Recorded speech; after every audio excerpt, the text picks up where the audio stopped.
talk, CBDC and Digital Signatures by Mr. Shaju Nair. Then we'll have a short tea break. After that, we will have a panel discussion on mutual recognition of PKI and digital signatures, Indian proposed framework. Will be moderated by Shri Arvind Kumar, Controller of Certifying Authorities, Ministry of Electronics and IT, Government of India. And then the moderators are, the other panelists are Mr. Sri V. Srinivasan, Chairman Asia PKI Consortium, and Shri Ashish Banati, Deputy Controller Technology, Office of CCA, Mr. Apostolus and Mr. Mohammad Zaidi, Mr. Vincent and Mr. Jin from Korea, and Mr. Vijay Kumar, who is TSDWG Asia PKI Forum. After this panel discussion, there is a small addition in the, in fact, not addition, basically little bit of rescheduling we have done. There is a launch of IEEE Blended Learning Program module on PKI. So this was actually scheduled at 3 to 3:15, but this is advanced before lunch because of the availability of the IEEE members. So after this, we will have a paper presentation, session 2, in which today we have around 4 paper presentations. And then we'll have a lunch and visit to the exhibition. There are very important stalls that are there. These, companies who have set up their stalls here, they are core cybersecurity and core public infrastructure related companies, identity related companies. I request all the participants to visit the stalls and try to understand how they are following the standards and processes and the guidelines given by Office of CCA, as well as the standards, international standards, and then making the softwares very robust. So I request you to spend time on those stalls to understand more about the implementation aspect of it. Then we have lunch. After lunch, we have further paper presentations. And then we have invited talks from Mr. Dr. Ramesh Ramadas, who is member IEEE Standards Association Board of Governors from Australia, and Mr. Mark Greenslade. He is from Casper Network, Switzerland. He will be physically coming here. And we have other paper presentations. Finally, we have 2 more sessions by foreign speakers. One, Mr. Chris Gorok, who is the chair IEEE Digital Privacy Initiative from United States, and Mr. Janit Lal Seta from Canada. And finally, we will have a valedictory function around 4:30 to 5. So in which the best paper will be announced, felicitation will be done, and formally we will conclude the day 2, in fact, the PKIA 2023. So I request all of you to stay with us. And now I invite Dr. Kunal Abhishek for delivering a talk on capability review of X.509 version 3 in public infrastructure. A brief biography or profile of Dr. Kunal Abhishek is, Dr. Kunal Abhishek is the Joint Director at CDAC Patna, and he leads the Cybersecurity and Forensics Group at CDAC Patna. Prior to his engagement with CDAC, he served as scientist and group head of the Network Security Research Group at the Society of Electronic Transactions and Security, SETS, Chennai, where he was entrusted with the research and development of cybersecurity solutions and the deployments across government facilities, including strategic sectors. Dr. Kunal also worked as an R&D engineer for around 7 years in the Weapons and Electronic Systems Engineering Establishment, WESI, Indian Navy, New Delhi. And prior to his appointment in SETS, his research areas of interest include elliptic curve cryptography, secure kernel development, ransomware countermeasures, formal methods, software engineering, and statistics. He holds an MS in software systems from BITS Pilani and a PhD in computer science from Bharati Dasan University, Trichy, India. Dr. Kunal.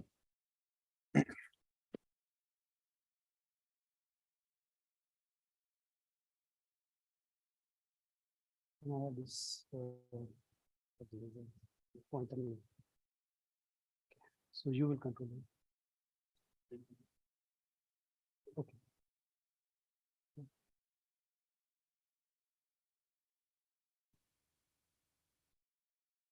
CBDC and digital signatures by Mr. Shaju Nair. Is about the Then we'll have a short tea review of break. 6.509 After that, three. we will have a panel discussion on mutual recognition of PKI and digital signatures, Indian proposed framework.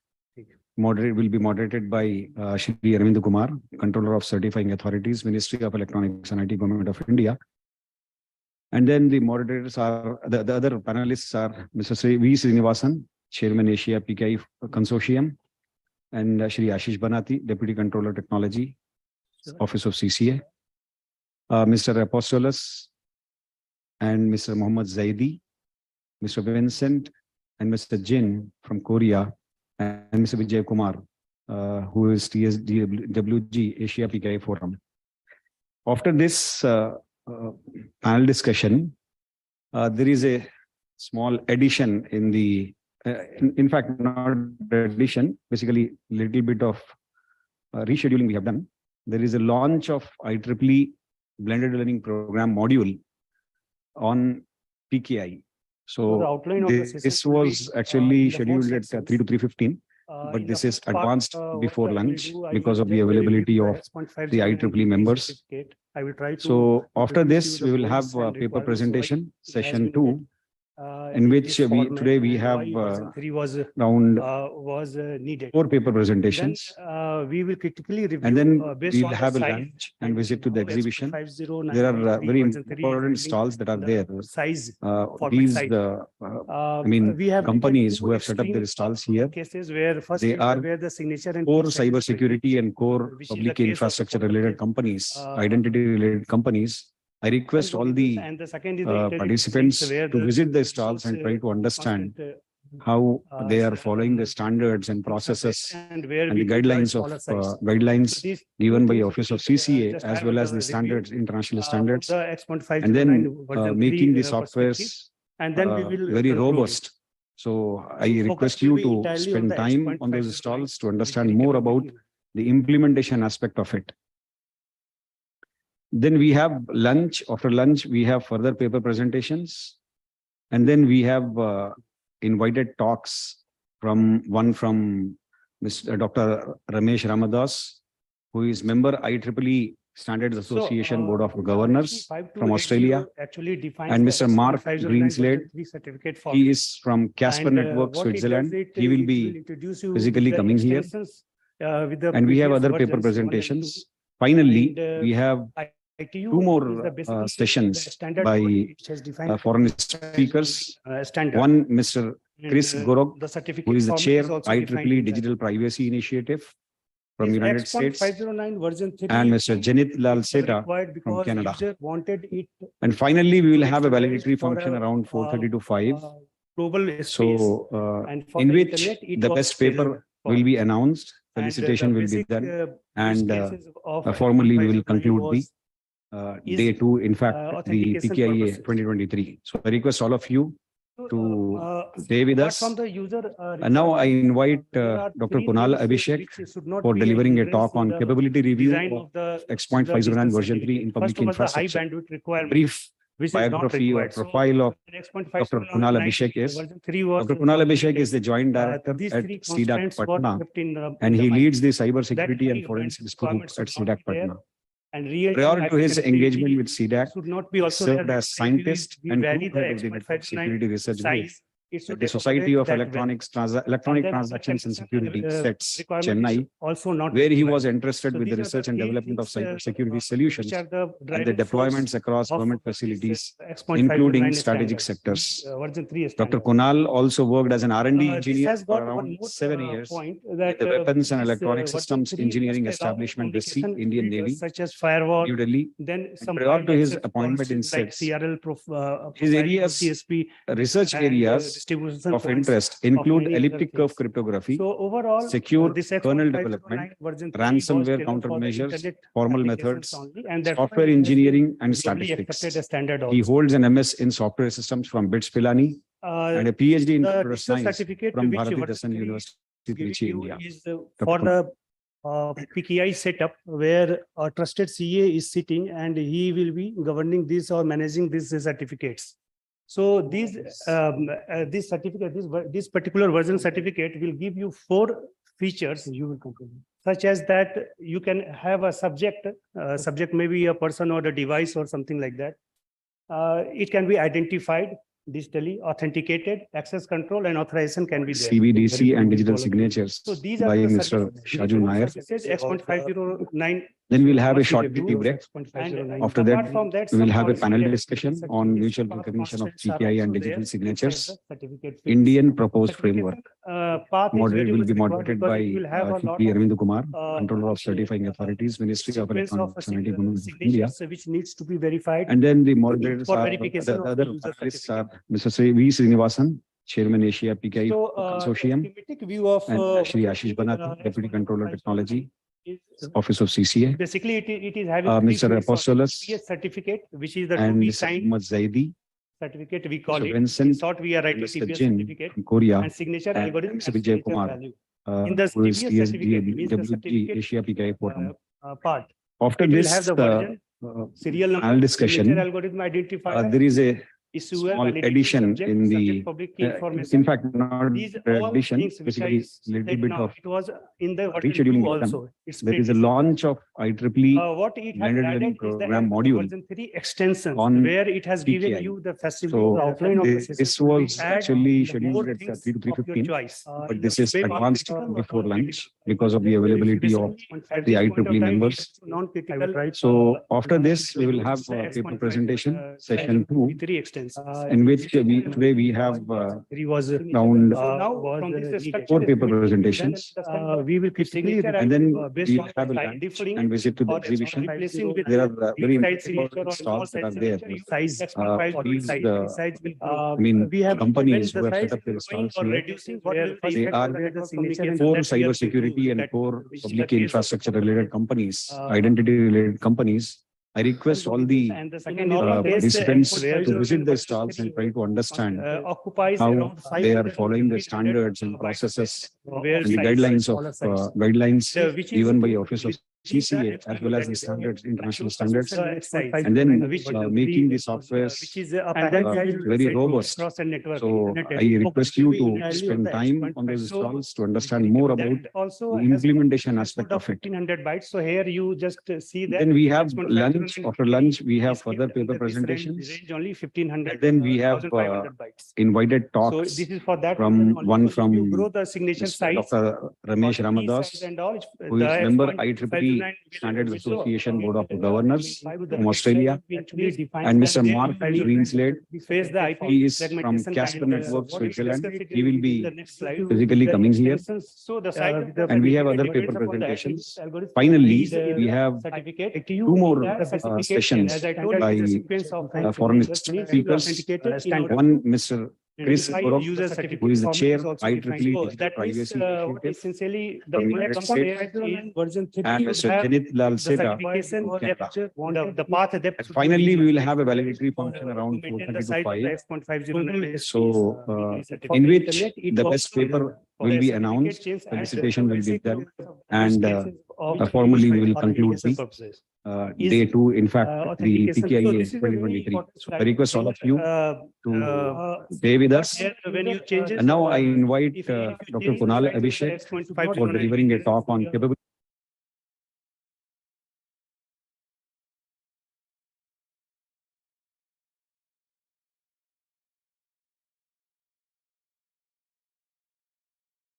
And he leads the cyber security and forensic systems what at happened CDAC. when the size Prior to his engagement with as CDAC, compared he to served as scientist and security research group. The Society of Electronic Transactions and Security Effects, Chennai, also not where he was interested in research and development of cyber security solutions, the deployments across government facilities, including strategic sectors. Dr. Kunal also worked as an R&D engineer for around 7 years across at the Weapons and Electronic Systems Engineering Establishment, the Sea Indian Navy, firewall New Delhi. Prior to his appointment in SETS, the his areas, research areas problem of that interest include many elliptic curve facing. cryptography, So overall, secure this kernel exercise, development, the last ransomware stage, countermeasures, if you have corporate small methods, data to be sent, software engineering and and statistics. and then you have He holds an MS in size, software systems from X.5 BRITS Pilani and a PhD in computer science will be from a Bharat University, bandwidth. India. That has for the to be PKI setup where a trusted CA is sitting and he will be governing this or managing these certificates. So these this basically imposed by this particular version certificate will give you 4 features such as that you can have a subject maybe a person or a device or something like that. Why it is so? It can be identified. What happens? Authenticated, access control, and authorization. CBDC and digital signatures by Mr. Shadi Nayak. Then we'll have a short debate. After that, we'll have a panel discussion on mutual recognition of PKI and digital signatures, Indian proposed framework. Moderated will be moderated by P. Arvind Kumar, Controller of Certified Authorities, Ministries of Electronics and Media. And then the moderators are the other panelists are Mr. Sri V. Srinivasan, Chairman Asia PKI Consortium, and Shilpana, Deputy Controller Technology, Office of CC, Mr. Apostolus, and Ms. Zaidi, First one is the Vincent, we are writing Mr. Jin, Korea, signature and algorithm. Mr. Vijay Kumar, In that who is CBDC Deputy Asia PKI Forum. and After this, we will see some serial number panel discussion, algorithm identified. there is a So, small addition in the, in fact, not addition, basically four underlying in the rescheduling mechanism. There is a launch of IEEE banded program module extension on where it has given most of this. This was actually scheduled at 3:15. This is advanced before lunch because of the availability of the IEEE members. So after this, we will have a paper presentation session 2, in which we have around 4 paper presentations. We will basically And then we have a landing visit to the exhibition. There are very important talks that are there. We have companies who have set up this council. They are 4 cybersecurity and 4 public infrastructure related companies, identity related companies. I request all the participants to visit the stalls and try to understand how they are following the standards and processes and the guidelines given by Office of CCA as well as the standards, international standards, and then making the software very robust. So I request you to spend time on these stalls to understand more about the implementation aspect of it. Which is 122. Here you just see that we have lunch. After lunch, we have further paper presentations. Then we have invited talks from one from Dr. Ramesh Ramadas, who is member IEEE Standard Association Board of Governors from Australia, and Mr. Mark Winslade. He is from Casper Network, Switzerland. He will be physically coming here. And we have other paper presentations. Finally, we have 2 more sessions by foreign speakers. One is Chris Brock, who is the chair of IEEE from United States, and Mr. Dennis Lal Seta. Finally, we will have a valedictory function around 4:35. So, in which the best paper will be signature sizes. So, smallest certificate sizes you will get. X.509 version 3 actually gives you a flexibility to hold long public keys also. So if you migrate from the legacy system to your post-quantum system, X.509 certificate still you can use, and you don't have to worry to interact with the application facing internet. When we see how to add it, you can use OpenSSL also. Now they are providing one extra package for that, and version 3 plus you can get these things. I have given you the schematic view of quantum safe certificate and hybrid certificate. 2 cases I have taken where you can see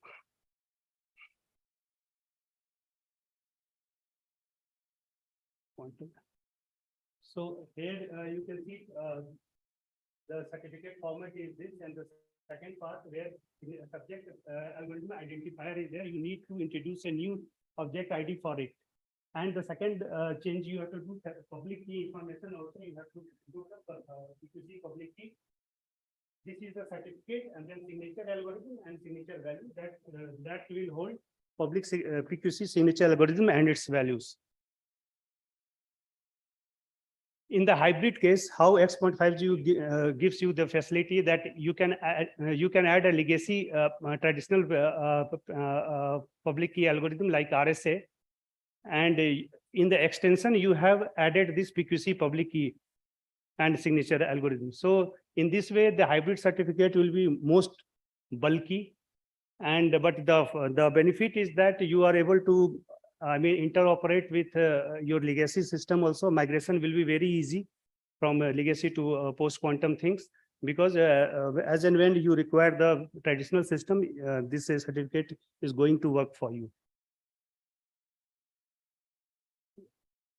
So Sphinx is also implemented in the same way, and this was in a hybrid system. It was kept in the V3 extension, and it has been made as a non-critical. So non-critical, if you do, it will work little easy. If you put critical, there are issues we are facing with the OpenSSL things, implementation things. So non-critical, you can go ahead with that, and it will work fine for you.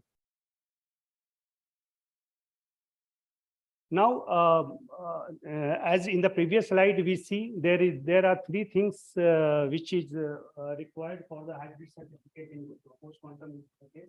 Subject public key information, algorithm, signature algorithm, and signature values. So these are the three things which ISO standard has defined as a extended fields. And why they have done this extended fields kind of thing, so that it can accommodate the internet requirement also. Okay. You have to, I have separately written is that these extensions must be flagged as non-critical. Critical is not working that smoothly. So hybrid certificates are backward compatible with your traditional X.509 V3 traditionally, because you have all the fields there. There is no structure change and all. And these certificates, hybrid certificates, are used basically for a smoother migration from traditional to quantum safe algorithms.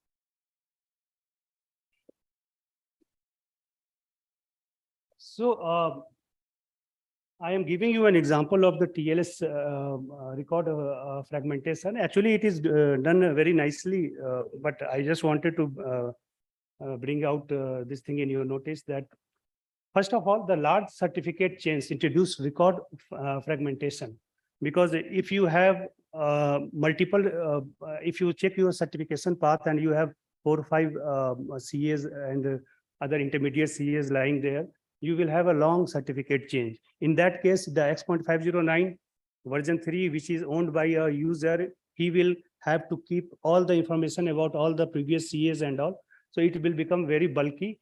So if these sizes get more than the MTU sizes, you will face network connectivity issues and all.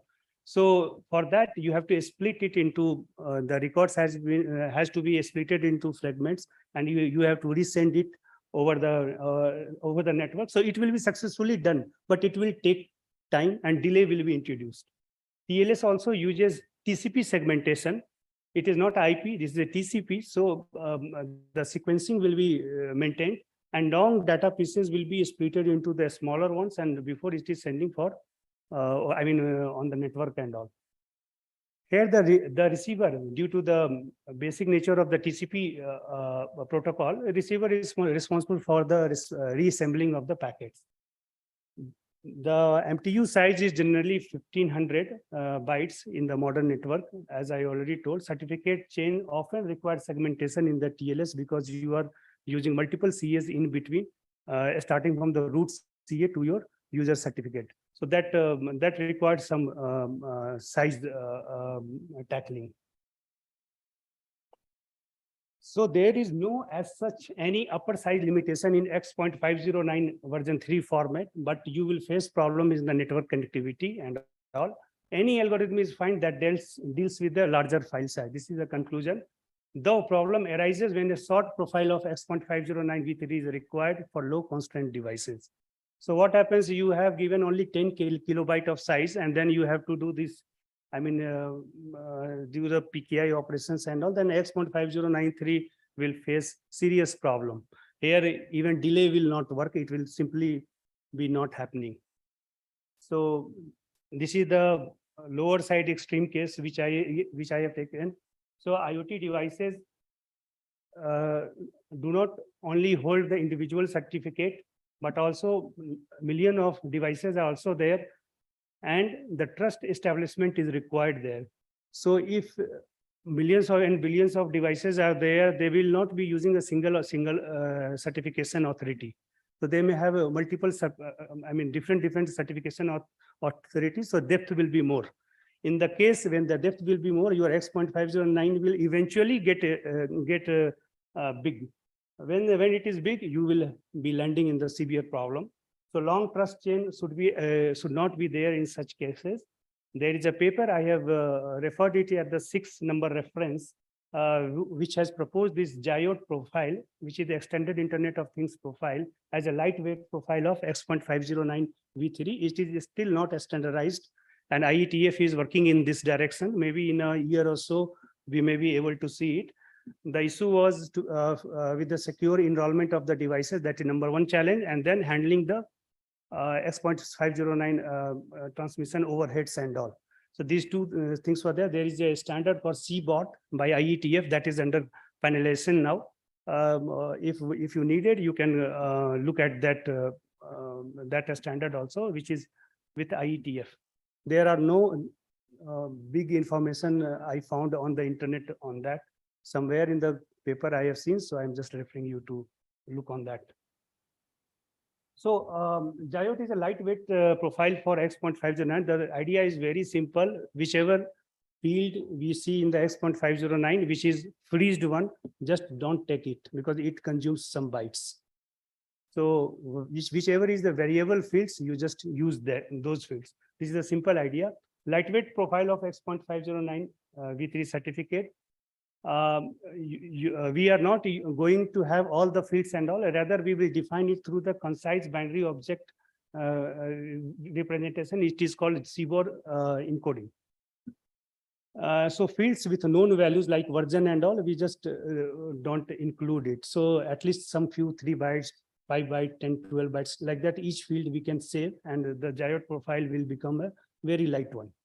So CBOR is a lightweight profile of JSON. So if you see the CBOR, you will feel that it's a JSON-like structure only. So it is that only, but with a lightweight stuff. So this is the complete X.509 version 3 certificate profile, where I told you that there are 3 things to be signed: the certificate part, signature algorithm identifier, and then your signature value. So these are the extended versions representation here. So certificate overhead we have reduced. So GIOT profile will be having only the minimal things you can see there.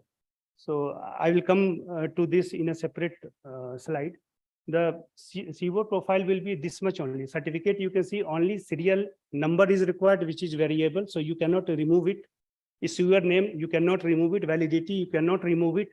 Subject is who is owning this certificate. Public key, extensions, you see this thing. So very simple profile they have given, and they told that you establish PKI using this profile only. So this is a normal X.503 v3 certificate thing, where versions and all things are there. You see other which I marked as fixed. They need not to be carried forward in each communication. It is understood that these things are there. So just remove it. So what you are left with? You are left with the things, and you are saving 128 bytes. So it is almost 50% of your cost saving. Okay, so you see, you can read out whichever version number is not required. So it has not been there. Serial number is required. It is there. Serial number, it has saving only 1 byte because you are using encoding a scheme. So that is there. And then signature algorithm known. So it has been gone. Issuer is needed. Validity is needed. But these are there they have used some encoding stuff so that some bytes can be preserved. So like that, it has gone up to 128 bytes. I'm not able to see from here. 158 bytes are saved. So this is almost more than 50%. So this is a quite nice saving. Okay. So, but the question is whether after saving these many bytes also, are you able to do, realize PKI in the same way like traditional PKI is working? That I'm not sure about it, but definitely it will help you in a big sense. So I will conclude it here that while dealing with the post-quantum signatures and all, X.509 is comparatively an easier task to handle it, because you have to only deal with the transmission overhead, IP fragmentation, and segmentation of TCP and bandwidth concerns that you can manage with new protocols or improved protocols ones. An IoT environment really requires reduced number of fields, and definitely X.509 per se will not work here. So that is the thing for us to take at home. X.509 will be able to meet the requirements of PQE algorithms, where fragmentation, segmentation, caching, compression, etc. mechanisms may help to a great extent. But in the IoT environment, diode certificates are preferred to realize a PKI, but it is not under the standardization and all. So you may still face problem dealing with the internet-facing applications. These are the references. First is the RFC, which 5280, which defines this CRL as well as this X.509 V3 certificate. And other benchmarking and all, I have seen these 4 papers. And the last one is the PKI for IoT. This is a very good paper. They have proposed this this diode profile, which is under standardization now. So with this, I would like to conclude here. Happy to hear from you if any question is there. Right.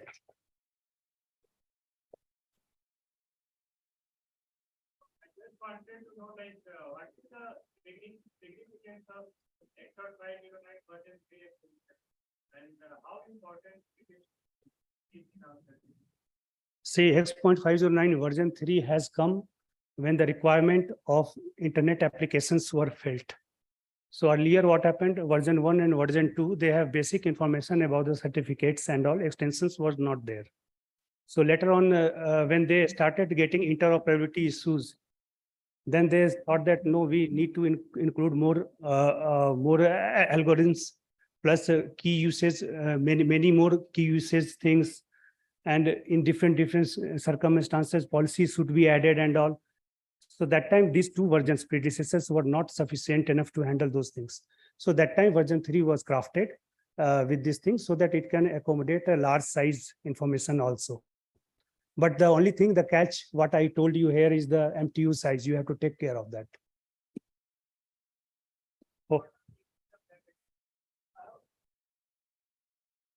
Yeah, extensions are used for convenience of the user so that you can make use of PKI through this digital certificate over internet also. Otherwise, you will be limited to only basic functionalities with the limited number of algorithms and all. You can't do, you don't have flexibility and more options to do that. Like you want to migrate from traditional to PQC, you can't do that. So now at least this standard is there, which gives you a flexibility to increase your certificate size and all. You can think of this. But it has a problem when you try to, reduce the size. So that is not yet known.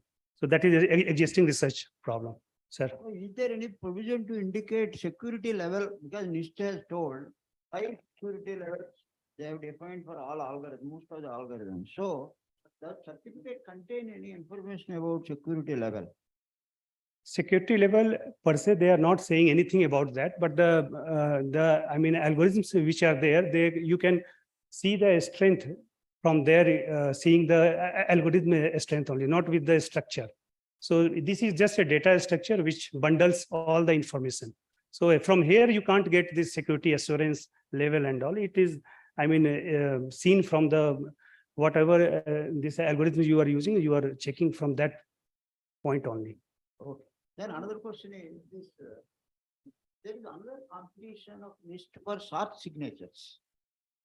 Short signatures already announced. because they were aware of the size of. this Maybe space this is in the large. reason they tried. Yeah. Okay. Yes, sir. The thing is that, in the certificate, whenever you use a post-quantum algorithms utilized, there are 3 levels, 1, 3, 5. So whenever you choose algorithm, automatically the certificate gets the security level. It depends upon the application. Okay. That's the answer for your question, sir. Hmm. Second thing is that whenever you quote extension, so you say it's a non-critical. So as of now, international standard, it should be critical. So that is required for TLS. So can you just brief, because since you have given a brief idea about this, the IT, what is going to standardize with ZIOT as well as the version 3. So it should be emphasized on more on the extension, why it is non-critical, why it is critical. So that's that emphasizes the ecosystem to deploy, because the deployment as of now, it's a critical. So why the extension 3.3 doesn't support critical? Why the implication over it? See, what I checked is what I told and checked and told is basically the implementation, what we have felt with the OpenSSL in particular. So this is your choice to declare one algorithm as a critical or non-critical. But when we use OpenSSL, which is not developed by us, they are But creating some problem. critical is basically open source. Basically. Open source I have checked. So this Yeah. is the problem. I'm not sure about the why it has not been doing with the critical things. Critical things, basically Internet Standard Forum accepts as per the web trust audit, web trust consideration of each and every Indian browser, the browser forums.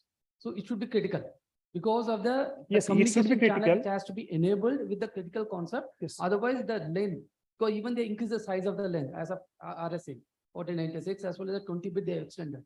So these are the implications where they want to emphasize more on the critical part. Non-critical, basically, you don't need to worry Yes, about yes. the security aspect. So I think in coming time, maybe OpenSSL may be handling this well. So this is my answer, because I'm not sure, because I tested it. It was not working properly there. And there are some literature also saying on that part. So reason I could not get it so far. As you said that IEEE is going to standardize ZIOT. So ZIOT has the extension format, non-critical, critical part, or still it is? No, sir, it is, there is no discussion on such things. GOT is under IETF, not other standard, but it is not standardized so far. But they are saying that these many fields are only required for a effective communication. So they are keeping it short profile.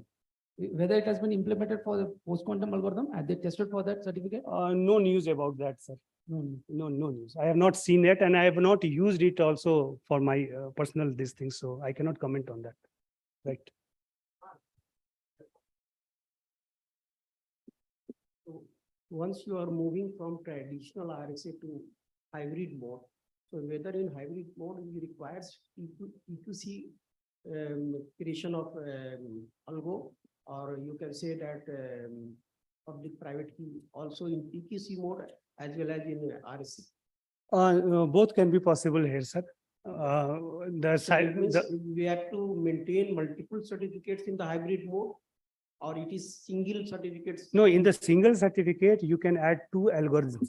Okay, one will be in the traditional for subject identifier where you can keep, other in the extension field. That is the flexibility X.509 V3 is giving you now. It is the lowest one, that is the user-based certificates.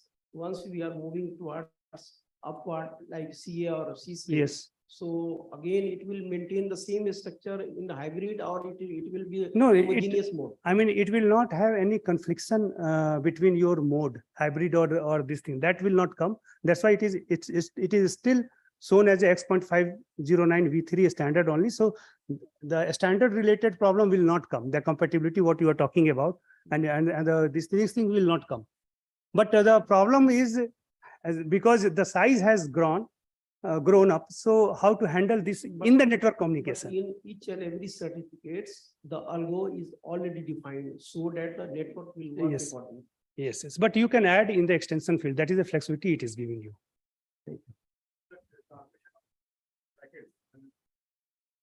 Packet size from 1500 to jumbo size, then it will also increase the throughput also. So if your packet size is very high, then what you have to fragment it and then send. So other things comes into picture like Then you increase the MTU size also, no? MTU size, if you increase, because MTU is now governed by your standards and all. Mm. So if you increase it, there will be problem with the internet facing things, but you can do it in your intranet. That is what I spoke about it. So that will easily go with that. If you increase in the internet, lot of places you have to change accordingly. That will be a problem for you. Person reach for quite a long time, right? Yes. 1996, I mean, more than 25 years old. So when the size growing, IP fragmentation is quite a well-established techniques. And where I'm saying it will definitely add some delay. What is that delay? I mean, it's in order of some microsecond, millisecond or seconds. What is the impact? Is there any study there? See, definitely millisecond and microsecond is there. The user will be not bothered because he is not seeing any delay as such in front. The thing is critical when you see that you have to wait for 5 seconds. That's why you have migrated from RSA to ECC, because it was giving you 0.39 seconds for the signature signing and all, where the RSA was taking 52 seconds for some size. So this was the thing. When 52 seconds you have to stop, I mean, before a screen, you will feel this is a real delay. So this is the case where if it is in seconds also, you will take it as a delay if number of operations with that is going to happen. If single operations is there, you will not feel this delay. But the thing is what I told you here, that with the growing size of X.509, still you will be doing work. Only delay you have to face. But in the resource constraint devices and all, you can't do work. That is a When direct it's a answer. system for IoT, for IoT ecosystem. So IoT system, it will not work. It will not work. You have to go for a geo profile, but again, you will face the standard problems, and that you have to encounter because no standard has been finalized as of now. So when we expected the standard for a geo profile? I am seeing it for last 2 years. So IT working group is working. So it takes its own times. Maybe one more year, I feel. 3 years is the normal time. Thank you. Okay. Thanks. Hope I answered. Thank you, Dr. Kunal. I just want you to be on the stage for a moment, please. Thank you, Dr. Kunal, for enlightening us with the latest developments which is happening, especially compressing of X.509 certificates for IoT. Before you leave the stage, I request Sri B.S. Bindumada sir to honor our speaker, Dr. Kunal Abhishek, with a small memento, please.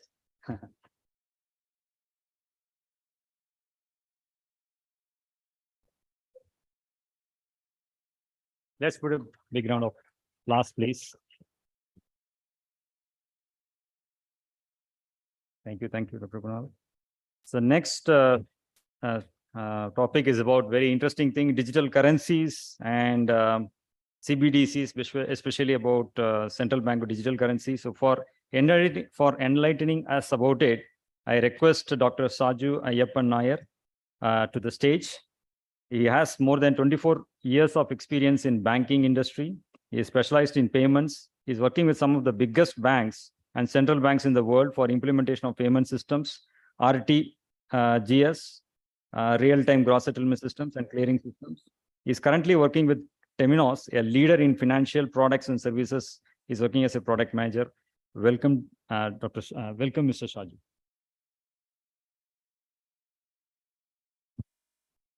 Thanks, Balaji. See that for this opportunity.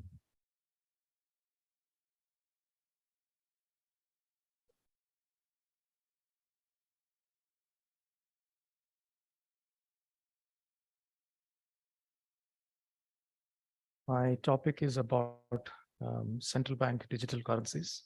It's also called CBDC. Some of you might have heard about it.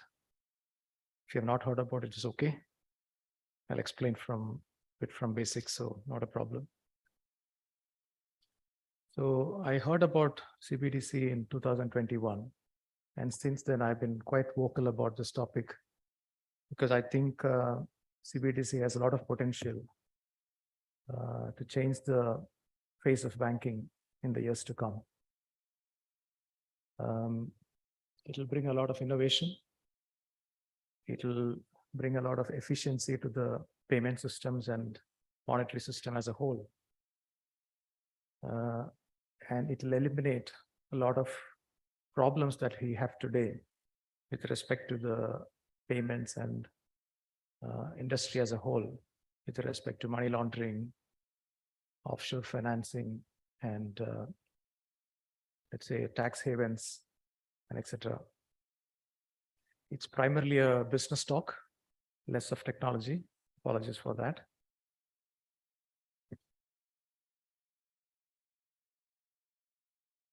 So in the agenda, I will introduce you to what is CBDC. I'll explain why we need it by taking you through some of the problems, because if you understand the problem, then you know why it has to be there. We'll look at some of the implementations, typical implementation of CBDCs. And we'll finally touch upon the technologies that underpin CBDC.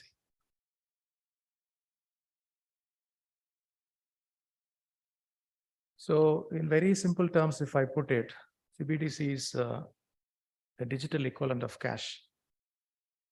Okay, so first thing that you may ask is, do we really need a digital equivalent of cash? In fact, you may think, do we really need cash at all? The answer is yes, it is indeed yes, because cash is a very, very powerful instrument.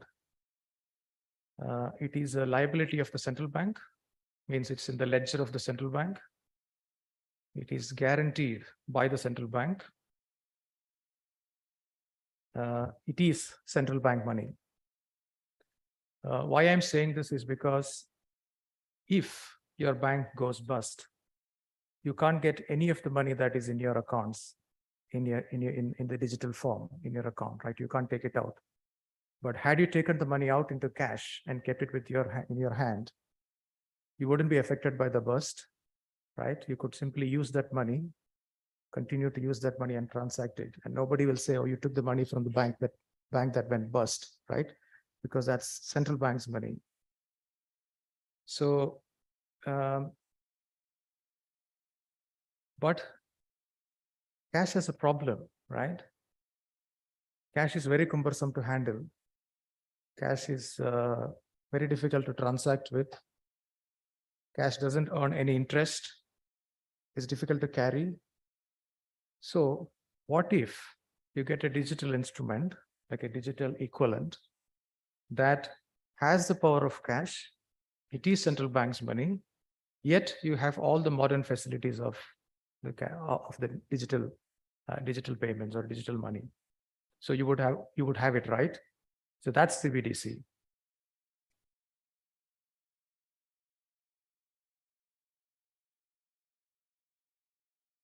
CBDC is built on cryptocurrency. You would have heard about it by now.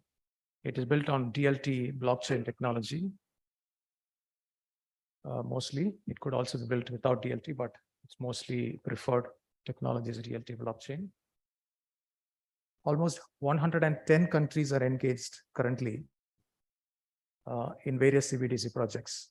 Okay, and 64 of them are in very, very advanced stages. So you know, CBDC is actually quite important and taking center stage all around the world.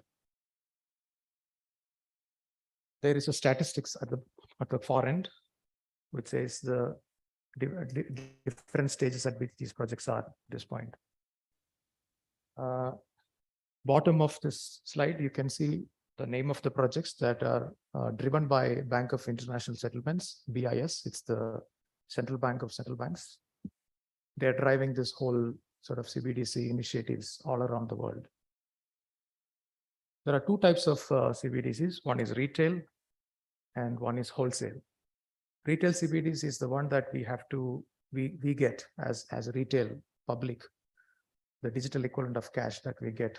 This is primarily for the retail customers like us, whereas wholesale CBDC is for the banks to transact.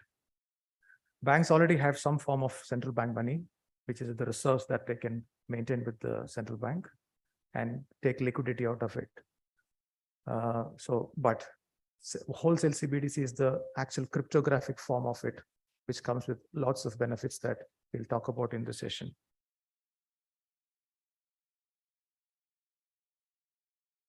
CBDC has lots of benefits, okay, which I won't be able to cover in the session.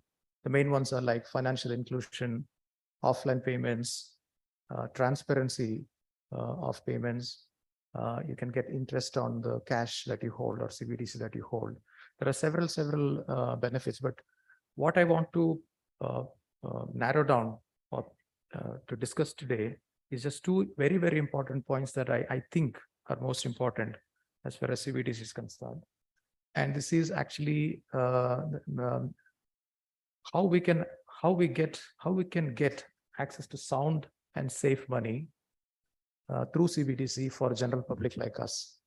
Okay, this is something people have forgotten or people are not very conscious about, that the money today that we handle in digital form is actually not very authentic, not very safe, but we're not actually aware of this fact. But the moment CBDC comes in, this becomes more authentic. So how can we get access to this more safe money is what is the first topic, which is what CBDC brings. The second use case that I will talk about is on the cross-border payments, which is a very big challenge today. So that's the whole use case from the wholesale CBDC.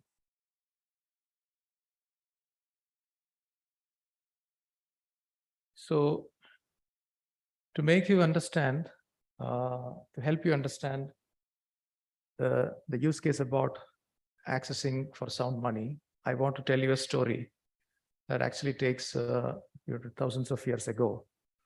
The story of leverage. Okay, don't worry about the word. I'll explain it. The story also helps you to understand the importance of CBDC, central bank money, and why is it superior to the digital equivalent, which we have in the bank accounts. So as you know, thousands of years ago, people used gold and silver coins as a store of value and medium of exchange, which is what money is meant to be. Gold was good for store of value, but it wasn't great for as a medium of exchange, because it was very difficult to carry this gold across when trading across oceans and things like that. So it wasn't very good for us as a medium of exchange, but it was very good for store of value. There are two problems with the gold, main problems. One was the logistics, which is the carrying part. And the second problem is the safety, because you couldn't actually store it safely.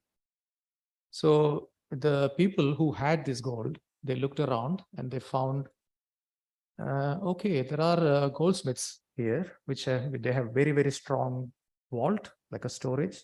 So why don't we store the gold with the goldsmith and then get some notes, right? Notes from the goldsmith that says, I owe you so much gold. So whenever you want to redeem that from me, you can show the note and you can get it. Okay. So goldsmiths gave this so-called IOU notes. I owe you actually gold, whatever quantity that you gave to me to store. But goldsmiths were happy because I can get a share.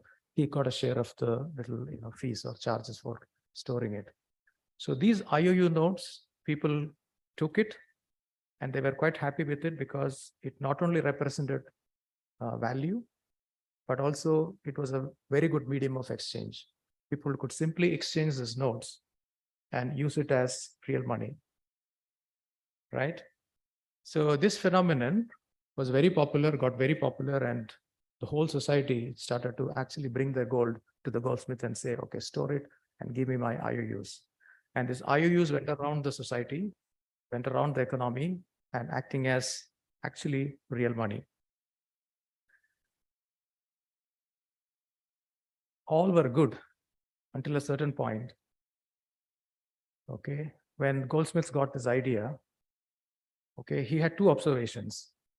One is that these IOUs are going around the market, going around the economy. Nobody's coming and asking me, nobody's coming to redeem the gold at any point of time, because everybody's happy with IOU notes. Okay. So nobody's even coming and saying, show me the gold, because they trusted the goldsmith that it is there. So he got an idea, because he also saw another observation, that there are people and entrepreneurs and people who want to start businesses. They don't have enough notes or money or gold, but they want to start businesses. They want to start trading. They want to create wealth. So based on these two observations, goldsmiths thought what if I write some notes, IOU notes, which is not backed by gold? I simply write some notes, let's call it fake notes or imaginary notes, which is not backed by anything. If I write something like that and give it to these people, okay, they will use it for creating the business, creating the wealth, and they'll come back and pay me back at a certain point in time later with some additional fees and charges, right? So he is trying to make money out of his position. He didn't think it was a problem of giving imaginary notes or not backed by notes, because he knew that whatever expansion of notes he made, it will contract when the borrower pays back, right? So it was not creating anything wrong. So what he did, he started to give away these notes for people who wanted to borrow and make some businesses and create some wealth, hoping that they'll come back and give it back. So system as such was good. Okay, there was no problem with the approach itself. So this is the concept of credit creation. It's not called money creation, it's called credit creation. So you go from a point where you go up, create this so-called imaginary notes, not backed by anything, and you wait for that to come back and offset it back, right? And then you make money out of that small little business that you did. Everything was good, but this created the leverage, right? Leverage means you create something, you use a lever. What you cannot do without a lever, use that little lever and create something more powerful. So that's called leverage. So the leverage here is that there are more IOU notes out there in the market, in the economy, which has no proportional backing with the gold. Okay, this is the leverage. It ran a risk. The risk is that if somebody knew about this problem, everybody holding that goldsmith's IOU will come back and ask for the gold at the same time, and there's no gold to give, and there is a run on the goldsmith, right? So people lived with that problem. On and off goldsmiths ran, there was a run on the goldsmith, but more or less the economy worked in that fashion. But there was a problem, okay? People thought that this goldsmith running this thing is not very good because it's a matter of money. It is very, very important. It has to be a more formalized business. It cannot be run by goldsmiths. It has to be run by more formalized businesses like banks. So state, the government, they chartered banks to do the same thing. The goldsmith IOU notes were replaced by bank notes, which you see in these pictures. Okay. IOU notes became the new form of money. It became currency. Okay. So the IOU notes itself became the money. People thought that, okay, I have to keep it safe, right? So what they did is they brought the IOU notes back to the bank for deposit. So bank now has two structures. They have the gold, the asset, and they also have the IOU notes. It created a structure like that, and it only amplified the credit creation process, right? Because now everything is under the bank's control. So it just amplified the creation of money into the system, credit into the system, and the problem just amplified. There were continue to have run on the banks, right? It is quite common. People go and try to get their money out of the bank when there is a problem. So government did not like that. They said, okay, not only just has to be formalized, but it also has to be regularized, right? There has to be regulations. There has to be government control. So they brought this so-called central banks. Okay, they're the wing of the state. They represented the state in some form. They're an entity of the state. In this arrangement, central bank says, give us all the gold. All the banks come and give me the gold, right? I maintain the gold. I will issue the IOU notes in the name of the central bank. Okay. Banks don't have to create the gold, keep the gold. They can't create credit or they can't issue notes. We'll do the same. We do both of these things. Banks simply remain as intermediaries for the customers. So there you can see gold reserves with the central bank. The banks held the central bank issued the notes, right? Surplus notes that the customer had, they brought it back to the bank and they deposited it there. Credit creation still continued, but it was controlled because bank only had that amount of notes the customers deposited to lend out. So the credit creation was controlled. Everything was happy, right? Central banks also introduced what is called a fractional reserve ratio. They said that, okay, you can only lend out a fraction of that deposit that you have. Okay, don't lend out everything, because if customers come suddenly, 10%, 20% of your customers come back, suddenly you have to be able to provide that deposits back. So they put a fraction and say, lending is fine because lending is very essential for the economy, but do only a fraction, take only a fraction of the money and lend it. So fractional reserve ratio was introduced. Okay, so everything was good. So this is the structure, right? You have a central bank. Bank A kept the gold reserves, 150. Bank B put the gold reserves of 280. The reserves were issued as currencies. Okay, it is out in the market. That's why I've not shown inside the bank. It is lying outside in the economy, but occasionally it came back to the bank, deposited when there is surplus and all that.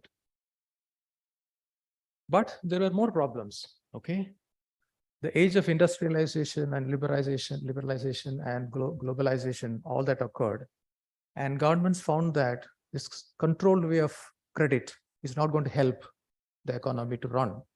Okay, central banks should ease out and they should give more credit into the economy. Only the new businesses can form, new industries can come, new ideas can come, new entrepreneurs can be formed, new collaborations can be formed. So the whole idea of control money was not working well, and hence government asked to reduce the fractional reserve so much as that in some countries they became zero. There was no real fractional reserve at all, right? And gold was replaced by other assets because gold was very scarce, and governments thought that it is not a good idea to actually keep gold as an asset, because economy cannot grow if you're pegged to a certain limited amount of gold available in the world. So this was actually the stage. It all sets the stage for liberalization and more credit creation. But banks need the mechanism to do it, which is when introduction of electronic ledgers came, probably in the 70s or 60s and 70s. So in the world of electronic ledgers, deposits were stored as digits, right? The money was stored as digits, represented as in bits and bytes and bits. Okay, it created a new form, which is different from the money that you held in your, like a bearer instrument, like a cash in your hand. It started to remain within the banks. That's the pink box there. Banks started to create this form of money, okay, of course, through credits. It's a credit creation process. But what actually happened with this electronic era is that credit creation became much more easier. It's actually a technique with these electronic ledgers that you create a suspense account, okay, and then just like the goldsmith did the imaginary IOU notes. So you create a suspense account, which is a loan account, and then the amount of credit that you want to give to the borrower, you do a minus on that. Okay, so the loan account will be minus to start with. And as you pay the loan, it goes back and offsets back to zero. This is exactly the same logic that Goldsmith did, okay, manually, but now the banks are able to do it much more efficiently, much more easily using the electronic ledger. So credit creation became very, very simple, okay, and banks were quite happy. And the result was that during a credit expansion cycle, right, the economy goes through expansion and contraction, right? During a credit expansion cycle, the amount of money that the bank actually spinned off as credit just boomed, right? It's just like a bubble. It went into the economy. It created boom and bust cycles. So bank had actually all the control to create the credit, and banks were considered the fuel for driving economic growth. Okay. Of course, when it is contracting, it created burst, right? So there were problems. So the question is then, if banks can create credit and fill the system, fill the economy, what stops them really? There's nothing stopping them? Yes, there is some things that are stopping them, okay? One of the reasons is that to create loans, they need to find creditworthy customers, which is okay, not a big problem, okay? But at least they were limited by the customers who were creditworthy. That was some limit, even though it wasn't a big limit. The actual limit is when you actually have this bubble money, like millions of dollars or whatever in your bank, if all the customers of the bank would actually to take this bubble, this whole millions of dollars and move to another bank, then there is a problem because the money has to actually pass through a system called RTGS in the central bank, right? So you need to actually keep an equivalent of that money in the central bank to move it. So that acted as a barrier because to have central bank money, the bank to have central bank money in central bank, they need to have assets, right? Central bank will not give you liquidity unless you have assets. So the ability to actually find assets and keep in the central bank acted as a limit for banks to actually create the amount of credit they could roll out into the economy, right? So there were limits. It was not that there is no limits. Fractional reserve ratio is still there in India. It's, I think, about 23, including the SLR, but many of the advanced countries, there is no fractional reserve. In UK and in US and in most of the European Western world, there is no fractional reserve. The only limit the banks have to actually roll out new money or new credit is this central bank limit in the RTGS system in the form of liquidity. So I hope this explains, what actually the end result is, or the moral of the story is that there are two forms of money, right? The first form is the central bank money, which is the original money, which are backed by assets, which we have access to through cash and coins. And the second part is the commercial bank money, which they actually roll out as credits. Okay. All the money, 90% of the money that is in the world today is actually a credit. That's why it's called a credit-based economy. Today, we live in a credit-based economy. Every money that you have in your bank account is a credit that was spun off sometime in the past and waiting to be retracted into a loan, existing loan, right? But it never gets retracted because new and new loans keep coming out into the economy. So if CBDC is our chance to retain or have central bank money, would you have it or not? Of course you will have, right? So that's the moral of the story. Now we'll come back to the CBDC implementations. Okay, this is a domestic setup.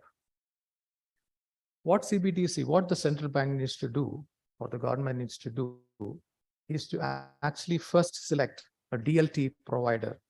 Okay, a blockchain-based DLT provider. It could be Ethereum, it could be R3, it could be Quorum. There are many providers out there. R3 is the most popular one, I guess, but Ethereum is also picking up in various other ways. So central bank needs to choose one provider. Okay, that is the first thing. India can build our own DLT platform. Maybe CDAC can build it, no problem. But they need to choose somebody and then implement the so-called central bank nodes first. Okay, and the central bank nodes are associated with the reserves of the central bank. Then they need to onboard banks. So the banks will come in, Bank A has come in, and they get a node. Bank B comes in and they get a node, right? So it's called DLT nodes. They are basically store of the blockchain information, including the ledger. So once the banks are onboarded, the system is ready, right? The whole DLT network is ready. What then happens is that you onboard the customers, right? The retail customers. So Bank A onboards customer A and customer A1 and customer A2. Bank B onboards customer B. So basically when you onboard, you get a wallet. Okay.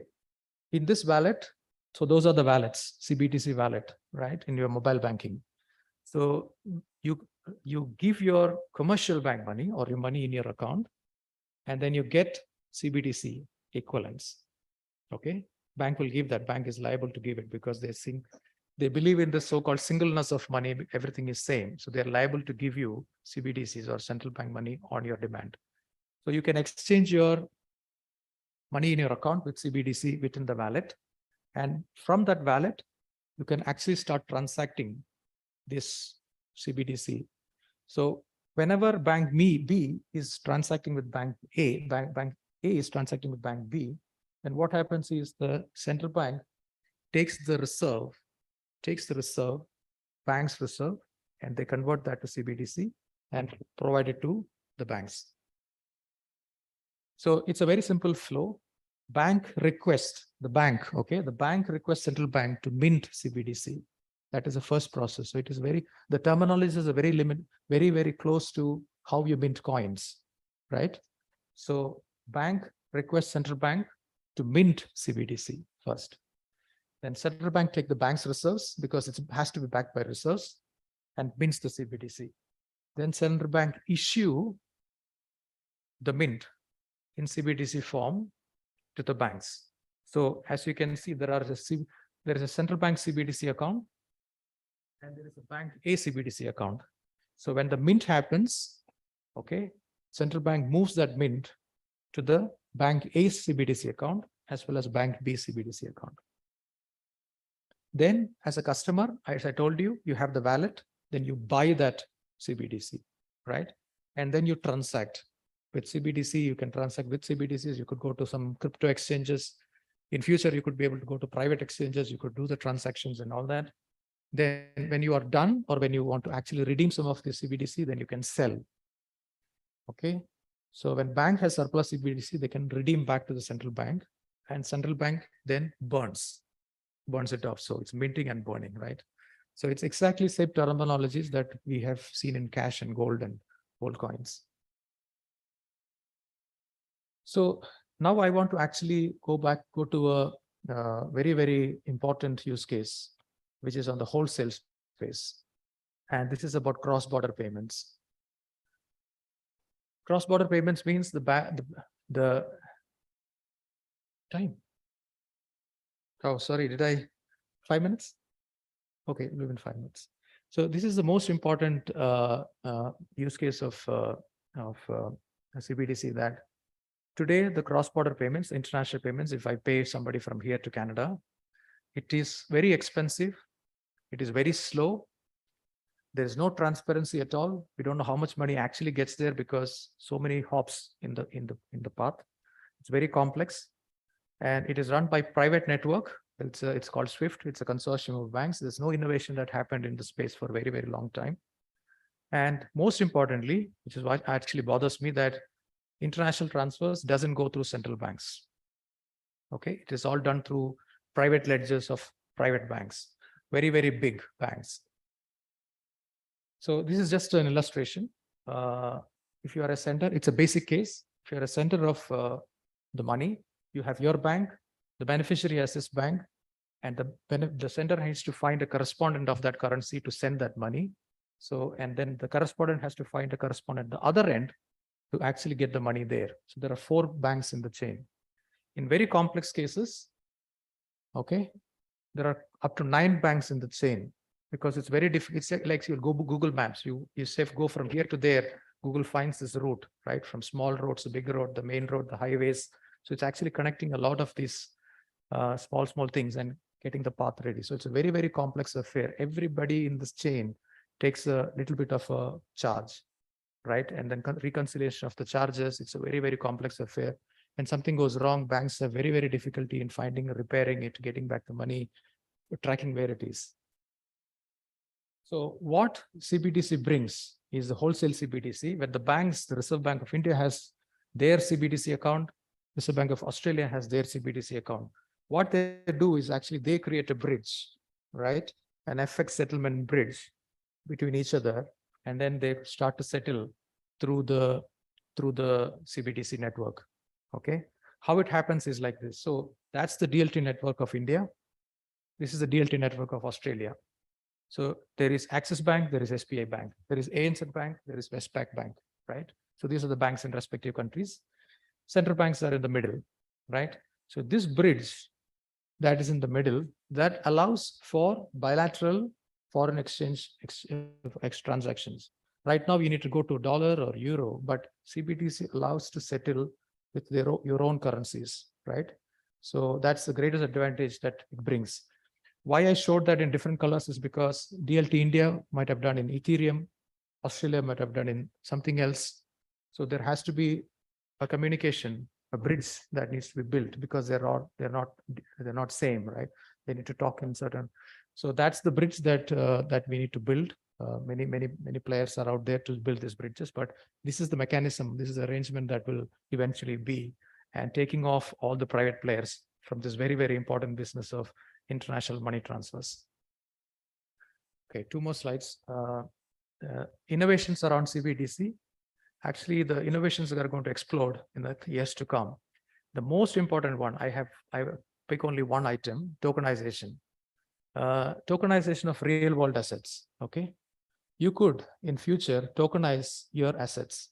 If you have a land, if you have a property, you have an apartment, you have a car, you got a laptop, you got a pen, you got art, you photograph, anything, you could tokenize, digitalize them or tokenize them, and then you can put it in the blockchain, right? So it becomes a token, and then you can use it as an asset to borrow. Okay. And so this is basically, so you could actually monetize your assets much more easily than actually taking your, let's say, collateral, your sale to the bank and going through all that haggles. The second thing is you don't have to actually monetize the whole property. If you want a portion of the property to be tokenized and you just want to lend against that or borrow against that, then you can do that, right? So it's basically partitioning your whole asset. So there's a lot of use cases around this. You can look for tokenization of everything in YouTube, and you will find this. Okay, I'll skip the second part. DeFi is again privatized platforms for decentralized finance. Okay, last slide is the technology behind CBDC. As you know, it's built on digital, it's based on distributed ledger. Okay, it is run by blockchain. Okay, and underlying the blockchain is cryptography, everybody knows, and underlying the cryptography is digital signatures, right? So digital signatures actually is the fundamental building block for all these innovations that are happening around the world around CBDCs and cryptocurrencies. So there's no need to actually, overemphasize the fact that it actually applies in all the aspects of CBDC, right from issuance of the CBDC, authentication, communication, everywhere. Okay, so with that, I will stop this presentation. Thank you very much for listening. These are my blogs in Finextra. If you like to have it, you can take a look. Thank you. Okay.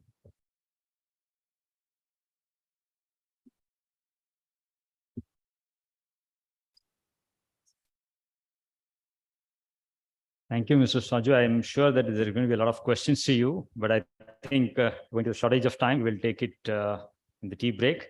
Now I request CCH Arvind Kumar sir to felicitate Mr. Saju Nair for this wonderful presentation. And of course, you have made us to believe in put the money in CBDCs.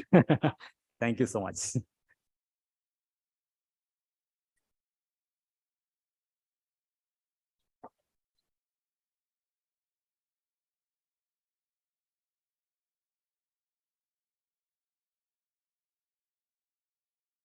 Thank you.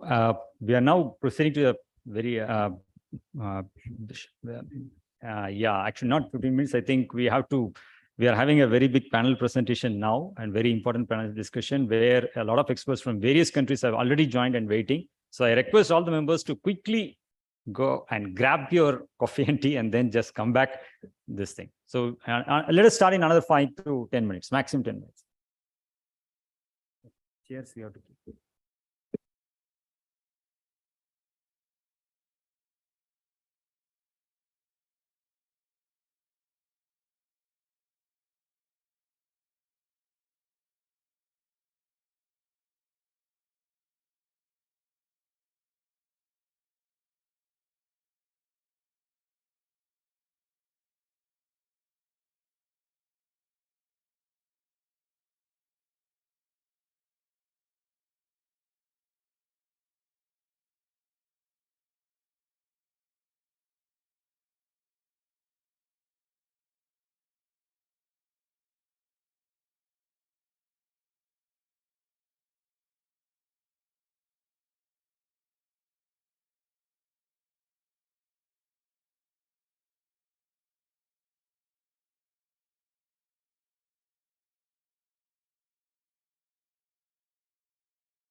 I request our volunteers to gather the members who are outside to, to come in.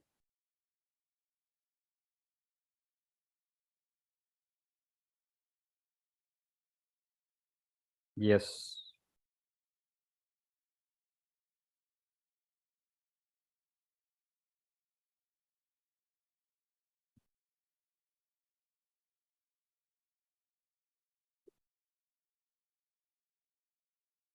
I will take it.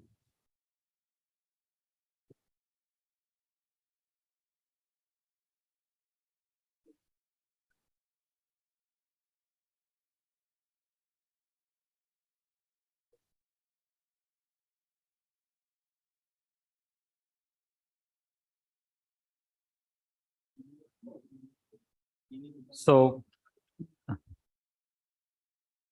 as Mr. Vijay, as Mr. Kinoy has joined, not joining. Oh, sorry. No, yeah, he's Vincent. Vincent is not joining. Okay. So we move on to the panel discussion, which is about the mutual recognition of PKI and digital signature, a framework that has been proposed by India. Today, we are delighted and to have the moderators, Shri Arvind Kumar Sir, Controller of Certifying Authorities, Government of India. I request him to be on the stage, along with Mr. V. Srinivasan, the Chairman, Asia PKI Consortium Forum, to the stage. So as they come to the stage, I'd just like to give a very brief introduction about both of them. Mr. Arvind Kumar is the Controller of Certifying Authorities. He was earlier a group coordinator, R&D electronics and cybersecurity. He has envisioned several projects in public-private partnership mode with industry, startups, academia, and government. He had earlier served as the Director General of STQC. He did his Bachelor of Engineering in Electrical, Electronics, and Communication Engineering from IIT Delhi. He also did his MTech Management Systems in IIT Delhi. He has rich experience in mentoring startups in ICT and cybersecurity. And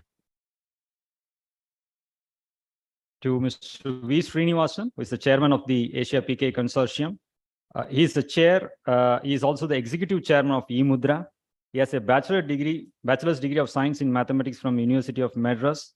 He is an associate member of the Institute of Chartered Accountants of India and Institute of Cost and Work Accountants of India. He is a qualified company secretary from the Institute of Company Secretaries of India. He participated in the Executive Development Program at Kellogg School of Management. He is also a board member of the European Cloud Signature Forum. He has 34 years of experience in information technology industry, and he has served as the MD and CEO of the ICICI Infotech Limited. He is the author of the book titled New Age Management Philosophy from the Ancient Indian Wisdom, which has been forwarded by KV Kamath ICICI Bank in 2006. In fact, that book is based on the ancient text called Tirukkural. So I'm happy to note that. Thank you, sir. And today we are delighted to have a whole list of galaxy of panel members who are there virtually. First, of course, we have physically here Shri Ashish Banati, sir, Deputy Controller, Government of India. We welcome you on the stage, sir. Shri Ashish Banati is a Deputy Controller of Technology in the Office of Controller of Certifying Authorities. He has over 3 decades of rich experience in STQC. He has significantly contributed to the smart card development and also played a key role in Aadhaar enrollment. Next, we have Mr. Apostolos from the European Commission, Luxembourg. I hope he has joined. If he is there, you can, Mr. Apostolos, you can please switch on your camera, please.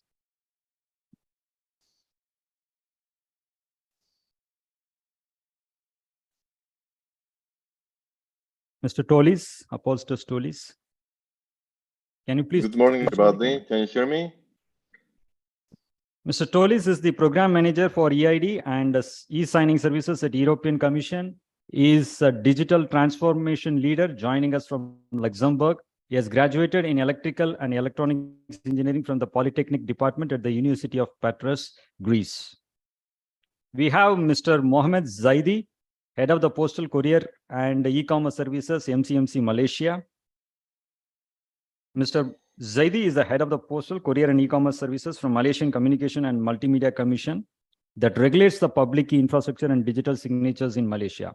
He has done his Bachelor of Science, Electrical Engineering from Polytechnic University, Brooklyn, New York City.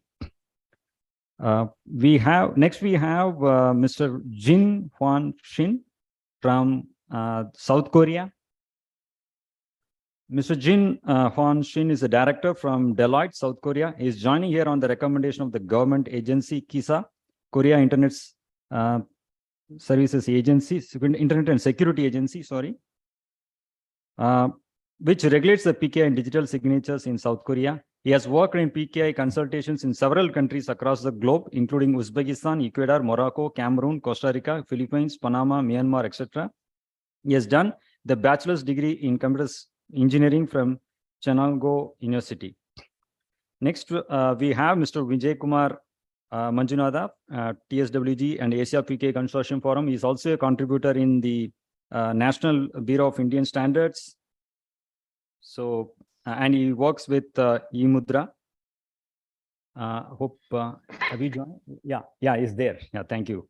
And so I, thanks to all the panel members and the moderators who have joined here. I now request Sri Arvind Kumar sir to start.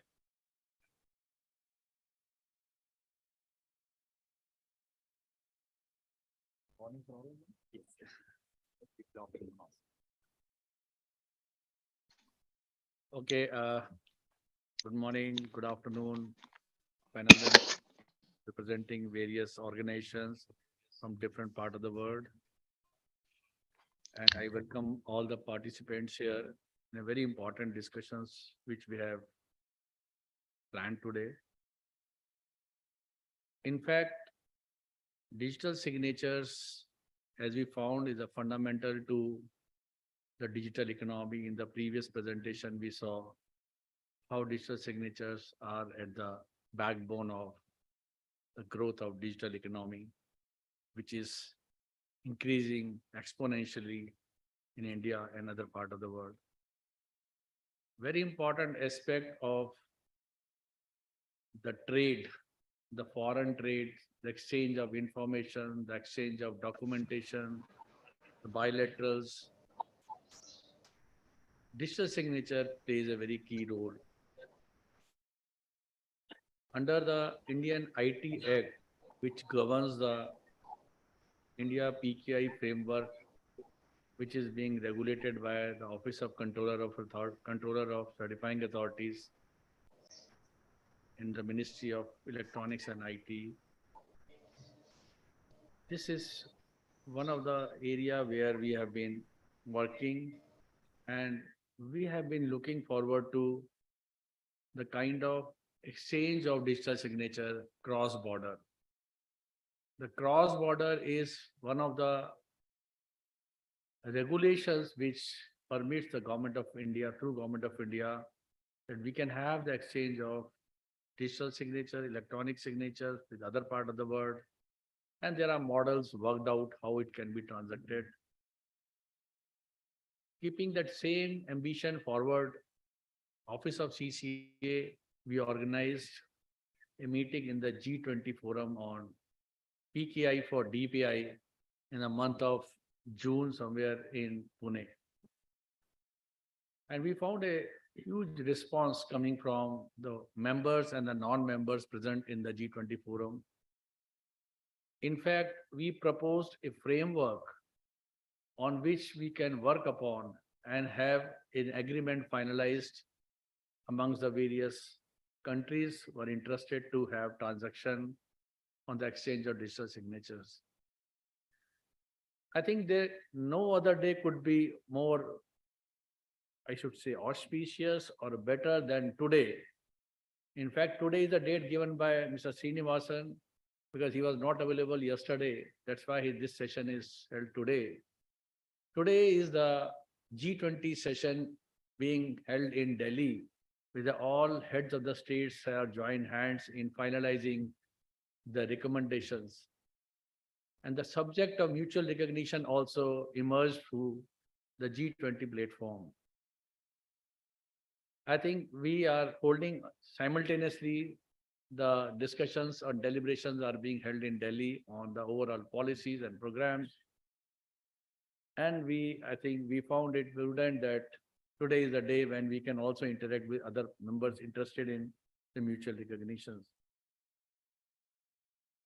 I think we had this kind of discussion in other platforms of G7. We have been working closely with Japan and EU in such kind of exchange of electronic signatures.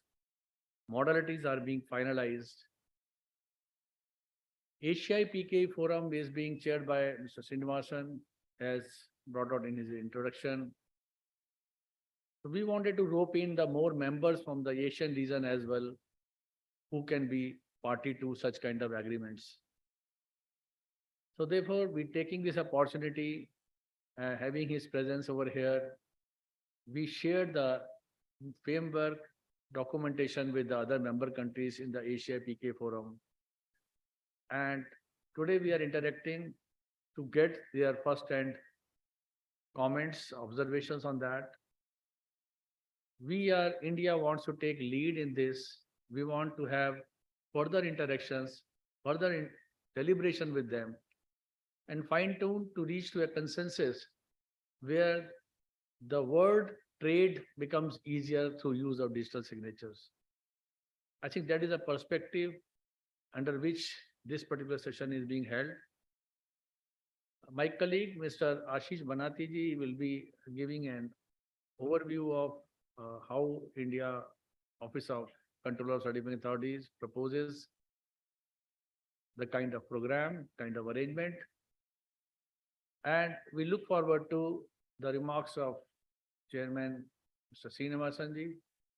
Thereafter, we'll take comments from the members who are present over here, and we'll try to come to a consensus today or maybe subsequently through various interactions, and make it happen that there will be a ease of business, doing business in global trade, exchange of documentation, contracts, business. All those things will become very, very easy when we accept each other's signatures. With this, I would like to request Mr. Srinivasan ji, please give your opening remarks.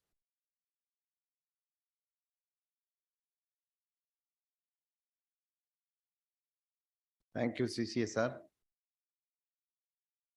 And before commencing on the today's theme of interoperability, I would like to put in place the efforts of the CC office and how India has digitally transformed, and then now how India is looking at globally how we can digitally transform and bring more and more digital transactions around the world. You see, Indian digital transformation, almost all the departments of the government of India and also several state governments are fully digitally transformed. So you take company law department, you take DST department, you take even tendering process, you take the income tax. So everything completely digitally transformed, thanks to the efforts of the CC office over the years in complete digital transformation and bringing appropriate methodology, appropriate rules, regulations, which easily facilitate such digital transformation.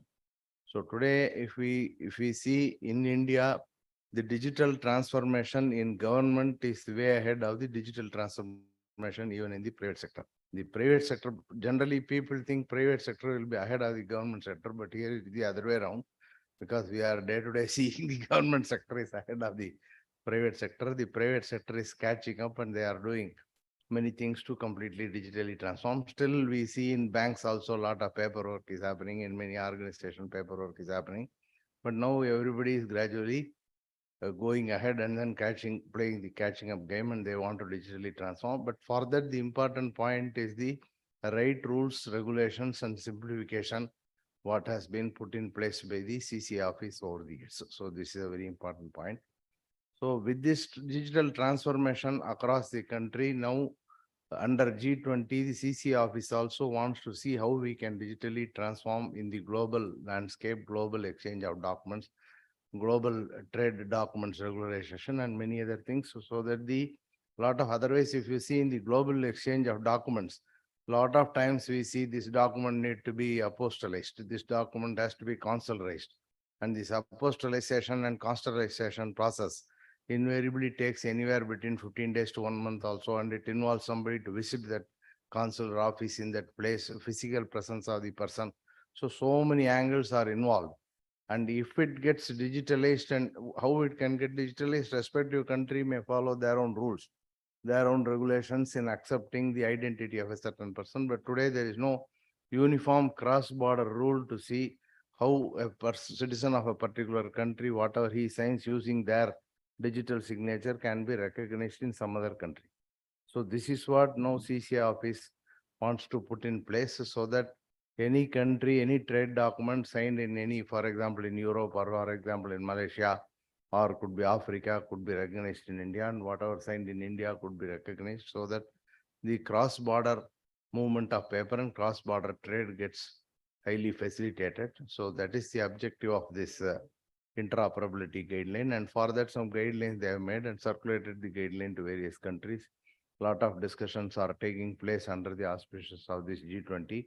And then they expect to finalize these things under this auspices so that it will become easier. Then the other important thing is also, earlier UN model law did not cover the LC and various forms of trade documents to be accepted by digital signature. Those things had to be signed by physical signature. But now they have also adopted that those documents also can be signed. Similarly, power of attorney also now can be signed digitally. So with the result, except the immovable property transaction, almost everything can be digitally signed. So that is the regulatory landscape which has come in, and that is being adopted globally. So with the result, if this cross-border interoperability mechanism is put in place, it will really help the much more advance the global pace of globalization and also the global trade. So that is the main objective of this seminar today. With that, I will make a small presentation quickly and then request Mr. Banati later on. So presentation, how we can. Presentation.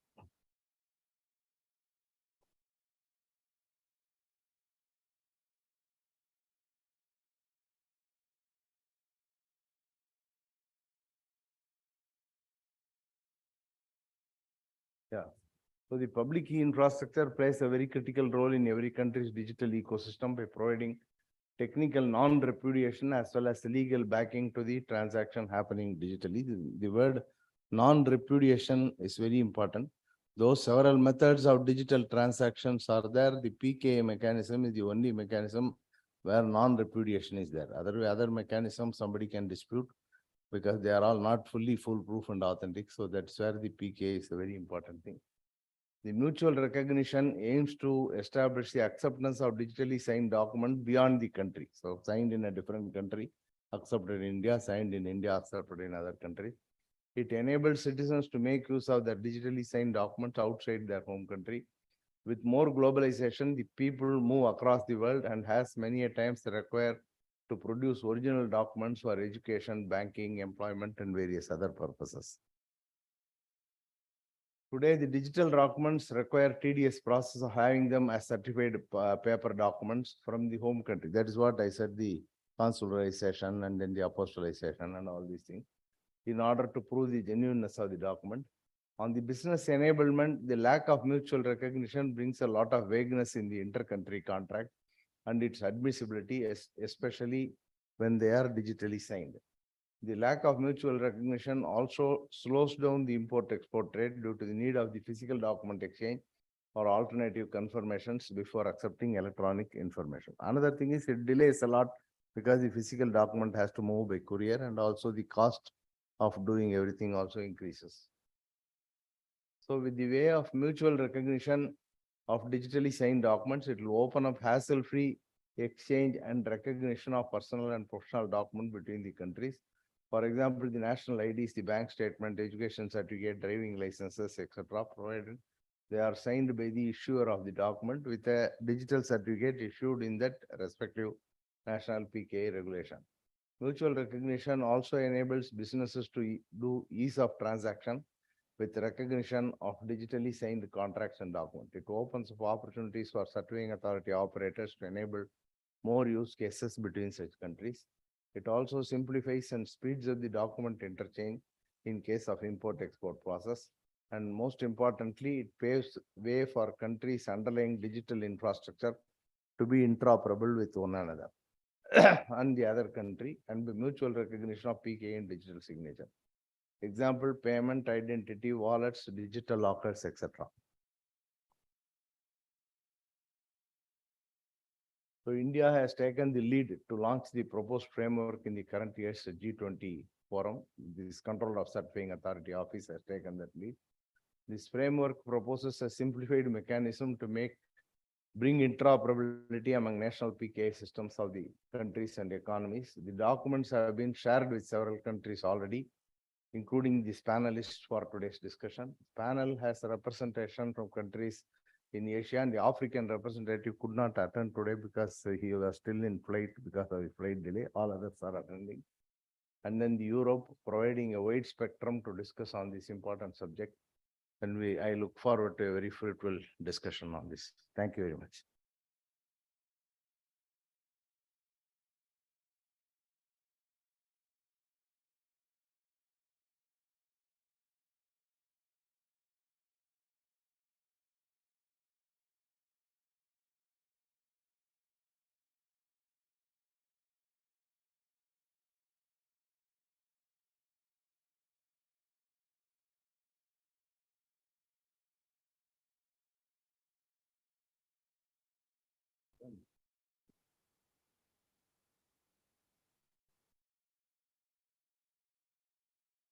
Good day, gentlemen. I'm Ashish, Deputy Controller, Office of CCA. And I'll just make the presentation which was given during the G20 event at Pune, where this framework was proposed. Can you put up the? Yeah, just. Meanwhile, I'll just like to tell that India is in discussion with the various countries, with EU and Japan. We are trying to do a POC for mutual recognition, and the talks are also going on with UK, Australia, and some other countries in Asia are also trying to get this done. Yes. So thanks for the presentation. Yeah. Yes. So Indian secure trust ecosystem and moving towards mutual recognition. This was the presentation made. So India has a strong trust backbone built on basis of PKI. PKI is governed in India by the IT Act 2000. And this was based on the UN Citral Act. The controller of certifying authorities is the regulatory body and works under the Ministry of Electronics and IT. There are, we have 22 CAs currently providing the trust services and issuing DSCs in India. We have one of the largest user base for e-sign transactions. To give the figures, it's more than 10 million active long-lived certificates enabling billions of transactions being done every day. 400 million plus short-lived certificate transactions using e-sign initiative. India has legal validity to these certificates with which are admissible as evidence in the court of law. India conforms to global practices in PKI, making it at par for reliance with other major countries or economy. As far as adoption across the industry is concerned, India has a vast implementation of e-signature ecosystem on which the country's digital public infrastructure relies upon. And India has, oh, sorry. Yeah.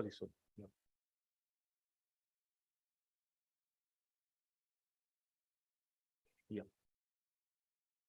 And there are examples like DigiLocker being there and other big projects MCA 21, Passport Seva and all, which are part of such public infrastructures. E-signature establishes the remote trust, enabling the organizations trust a digital transaction with zero human intervention. The transactions between entities are digitally signed, making such transactions to be executed instantaneously without any moderation or back-end manual processing requirements. Such remote trust has enabled complete digitization of several use cases like tax filing, e-procurement, banking, and other use cases.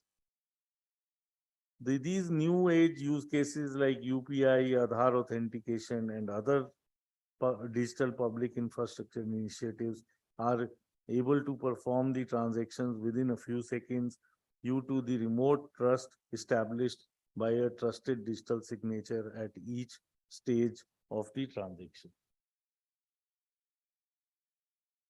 Recognition of e-signatures in India.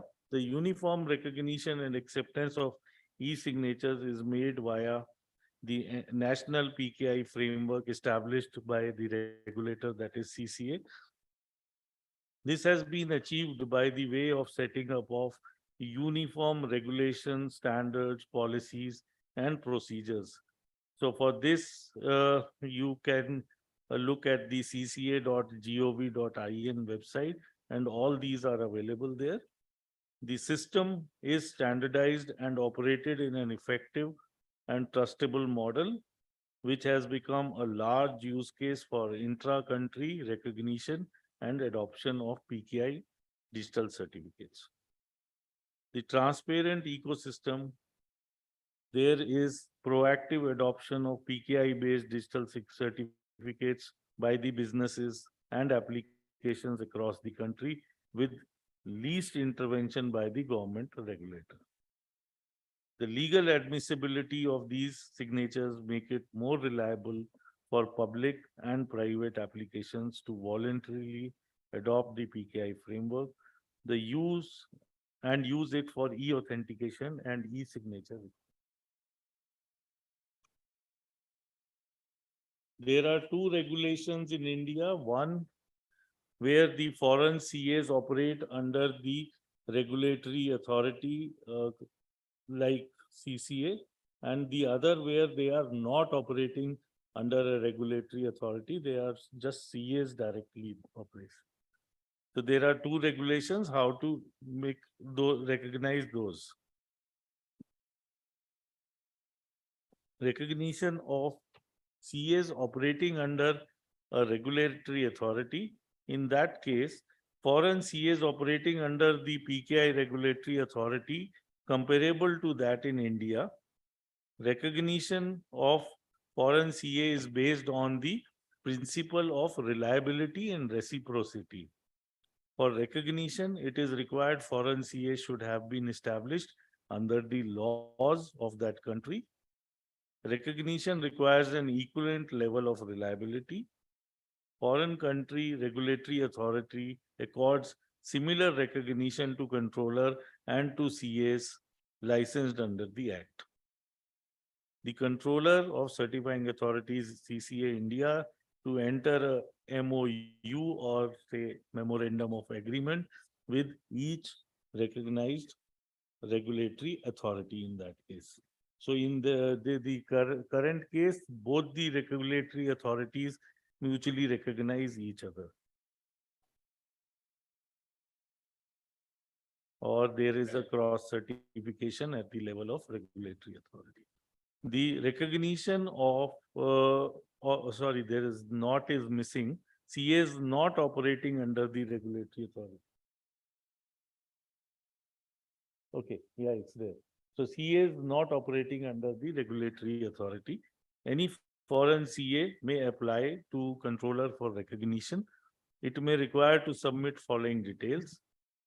They have to submit a certificate practice statement, the statement of purpose and scope of anticipated digital certificate, signing certificate technology, management and operation to be outsourced.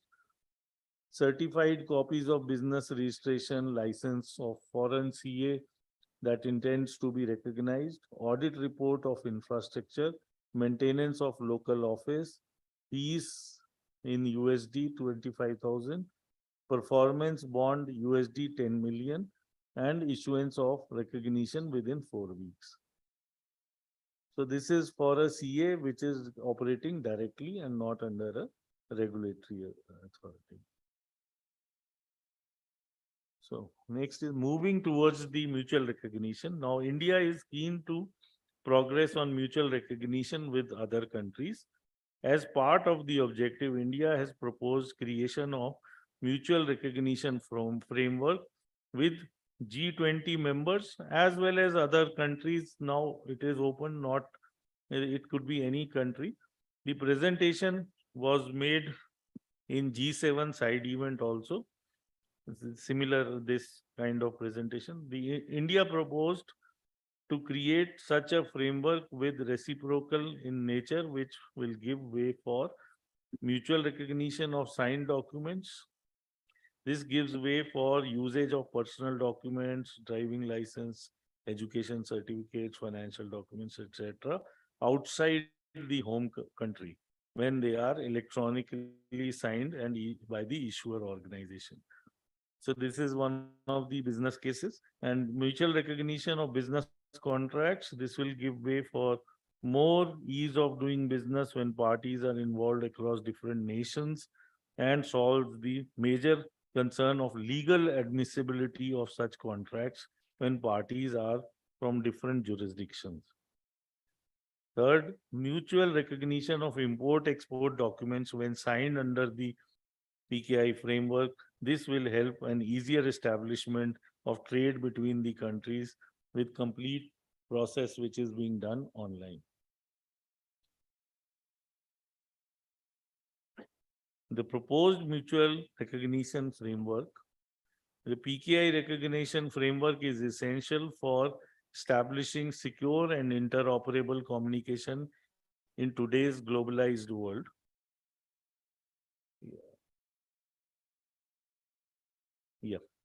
By promoting the trust and security, reducing complexity and costs, and increasing interoperability, the framework provides a standardized and trusted approach that can benefit organizations and governments around the world. India has proposed a detailed framework proposal and overview along with the draft agreement. I think these documents have been shared with you, all of you, and this envisages an idea of establishing trust based on fundamentals of PKI with equivalent level of reliability and also established under the laws of the country.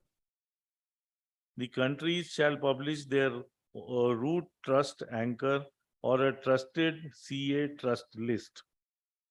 Second, countries shall ensure that they have an active and compliant national PKI framework. The countries shall demonstrate their compliance with globally accepted practices like Web Trust or ETSI specifications. The technical and operational framework for recognition shall also be established by the countries. To conclude, cross-border recognition of digital transactions will make easy way in globalization of digital public infrastructure initiatives.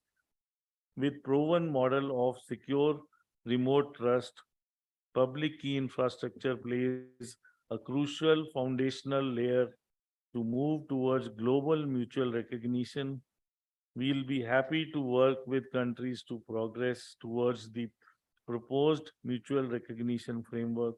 We also invite countries to take part in the initiative so that we can work towards a safe and secure information exchange and build a secure digital world. Thank you.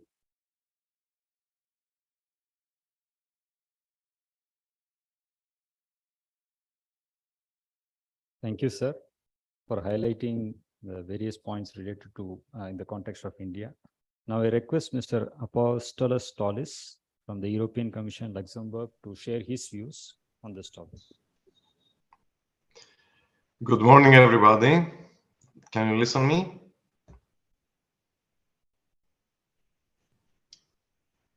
And confirmation if you're listening me? Mr. Apostles, we are not able to hear you. You cannot hear me. Yeah, Just yeah, now bear we are with- yeah, now we are able to. You- Yes. you can hear me. Yes, yes, yes. Okay, perfect. Good morning, everybody, and thank you very much for inviting me to this panel discussion in your forum. It's a great pleasure and honor to be here.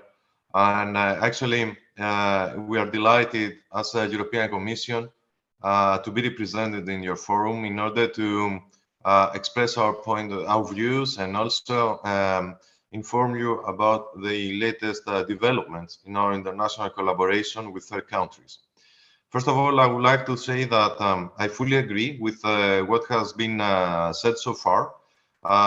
Personally, I strongly believe that the mutual recognition on trust services is a key enabler on boosting the collaboration between the European Union member states and the third countries in terms of trade, in terms of exchange of population, because we have a lot of foreign citizens coming to the European Union member states, and vice versa. A lot of Europeans are coming to your countries in order to work, and all of these infrastructures that we have in place, if we manage actually to reach out a level that we will be able to form a mutual recognition agreement, I believe, I strongly believe actually, that we will see a tremendous uptake on all of these PKI factors which boost these transactions and collaboration. Now, European Commission recently launched its third countries trusted list program.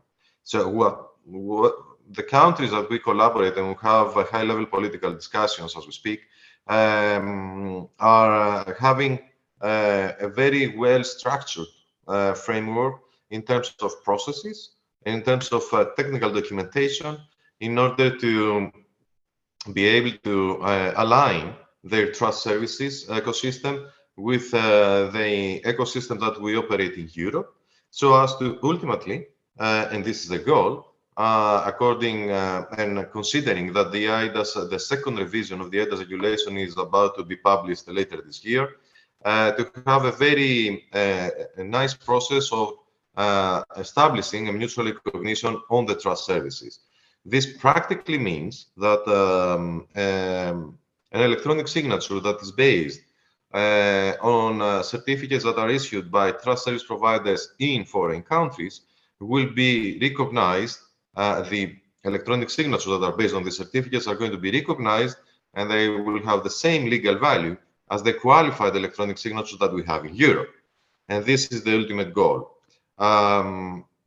I would like to pass the floor to my other panelists before elaborating further about the history of this program, how it is started, which are the current state of play with the collaborations.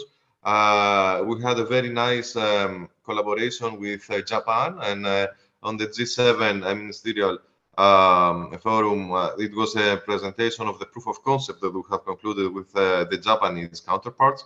And we are actively collaborating with the Indian government and PKI players, let's say, in order to have another proof of concept concluded in the coming months. Thank you very much. Thank you, Mr. Tollis, for sharing your views. Now, I request Mr. Mohammed Zaidi to share his views from Malaysia. Yeah, thank you. Can you hear me? Yes, Mr. Zaidi, we are able to hear you well. Yeah, thank you for organizing committee, for inviting me to be a panel for discussion. I think this is timely, and congratulate India for taking a leadership in mutual recognition. I think at the global stage, I think this is a huge moment for all of us. We need a leader in this area. And Malaysia has, as you know, adopted quite early Digital Signature Act in 1997. And we have adopted UN Central model law and introduced a lot of technology neutrality in terms of electronic signature in the journey. And Malaysia also is going to have the National Digital ID very soon.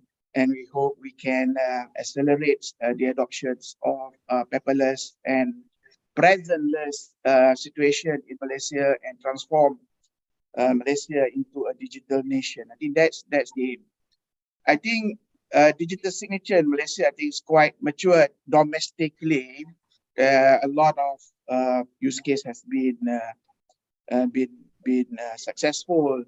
I don't want to share all of them, but tax is one huge area for us. And then we see a lot of changes happen in Malaysia. And the only things that we all know is that digital signature, when it was designed, because of it's an internet, it should be globally recognized from day one.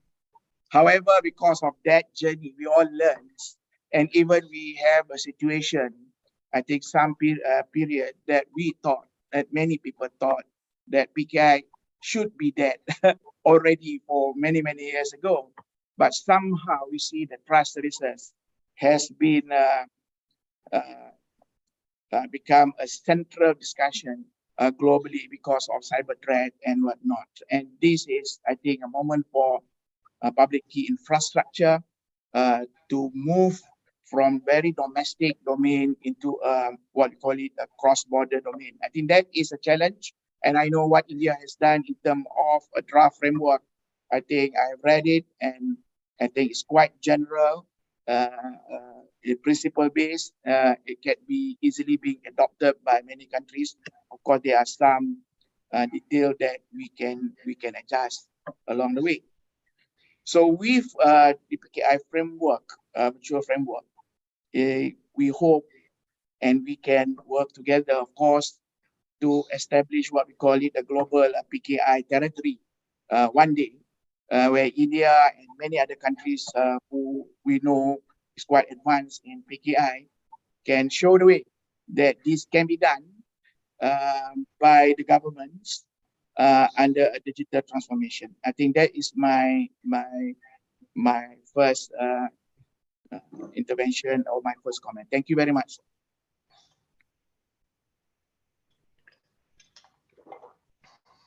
Thank you, Mr. Zaid. Now, as we move on, I request Mr. Jin Hwan Shin, Director Deloitte and South Korea Agency, to give his views. Mr. Jin Hwan Shin. Yeah, good morning, everyone. Can you hear my voice? Yes, you are very much audible. Yes. Okay.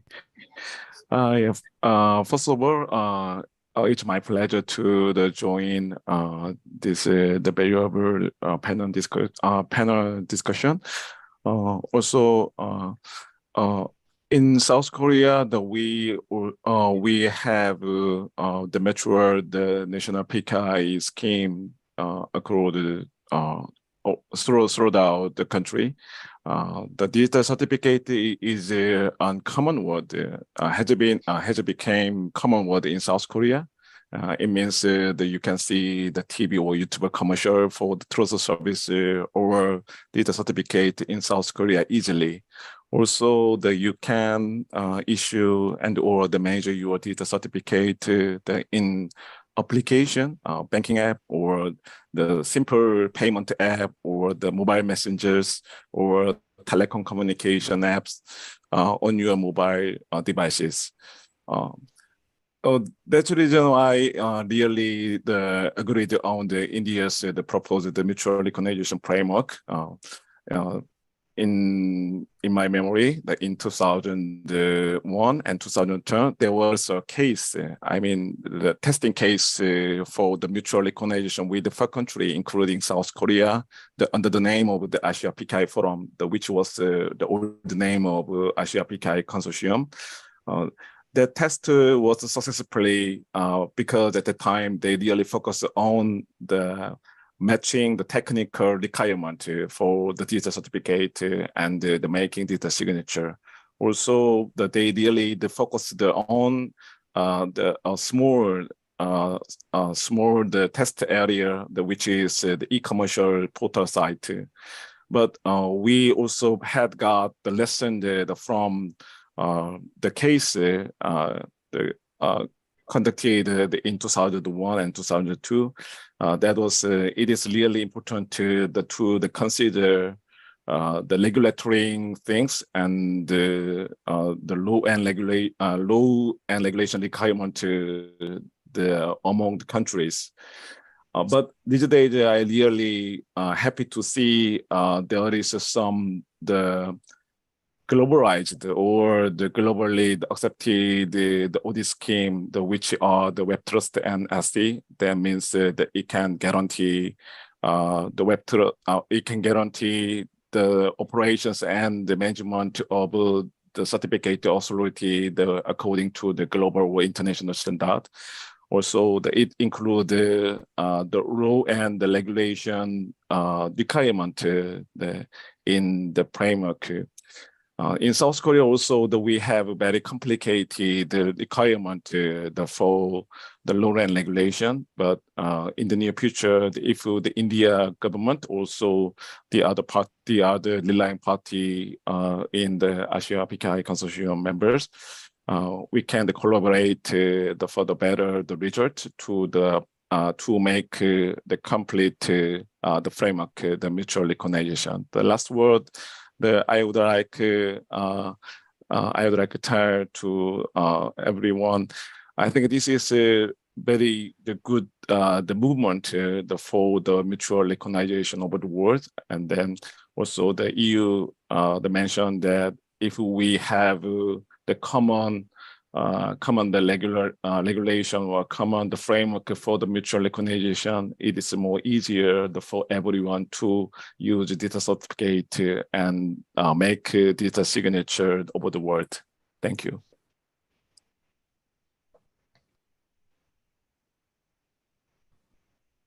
Thank you, Mr. Jin, for sharing the Korean perspective. Now I request Mr. Vijay Kumar to share his viewpoints. Everyone. Dr. Balaji, am I audible? Yeah, you are audible. Okay, thank you very much.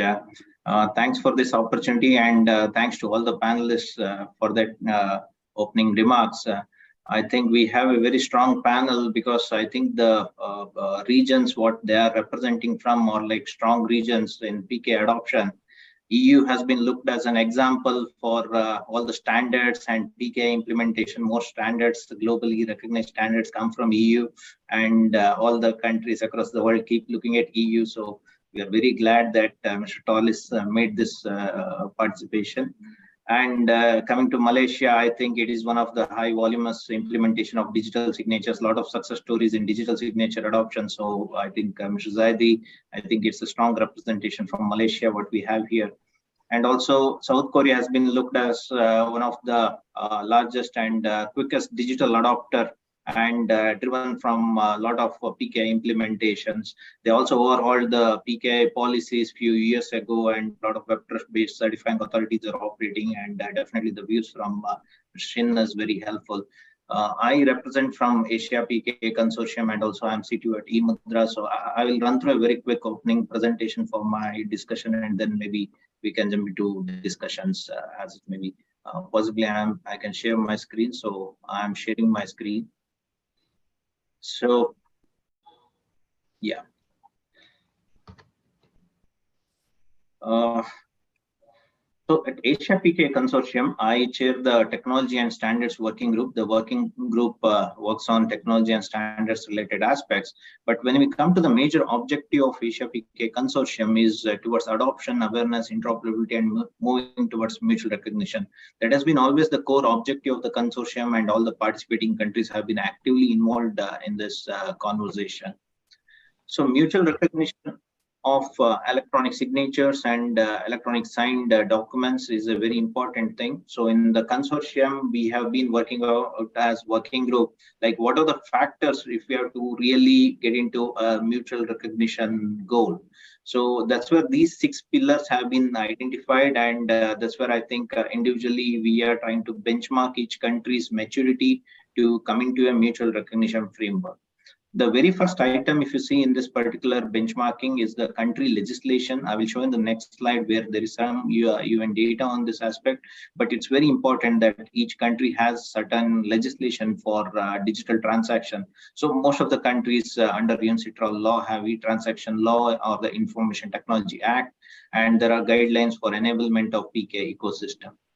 Second particular pillar, if you see, is infrastructure or the service providers. It's very important that there are trusted third parties in the ecosystem. There are trust service providers. So there should be licensing policies and a regulated framework for this aspect. And this has not been successful unless there is a private participation in this particular program. So this is the second one. The third pillar, as we see here, is awareness and adoption. One is the enablement of relying parties, the application providers, the service providers. This is very important, and also bringing awareness to the users to use the digital signatures and adopt public infrastructure-based digital transactions. The fourth one in this is compliance benchmarking. I think a couple of speakers already mentioned about this. Mr. Shin also mentioned. So globally acceptable compliance benchmarking should be there, because several countries keep following their own customized audit criteria or the compliances. But I think globally things are evolving. There are standard policies and procedures being established. So that's why what we see is more web trust and HC related standard adoption has been very helpful when we benchmark the countries. The fifth one is more an interoperable framework, because this has to be very important to get into technical conformance. So that's where the type of certificates, the identity verification, and several other procedures, what has to be mutually recognized has to be in place. So that's why interoperable framework is also very essential aspect here. Then finally, the sixth pillar will be the goal, that is the mutual recognition, the recognition of signatures outside the country. So this has been one of the benchmarking aspect what we are trying to work with the countries. The next slide talks about the very first pillar. What I mentioned is the e-transactions law availability. I think that's the basic pillar. If you see this one particular stats provided by UNCTAD is this is of 2021. Most of the countries already have implementation of electronic transaction law. So the basic legislation is already available. What is required is to operationalize this legislation and bring other 4 pillars into action so that the 6th pillar can be achieved. So this is a very, very important aspect. So there is no groundwork required in most of the countries. The legislation is available. It's more about operationalization and making it interoperable. So globalization via mutual recognition, as Mr. Ashish Banati mentioned, I think it's a very important point. What India has taken the lead in line with the G20 presidency, Vasudhaiva Kutumbakam, or one world, one family. This is very important, where the digital transaction can become borderless. So borderless digital transaction should be the goal, so that the other country can identify and recognize such digital transactions. So the 3 examples what previous speakers also mentioned, I have put here. But the last one, the transactions made via digital public infrastructure should be recognized by another country. This is a very important aspect. I think in the opening presentation, Mr. Srinivasan also highlighted on this particular point, that this will create a very foundational layer for easier recognition of payments, identity, educational documents, which are now coming as a larger digital public infrastructure aspect, which is also noted in the outcome of G20 Digital Economy Working Group documents. Way forward, as we discussed, I think it's very important to move towards mutual recognition with other countries. At Asia PKI Consortium, we have members more than 11 countries and cooperation agreements with European, Arab, African regions. We intend to facilitate such an agenda to move the digital transactions borderless. So we are very glad that India is taking this particular lead. The regulator office is themselves are involved in this particular program, and our consortium is very happy to work with them and drive this particular program. So we look forward to liaise in a continued conversation and move towards the borderless digital transactions. Thank you.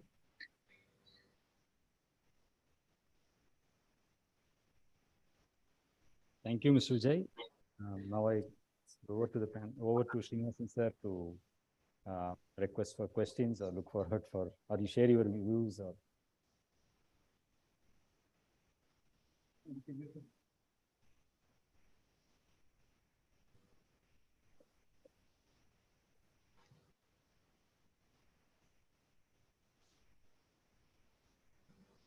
So the mutual recognition, as all of you have seen, it's a very important aspect.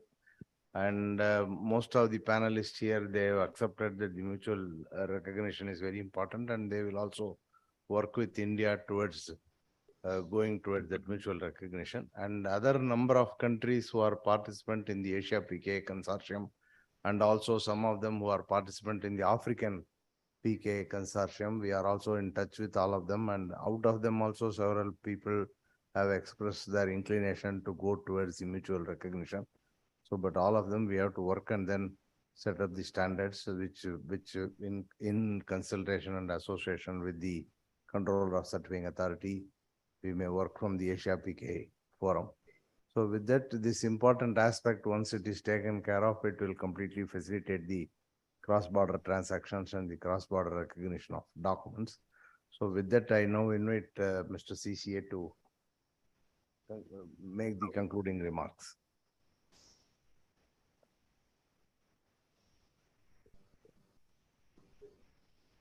First of all, thanks to all the panelists for joining on a very short notice. I know Vijay has done a lot of hard work in spite of his busy commitments elsewhere outside office.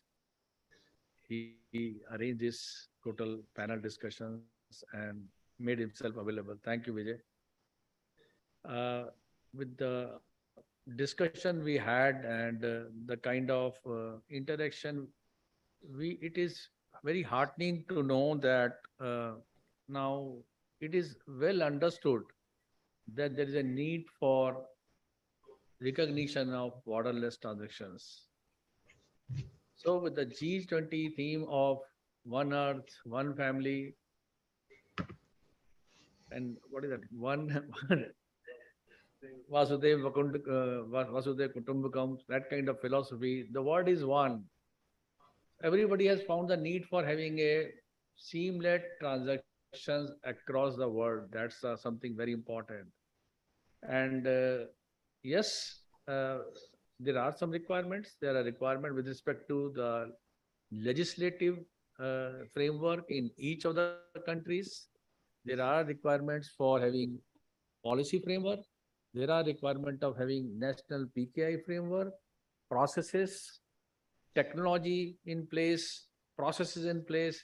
I think that's all can always be built up, and that can always be shared among one and all nations, and it can be made acceptable at both the country levels. I think time has come for facilitation of the global trade, looking at the growth of digital economy. And I really appreciate the time spent by all the panelists over here, giving their valuable suggestions and supporting the theme which is proposed by India. I look forward to the written communications of all of you on the panel and the other countries, which can be followed by Office of CCA, so that we can take it forward from this stage and moving to the further level of deliberation and coming to the conclusion of making it one word, one kind of acceptable digital signature for the overall global trade and global growth. Thank you very much. Thank you.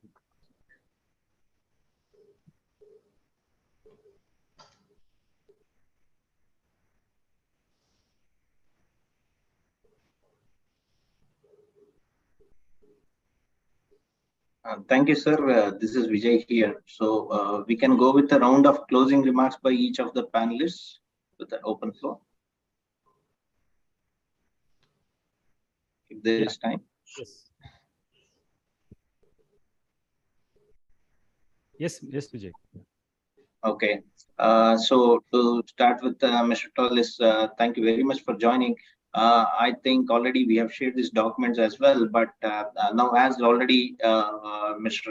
Arvind Kumar has mentioned, we are already doing a pilot with EU as well as Japan. That's more on a technical operational nature, but we would be very keen to discuss on this framework, which could be a broader administrative framework, discussing on interoperability, any challenges in this framework. Definitely, we would be very keen to discuss with the EU Commission. So maybe this panel discussion would be the beginning, but we need to continue this conversation to make it happen between India and Commission, and same with other panel members also. So I would request your comments on this particular matter.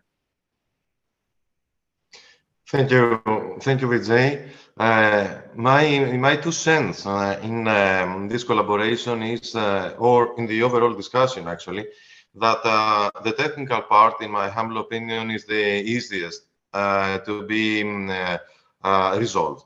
The technical dimension of this journey of the mutual recognition of trust services between EU and third countries, because we have tremendous experts across the globe in order to find a consensus on which technical specifications and standards should be followed and agreed by both parties, let's say, so as to establish this technical trust. On the other hand, in Europe, we have the other type of trust, which is based on some other elements. Just to name a couple of them, I'm talking about the governance from the IEEE pyramid of trust, which is in place in Europe. And we're talking about the conformity assessment bodies, the conformity assessment reports, the peer audits that are coming or happening, I'm sorry, from independent authorities, etc., etc. So this is a very, very important aspect that needs to be not forgotten in our journey to mutually recognize the trust services across the globe. And another dimension that I would like to put in our discussion is the cybersecurity.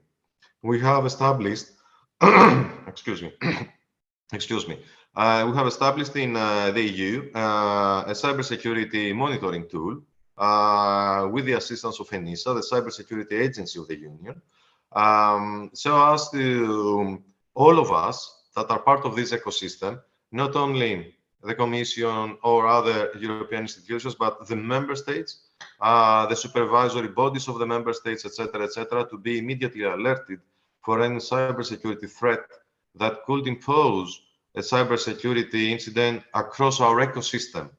And all of you understand that if this trust is going to be compromised, then the whole tower is going to collapse. So in the outlook of moving towards a mutual recognition between the Union and third countries, we shall never forget how we are going to take in our European family the third countries at the cybersecurity level as well.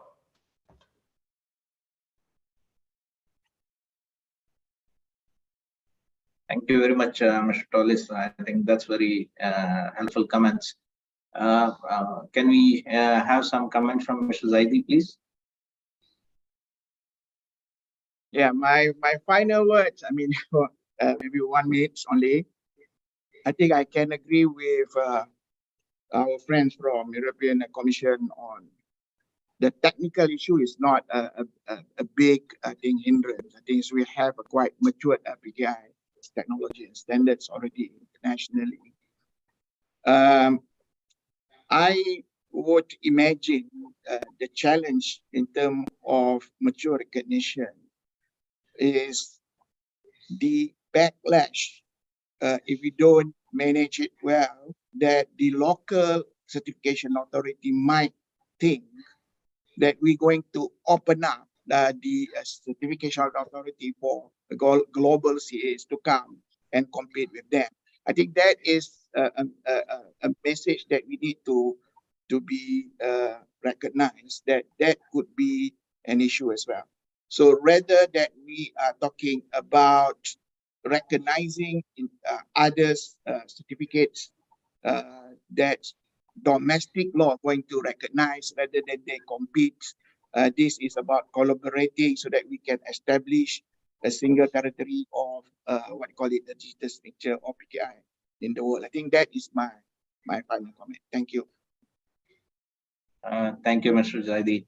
I think we have also received some feedback on this, but that has been quite a misconception that foreign certifying authorities may impact the local certifying authorities' business or issuance as such, because usually in mutual recognition, countries tend to put some kind of exclusion that the recognized certifying authorities may only be allowed to issue in the countries where for which they are recognized. Like say, if you recognize an Indian certifying authority, it's mostly for Indian citizens whom they can issue the certificate, and Malaysia shall recognize those certificates. So that's kind of a structure. These are the kind of challenges what we wish to discuss on the framework while we progress to bring a final consensus. Thank you for that. Over to Mr. Shin for remarks, please. Yeah. Once again, I really happy to join this protocol discussion, and I totally agree with all the panelists' ideas and opinions. My last word, we need, I think the technical perspective is very, very important. But in my view, I think in a perspective of regulatory and supervision, the bodies, also we need to consider certificate life cycle and the usage of data signature after certificate issuance, that propose the framework for the mutual recognition will include not only technical matter, but also the how to handle over the manage certificate authority, the Azure Trust Anchor. For as I mentioned, the Web Trust audit criteria or the criteria that might be good method to check over the audit, the operations or management of certificate authority regularly.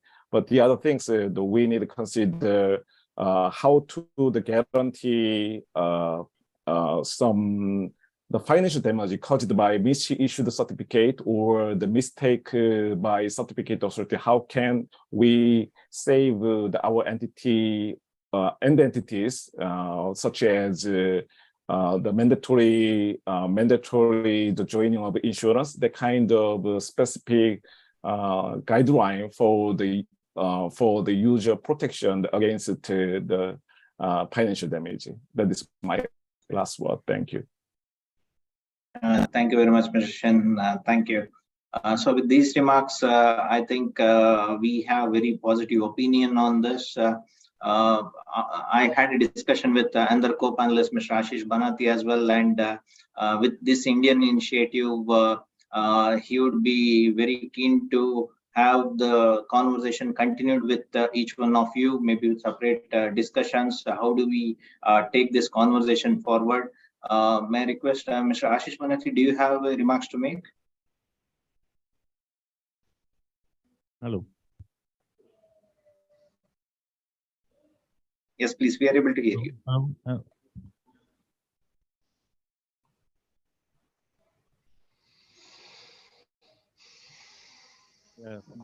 Hello.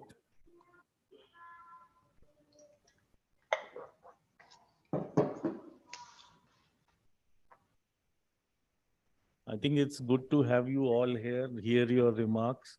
And we all feel together now that we should have a mutual recognition system in place. Those security things and maybe trust list, middleware and the business layer things have to be developed, and rules, regulation, policies have to be in place so that the system which comes up has to be secure enough to get the confidence. And with that, we'll have further discussions and we'll definitely move forward in this direction. And with that, I think the conclusion remark, CCA sir will give the final conclusion. Hello. Yeah, the point is taken. Yes, there are challenges with respect to technological solutions, security, privacy, and everything. But these we should look as an opportunity. End of the day, it has to go through, and we'll collectively work on some kind of platform, technological platform, which will be workable amongst various participating countries. Right now, we are working with EU and Japan on one such proposal. India has also got a DigiLocker kind of concept, which we wanted to introduce and share with other members. See, these things can always be worked out mutually once we sit together. I look forward to them as a challenge. It's an opportunity for all of us to work.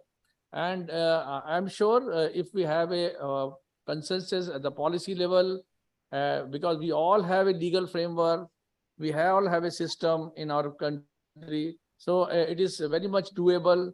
And let's put our hands together and make it a success. Thank you.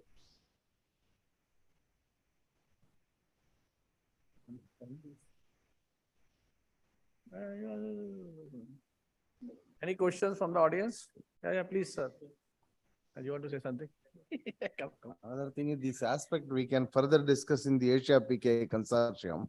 So what we may have a meeting in October and November. So more detail can be discussed also. Yeah, as brought out Asia PK Forum next month or maybe the next month, the issues can be further consolidated in those meetings. Okay, thank you. Thank you for a well-rounded discussion. Just three small points. Just adding to what has been already discussed. First of all, when it is interoperable across the globe, we already have models both for industries and banking sector, where there is a corporate governance and still you comply with the local country law. They create a subsidiary or equivalent. So they all interoperate across the globe. The corporates have global policies, which is for the corporate. Maybe the talk that was specifically mentioned about what happens if a global player wants to operate under this new ecosystem. So we have the corporate and country compliance model with MNCs and transnational countries. So that model can be considered similar. So that this is not part of because it's of the digital economy along with these other things. The second point was that cyber security is mentioned. As we work together, the honeypot gets larger and sweeter. So there will be more bees attacking us. So definitely we have the standard NSF, Indo-US or Indo-European call. The joint calls are there on thematic calls. So maybe CGSR through the on the respective countries through their official funding channel, they can call for a joint proposal on thematic areas. How to make this robust when we operate across the globe with disparate technological maturity and people literacy level and things like that. That is a great opportunity to have international collaboration on PKI-based research. That is the second one. The third one is now we have all the forums. Similar to the way we have the Energy Commission, Atomic, and so many other areas. We can also have kind of bodies which can go and kind of audit or inspect other countries, global team, which happens in candidates, whether it is green energy, all the SDG goals. So this is also one of them. So if such a thing can be conceptualized across multiple countries, so there can be a group of 3 or 5 people can visit and understand. That can be some periodicity can be defined. Those are the 3 points that I thought I will place before the August audience and Serious, sir, if you can consider them, it would be nice. Thank you.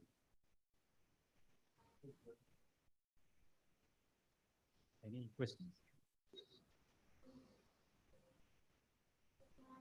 Sir, as far as this mutual recognition is concerned, so are we only looking with respect to legislation, administration, or legal aspect, or are we also looking for something like cross certification or interoperability between root certificate authority of different countries? Are we working in that area also? Hello.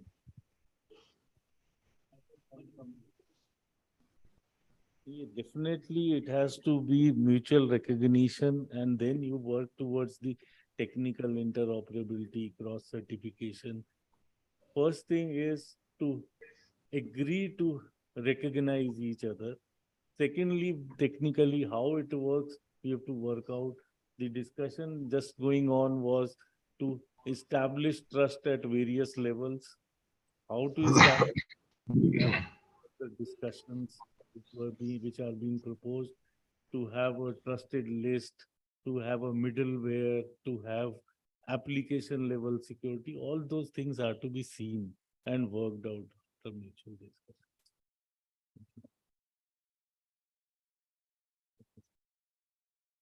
Any other questions? Any other questions?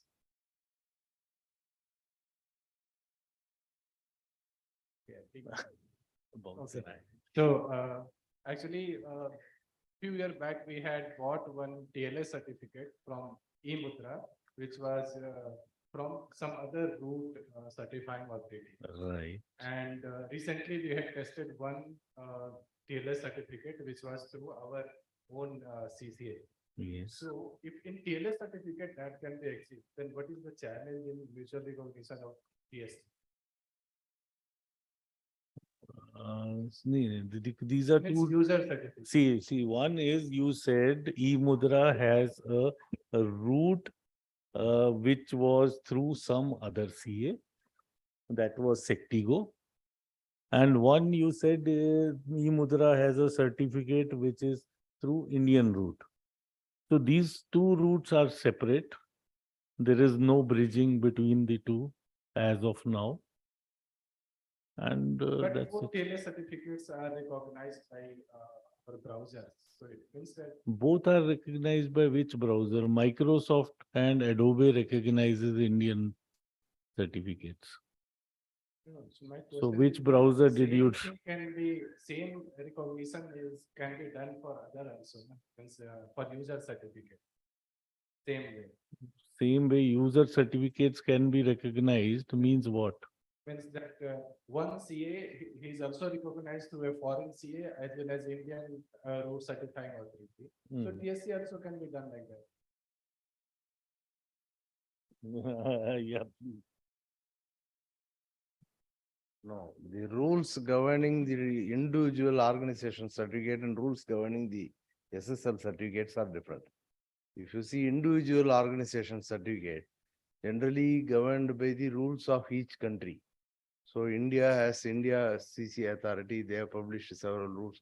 Similarly, each country has several rules. Within that, there are 2-3 models. Some countries say that even a foreign certifying authority to operate in that country, they have to put a data center there. Their own data should not go outside. That data has to be within that country. Some other countries even allow the foreign certifying authority to register in that country and operate. So that way the rules of individual certificate is quite different. Whereas when you come to the SSL TLS certificate, the certifying authorities which are recognized by the Web Trust accreditation, and then which are again, which root has been enlisted in all the global root stores, which is a very complex process.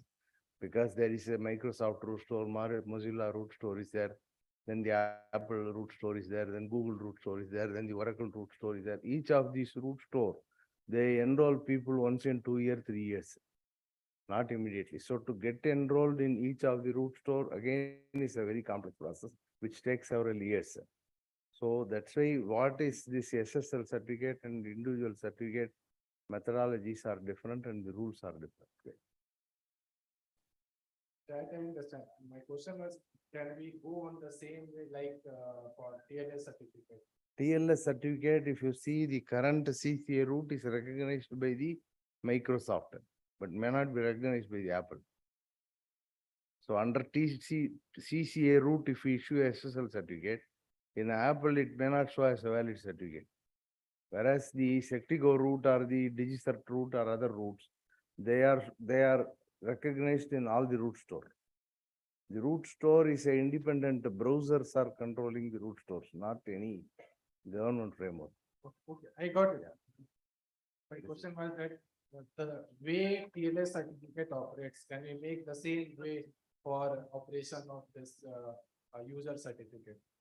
No, because user certificate, every government want to govern in a more regulated way and different. Just to add to what Mr. Srinivasan mentioned, the purpose is different. As he rightly said, the user certificates are for signing purposes and to be recognized by the national legislation or the laws of each country, whereas SSL is trusted by private application providers. If you're using Google Chrome, Google has to trust. If you're using Mozilla, that has to trust. So the purpose is only limited to application providers. So similarly for signing certificates, getting Adobe trust is easier. So if you open in Adobe, it will work. But whether a country's law recognizes, that is a very important aspect. And that's where the signing certificates will require the countries to accept mutually. So that's very important. Thank you. Thanks, Vijay, for the clarification. So I have just one small comment who is standing on the boundary lines. Maybe as a consortium, as a people who are participating from various countries, whatever as CCA sir and Srinivasan sir and Banati sir also has mentioned, the documents, some of the documents, especially the techno-policy related documents, can also put up as informational drafts in forums such as IETF. Maybe we are actually, because this is a consortium of organizations who are working together, and this can actually gather up momentum with more collaborators from different countries coming in and pushing in, and it can become a really world-class standard. So this is just my thought. I just putting it in this forum. Okay. Okay, only one question. Okay. Yeah, please.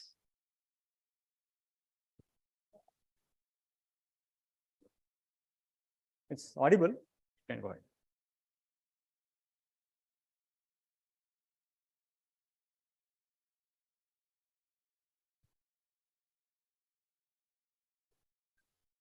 Thank you. Thank you. Sir, there are so many strong dignitaries here, sir, for all the insights what you people have shared with us. That is really wonderful. But sir, being an entrepreneur, I have a very small, it is type of question also, or type of solution also. Sir, we are almost about 140 crore people country, sir. It's a very big country, but still, I feel the awareness about this PKI is very less among the people. That why digital signature is required. Why, in every sector there are a lot of fraud happening with the papers. Okay, somebody has used your paper to take the your loan and something. So my very small question is that what kind of initiatives as an CCA we should take for the awareness of this PKI and everything among the general people, or do you have any policy guidelines available with us? Because this is, I don't know how relevant it is, but for me as an Indian citizen, it is to get this awareness about this PKI. Okay, the CDAC has been doing awareness courses on behalf of CCA, and those are regularly being done. You are invited to attend those courses. You can contact Dr. Balaji for this. There is also a website. You can contact them. All material of the previous trainings, events, everything is available on those websites. And the user not using the PKI is also something you may not be knowing, but a banking transaction that you are doing may have lot of PKI involved in it. So you are totally agnostic at times to what all is going on in the background. The systems are mature and have been using PKI technology. I think banking has been using the XML signatures since about 15 years from now, and a lot of things are going on, but public may not be aware they are using those features. Thank you. Thank you. Thank you, sir. And thanks to all the panel members as well as the dignitaries and the moderators for making this a wonderful brainstorming discussion. So as a small token of appreciation to Mr. Srinivasan, I request our Executive Director, Dr. S.D. Sudarshan, to felicitate Mr. Srinivasan. Okay, along with Mr. Bindu Madhav, sir.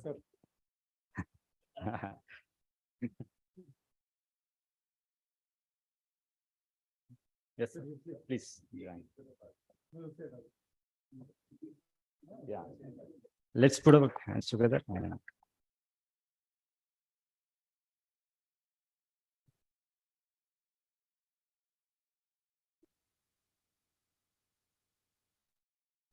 Thank you. I think a photograph of all the panel members and the moderators can be captured.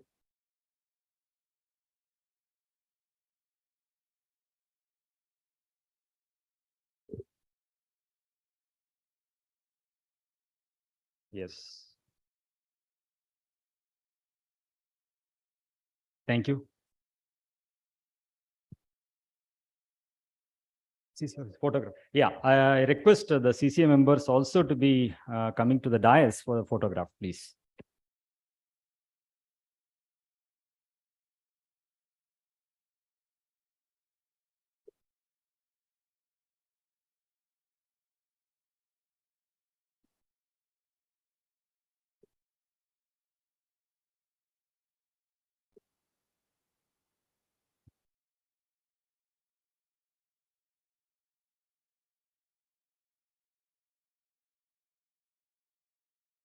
Mr. Kaushik also can join, please.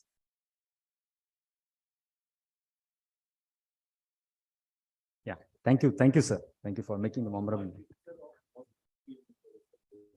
Yes, sir. Yeah, sure. Okay, thank you, everyone. We'll sign off. Thank you.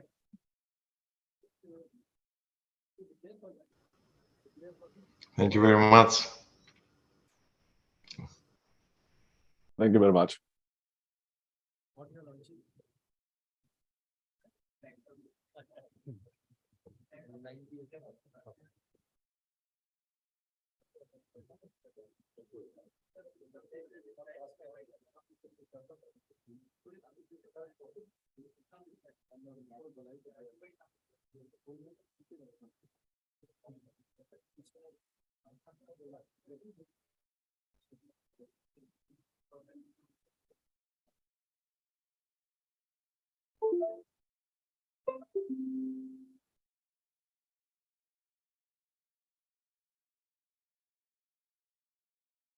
Thank you. So before we move on to the next paper presentation session, we have a launch of the BLP program from IEEE Standards Group. So for that, I request Mr. Munir Mohammed, Senior Manager Standards, to the dais. And of course, we also have Mr. Shrikant Chandrasekharan, Head of IEEE India, to be part of us. First, I request Mr. Munir Mohammed to be on the dais and give an introduction about this. Good afternoon. Thank you very much, Dr. Balaji. So to start with, I'm sure you might be knowing about IEEE itself. IEEE is the world's largest professional association, under which this conference is also part of it. And what we have is the blended learning program. That's what Dr. Balaji mentioned. The blended learning program is a program, online program course that a platform that was created mainly to address some of the issues that we know, and you bring the technology and the courses in a blended way, wherein it's not just online, but at the same time have some gamification into it, create some make the courses in such a way that, it's easy for the learner to understand. At the same time, it's very interactive with assessments also part of it.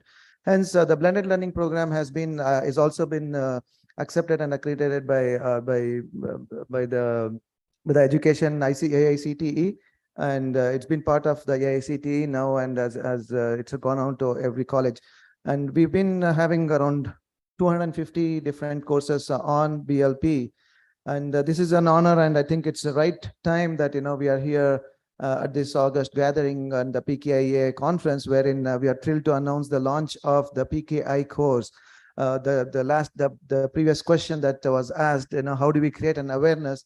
I think it's right. It was right appropriate. I didn't talk to him before coming over here to ask this question, but it was the right landing for me to come in here and pitch that. This is the way that, we are trying to create this awareness by bringing in this PKI course, wherein it's going to go to all the engineering students, all the career development, etc. So that all the engineering students will come to know about what's PKI and how they can actually get onto it. It's really a very meticulously designed course, with the aim to equip all the learners with the profound comprehension of the PKI. It includes a lot of topics, including the cyber hygiene, cryptography, PKI algorithms, digital signatures, PKCS standards, the OSCP certification, and the SSL and the e-sign authentication protocols. So this is where, we are really happy to launch this course, and this course is part of the whole series of the cybersecurity course that we are going to have. And since the PKIA conference was happening, we thought this is the right place and right platform to come and launch this course. With this, I actually would like to thank the team that worked on it. The Dr. Misbauddin and his team really worked on the content creation from CDAC, and then from IEEE blended learning program, we really made it productionized that into a wonderful course. I'm sure you all are going to be learning it or using it for to take it forward. With this, I would like to request Mr. Sri Chandra and Mr. Sudarshan and Dr. Misbah to please launch the course. See, sir, there's the PK course launch. So you can, yeah.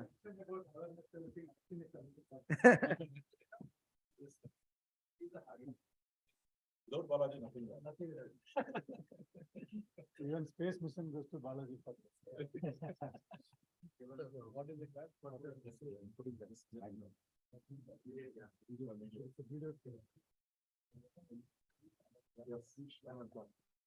Pretty faces.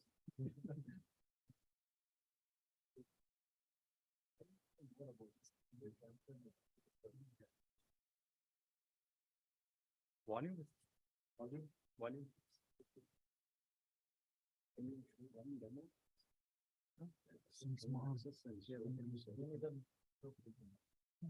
Yeah. Sure. Yeah. So for those who are interested, you can please scan the QR code. They'll get the details of the course. You can go online and just have a look at the course itself, what it contains, and who it's going to be catering to. If you can please open up the QR code once again, just give a minute for anybody to scan the QR code. On the video again. They're trying to get the volume.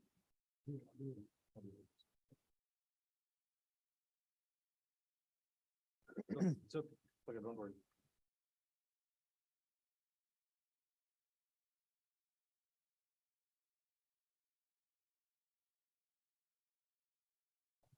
Pause here. Pause here.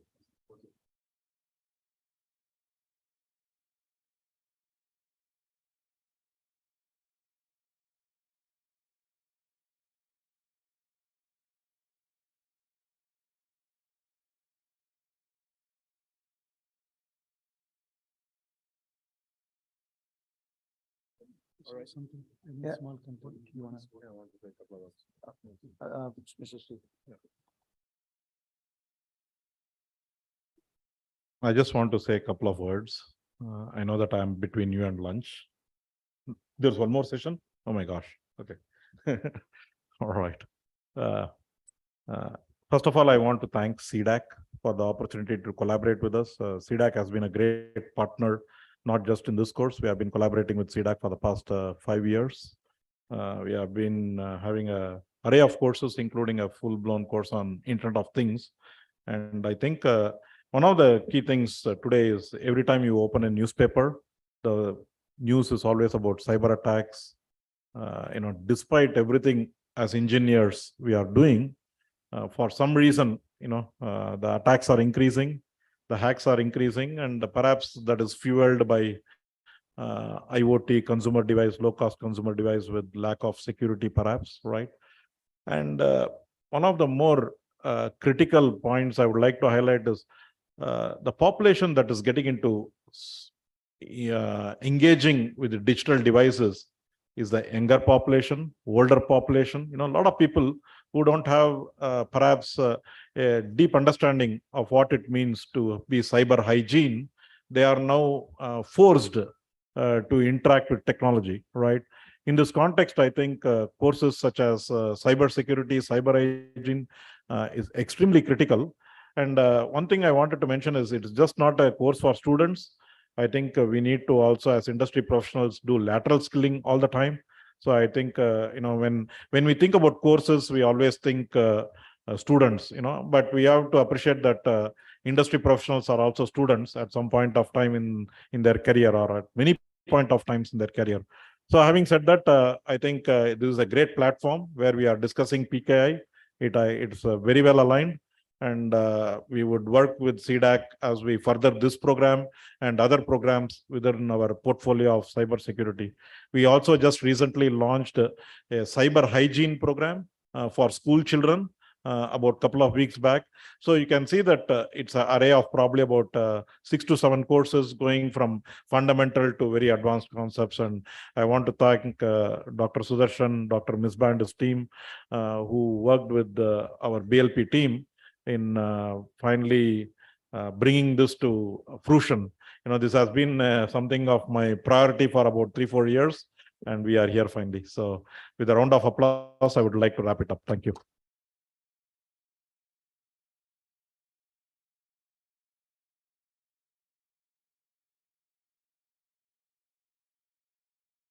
Thank you, sir. And I request the members, all the interested members who are the audience, to scan this code.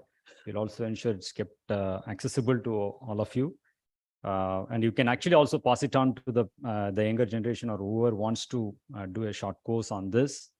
So with that, we move to the next point of the next conversation of the day. So I request my colleague, Mr. Anup Kumar Pandey, to share the details of the next session, please. Yeah.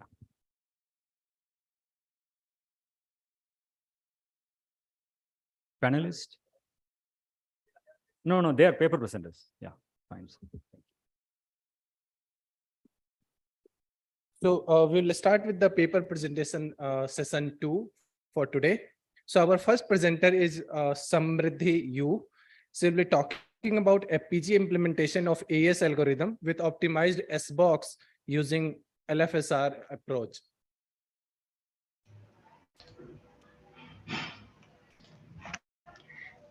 Yes, very good afternoon, everyone. Am I audible clearly to you? You are audible. Please share your screen. Okay, sure. Yeah. Yeah, is it visible properly? Yes. Okay, sure.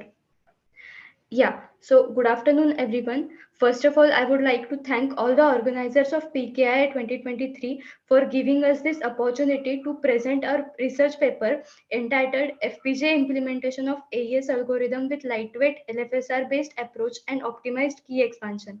Me and my colleague Vaishnavi Deshpande are present over in this conference to present this paper. So I'll just go through the agenda of this presentation. First, I'll introduce and explain the motivation behind this topic, the literature survey, objectives, methodology, then the experimental setup, results, and references. So first, in today's world, in the world of IoT, in the world of edge computing, the security of the data is very basic necessity. The cryptography is necessity of communication and data exchange when it comes to confidentiality and integrity.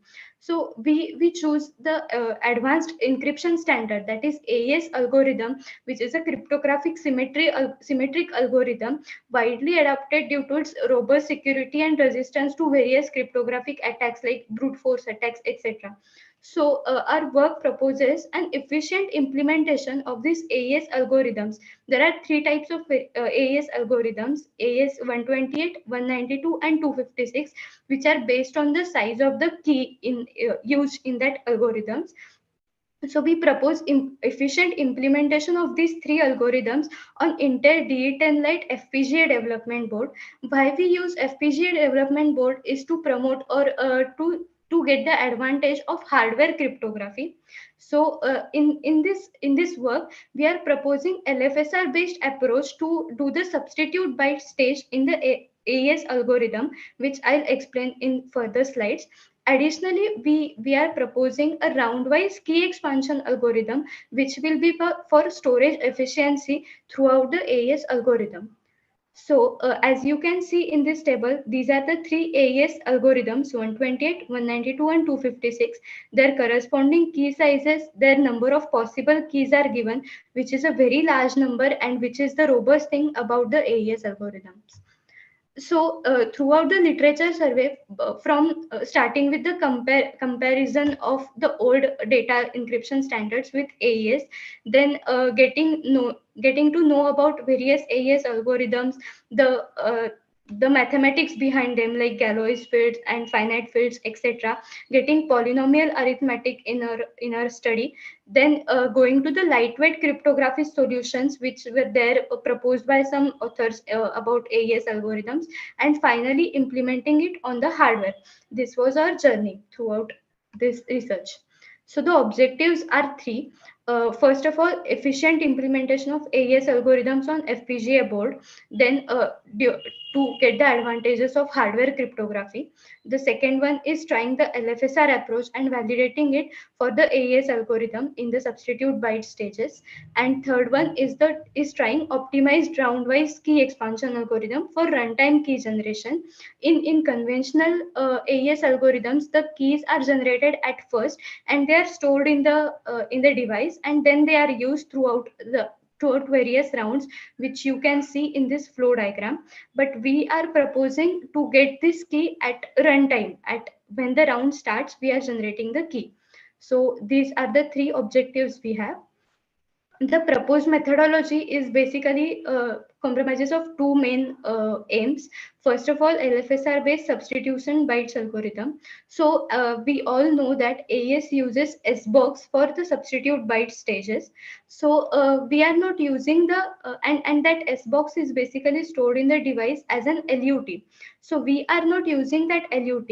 We are trying to generate that substitution to the input byte at the runtime. So for that, we studied the AES algorithm first of all, and in the original proposal of AES, Randall used particular irreducible polynomial, which is x raised to 8 plus x raised to 4 plus x cube plus x plus 1. And for when we come to LFSR is basically a linear feedback shift register, which is built up on a polynomial.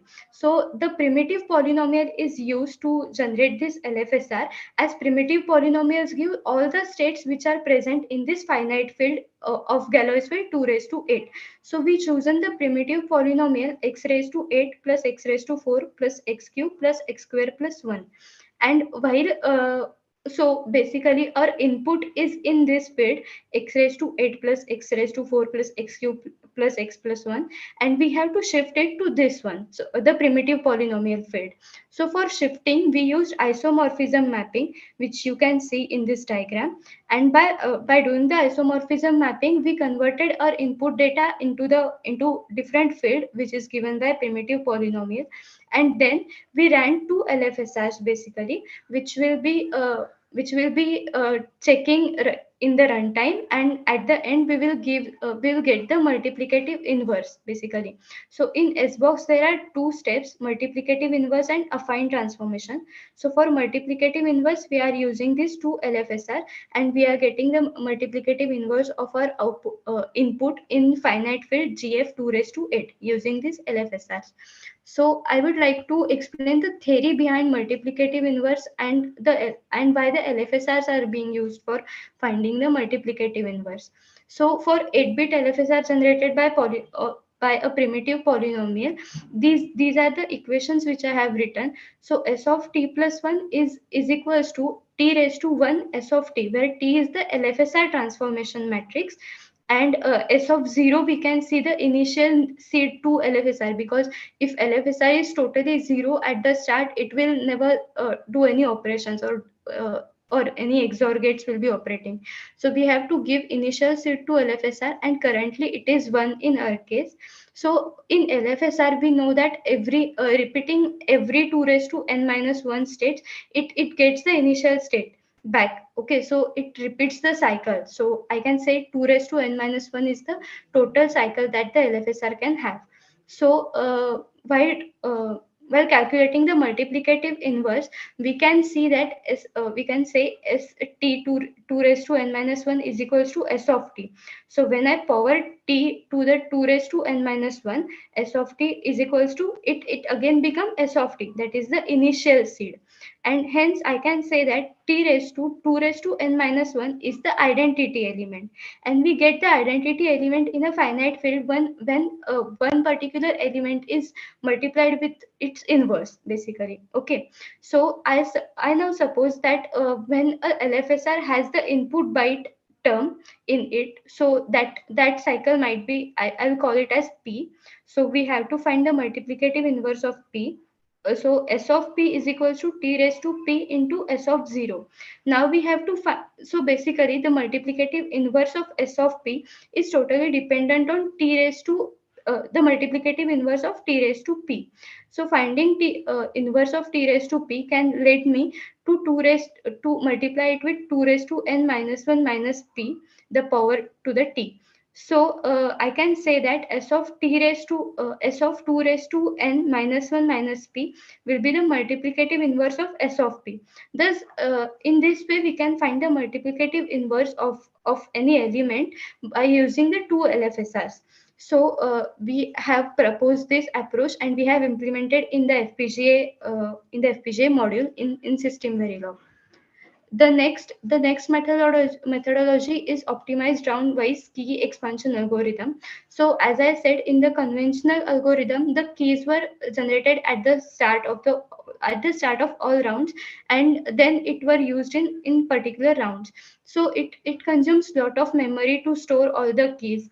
In fact, we found that AES 192 and AES 256 doesn't fit on that FPGA, as a lot of memory were consumed by the storage of keys.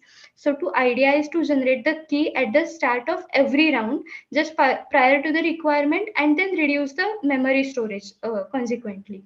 So we propose this algorithm, and so this algorithm basically means that we are generating every byte of key, and we found how to generate that byte of key at the start of the round, and this is the summary for that algorithm.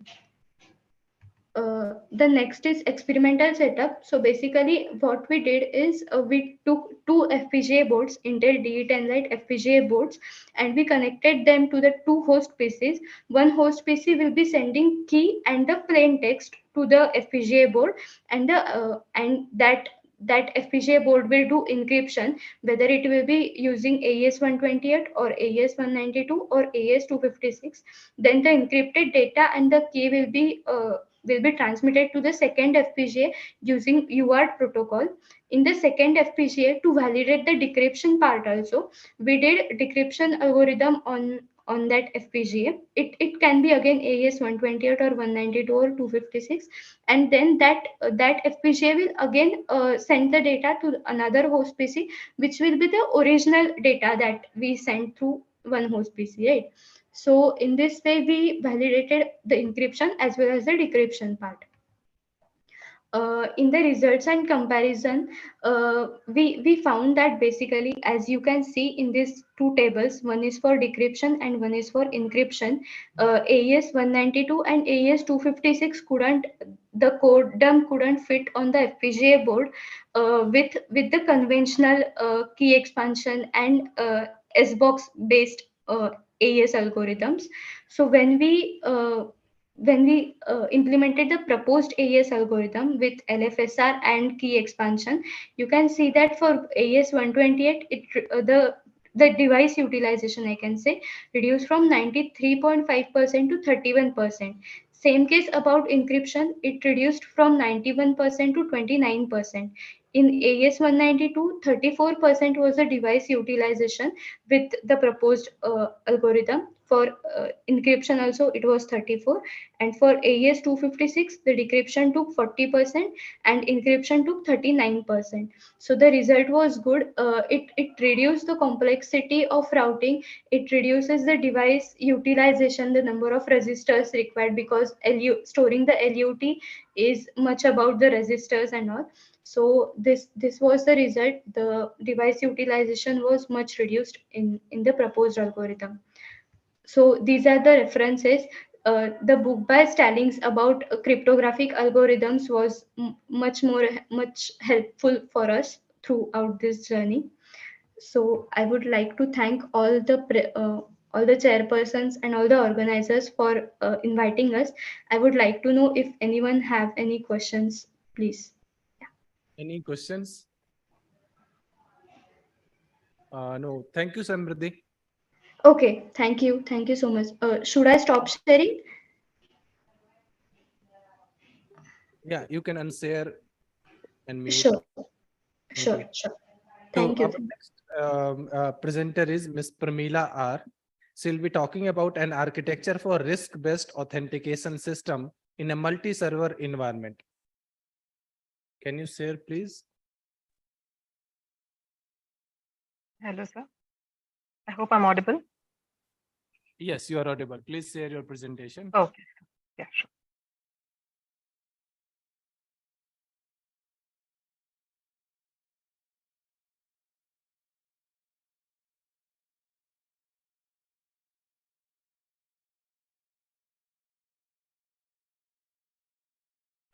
I hope it's in the slide show mode, sir.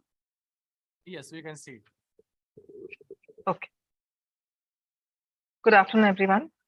Thank you for giving me an opportunity to present in this conference.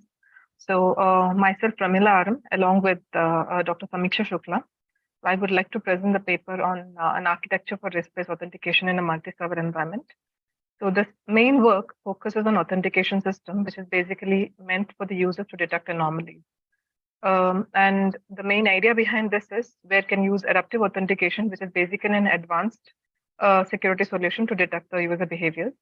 The concerns here are there are a lot of work which has been proposed on detection of user anomalies using adaptive authentication, but very few work is proposed with respect to identification of user during initial few login attempts, and also a combination of an architecture which can be used where we can use machine learning technique as well as statistical based approach to detect user behavior anomalies. So for this, we have proposed an architecture to estimate the risk for the user during initial login process, as well as when the user's data is extracted enough for the prediction in multi-server environment. The work which was started was initially was a work which was proposed by Dr. Mishbauddin et al., where a design of risk-based authentication system using machine learning environment was proposed using context-based information. This was specifically done using adaptive authentication system itself. Later, certain other works were proposed, which is risk-based static authentication. This was basically using context and behavioral information. Another work was proposed by Ding et al., where it is user identity authentication and identity based on multi-factor behavior features. This also was using behavioral data to identify user anomalies. Next, the work was proposed by Martin et al., where an approach to detect user behavior anomalies in identity federations. This used both context and behavioral information. And recently, the work was proposed by Whitling et al., which was an intensive work based on pump-up password security, where this is also to identify the risk-based users using machine learning technique. But the difference is here, ML algorithm used to decide the threshold, not to predict the user anomaly. So based on all this work and the gap which we have identified, a control flow architecture was designed for our work. So here, as shown here, initially we'll take the user details. So user details will be going to the user context storage, where a risk estimation is done. For risk estimation, we have risk policies through which we can decide whether the risk factor, which is calculated based on the data which we collected from the user, is acceptable. If it is acceptable, we do not take up to MFA. If it is not acceptable, then we raise an MFA. Now, again, if the MFA is not cleared, we move it back to deny access, or else we grant access. This is the basic authentication system, which is generally there for all most of the RBA systems. But what is that which we are proposing here with respect to multi-server environment is, we have divided our data into two tiers here. That is an application tier and a data tier. So here, an application tier is basically where we can see is user management API. This is where our third-party application resides. Normally, a third-party application will, if they're associated with this to identify the user or authenticate the user, then we will be associated with multiple servers. There are API, that is risk estimation API will be over associated with multiple servers. And this risk estimation API, if we see, has another dedicated database, which is on the data type, which is the risk evaluation database. So if you see, user management API have their own database, but we have no connection to their database. We extract the user parameters, and those parameters are stored in our risk evaluation database.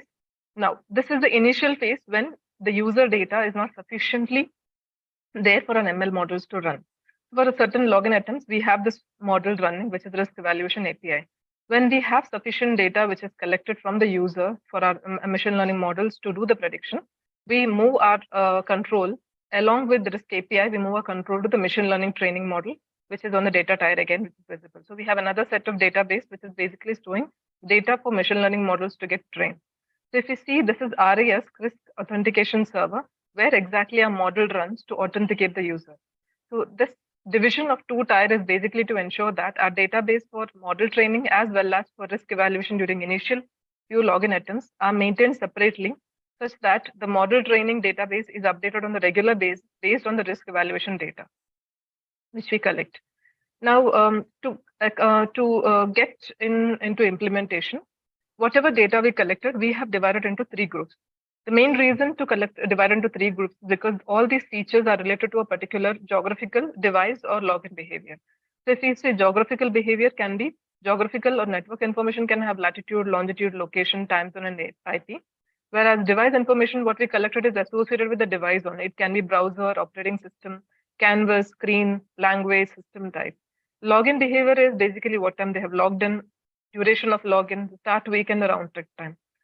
So why we have divided them into three different categories is because we have users who frequently change with any of these categories. Some users keep changing their networks, that it can be they may be traveling on a regular basis. So we'll be able to accommodate the threshold, separate threshold for each of these groups. Few users are there like admins who frequently change their device or browser information. So we can have a separate threshold for this, as well as login behavior information. Normally, this division was done in our approach for the first time here. So what is our method?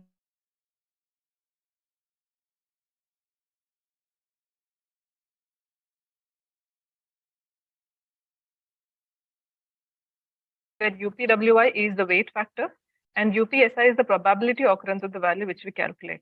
So we basically check over here what is the probability of the value in the database.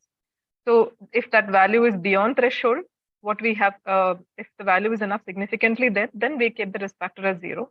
If it's not, then we take the risk factor as 1 because our threshold factor decides if enough of data is there in the database, we take up to be 0. If not, which means that's a higher risk, we take up to be 1.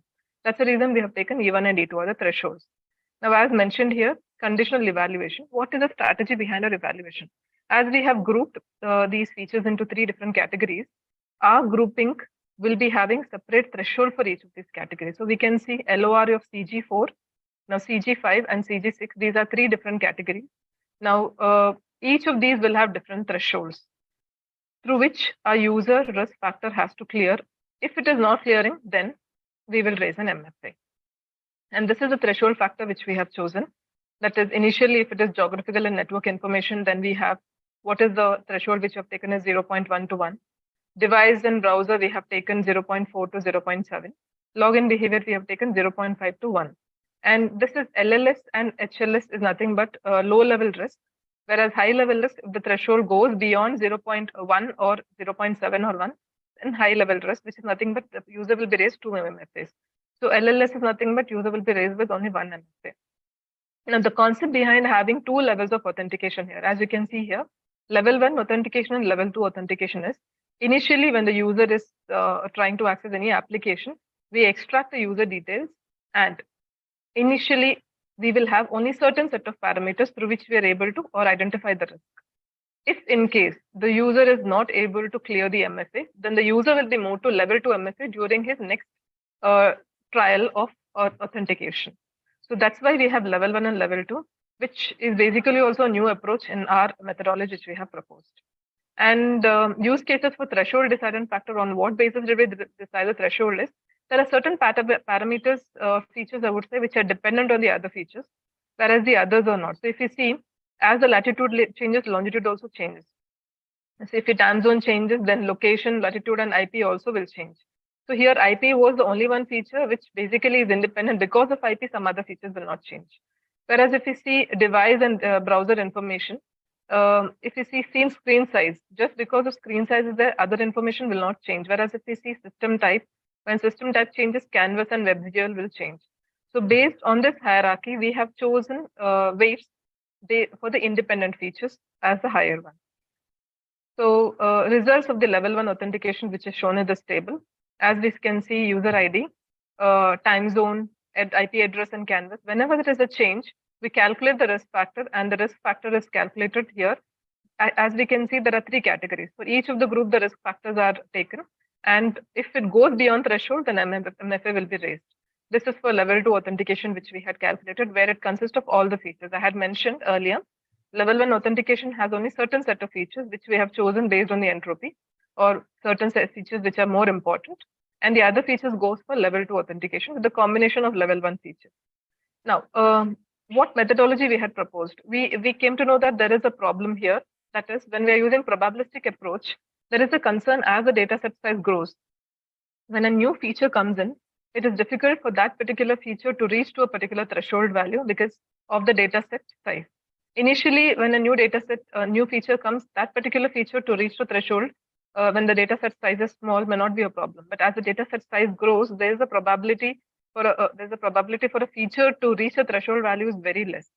So that's the reason when we tried this on a public data set, we got to know that this problem has to be rectified. So we proposed a modify that existing problem into, instead of probability solution, we took up an occurrence-based solution. So instead of the same concept will be same, just that we will not be using probability-based approach, but occurrence-based. What is the occurrence of that particular feature in the database rather than the probability? So based on our methodology, we have calculated the risk for initially first few login attempts. As you can see, we have taken a user 1, user 2, user 3, user 4. So we have taken all these users from a public data set, where you can see user 1 is basically the one which has maximum user session data, whereas user 2, 3, 4 has a lesser session data, but all of them have user detection anomaly data in it. So because of which we were able to see that FAR comparatively in our model is an average of 0.16, whereas in model 2 is 0.54. Now, when we talk about this model 1 and model 2 is a general model which were used in the existing research. That is, recently, whatever research we proposed, most of them have used all the parameters to detect the user behavior anomaly, which follows the approach of model 2. Whereas we have used model 1 approach where it is first level 1 and level 2 authentication, where we can see that FAR is comparatively better in terms of model 2, which is an average value. And weightage for the features are here. That is, we have IP address, as you can see, the weightage is here. Now, how did we divide this weightages? For each group of feature, I've given a weightage of 1. That is, if you see IP, ASN, country, and region is basically one group of features, so I've given the weightage as 1. Device type, operating system, browser is another 1, and RT and login time is another 1. So basically, total weightage is 3. Now, as I had mentioned earlier, weightage is grouped in features are grouped such that we are able to identify the user based on the behaviors or the category which they belong to. So in level 2 also, we can see the IP and ASN, all these features have a slight different weightage because level 2 features, it's a combination of all the features.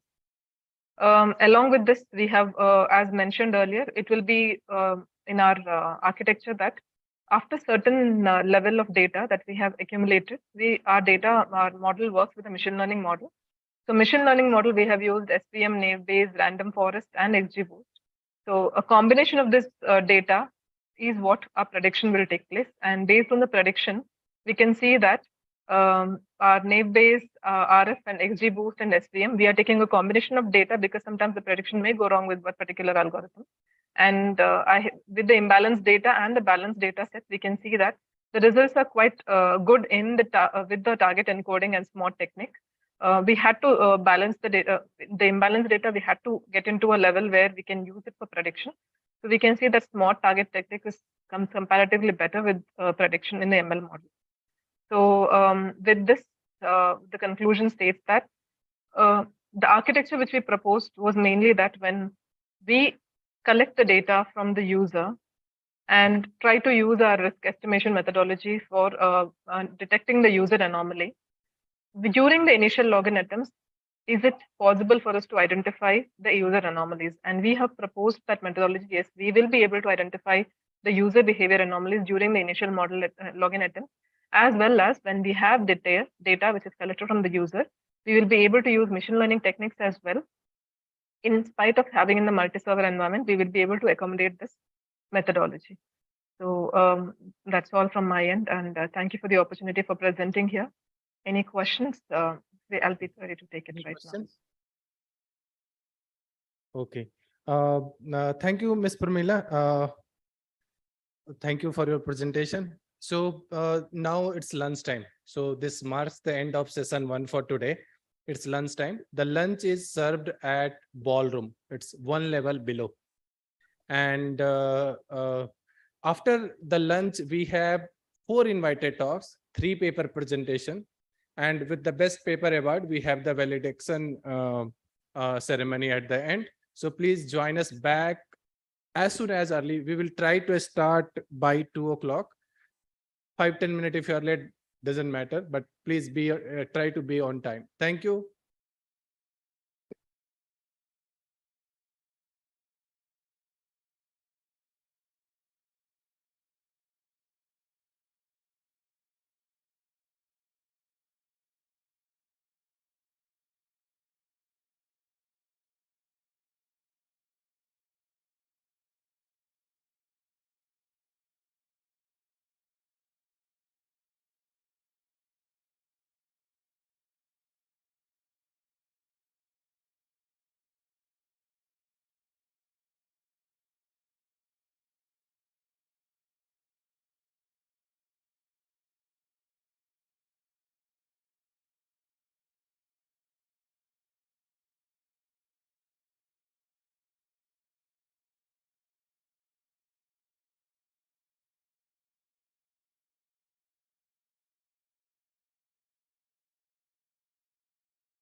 Thank you. So I will start this presentation then now.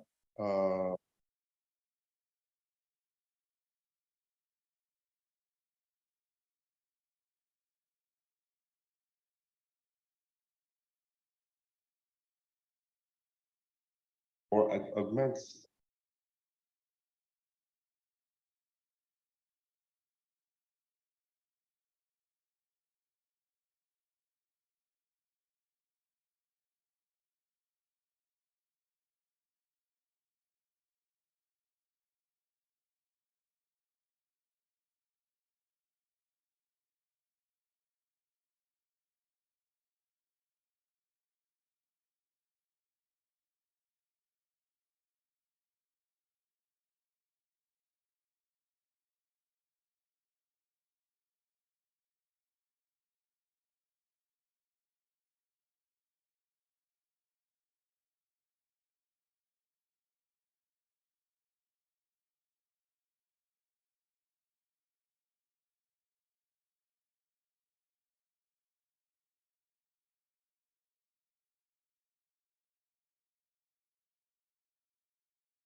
We have two back-to-back invited talks, and the first talk is on current challenges in blockchain technology.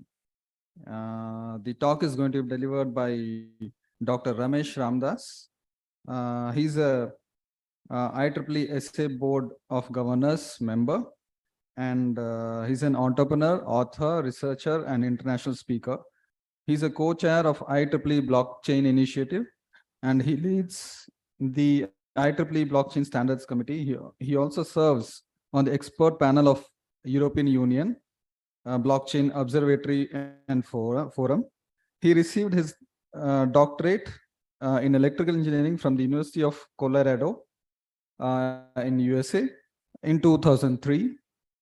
Between 2003 and 2007, he was employed as an assistant professor in the Department of Electrical and Computer Engineering from Auburn University, Alabama, USA. In 2008, he moved to Silicon Valley, and he has over a decade of industrial experience in technology companies.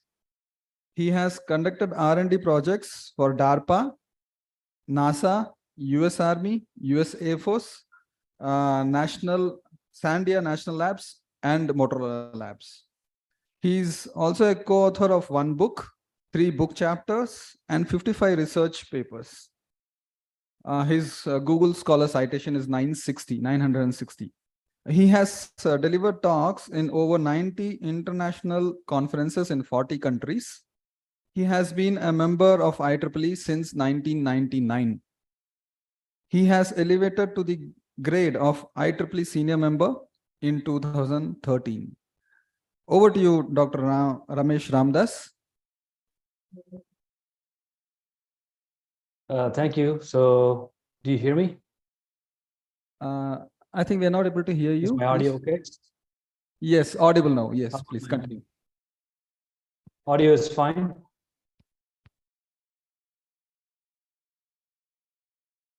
Do you guys hear me?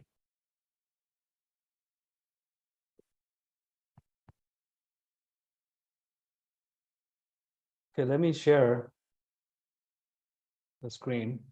Yes, please. Okay.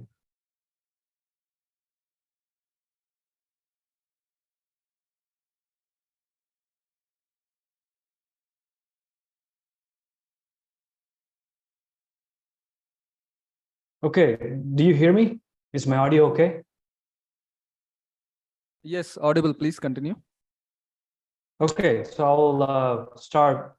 I think Munir is in the room. If there's any issue, you can ask him to message me on WhatsApp. I'm also checking on my WhatsApp as well.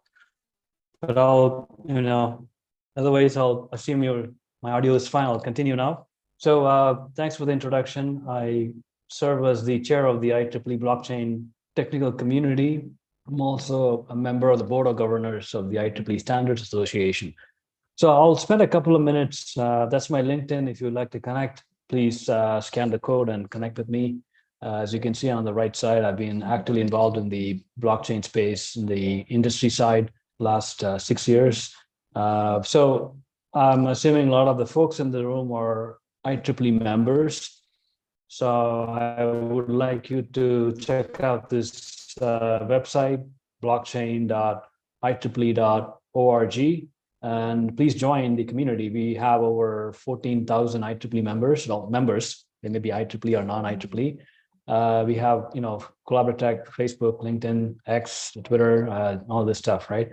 By the way, this technical community was officially started. It has a history all the way back from January 2018.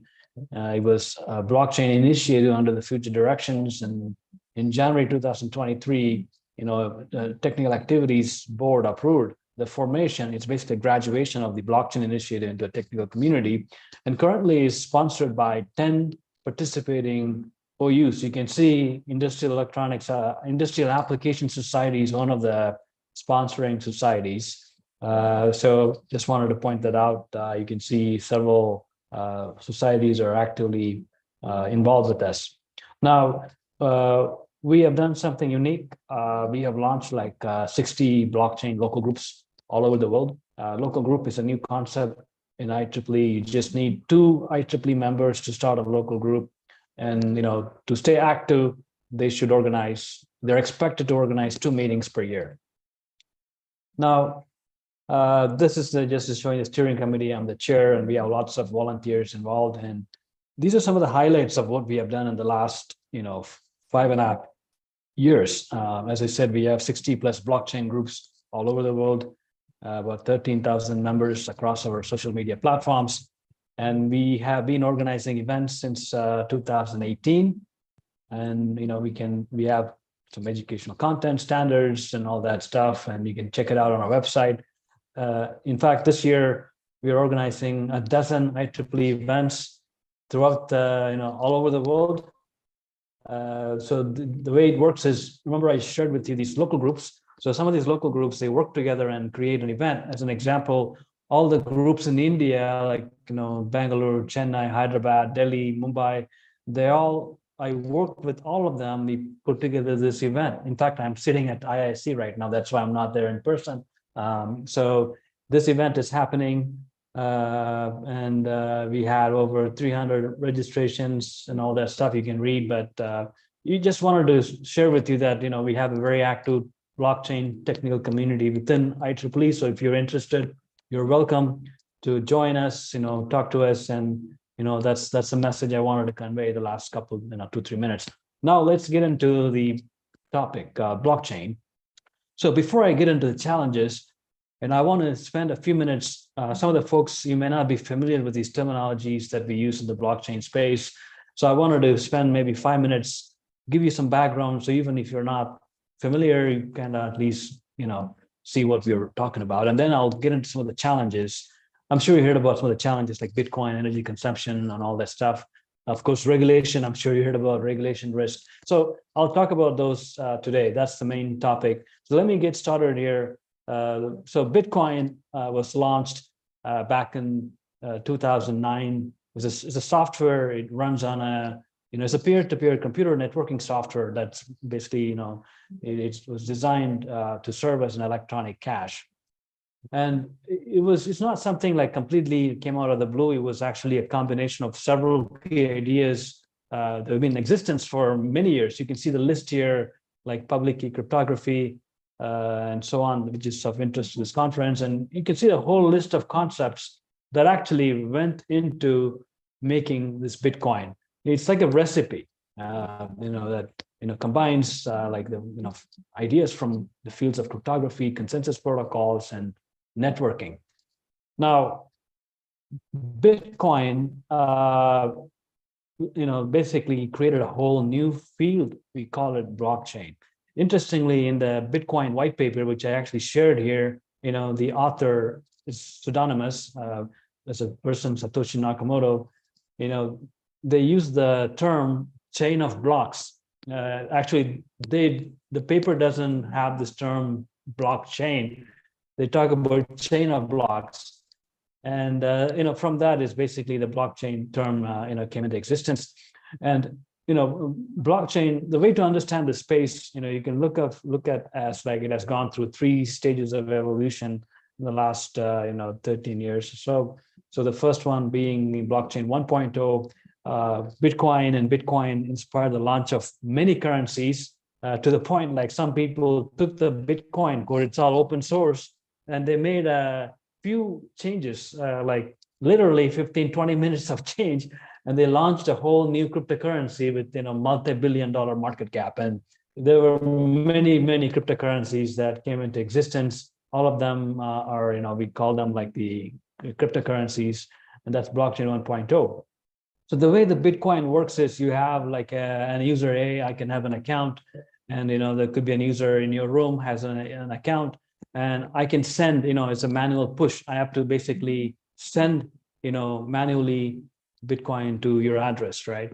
That's like a manual process. And, around 2015, folks, there were like groups like, Vitalik and Gavin Wood, they all were working on, how do we make this programmable? Like, something happens and externally, like, whatever temperature or rain, some external conditions happen, and then the transfer can happen automatically instead of a manual push.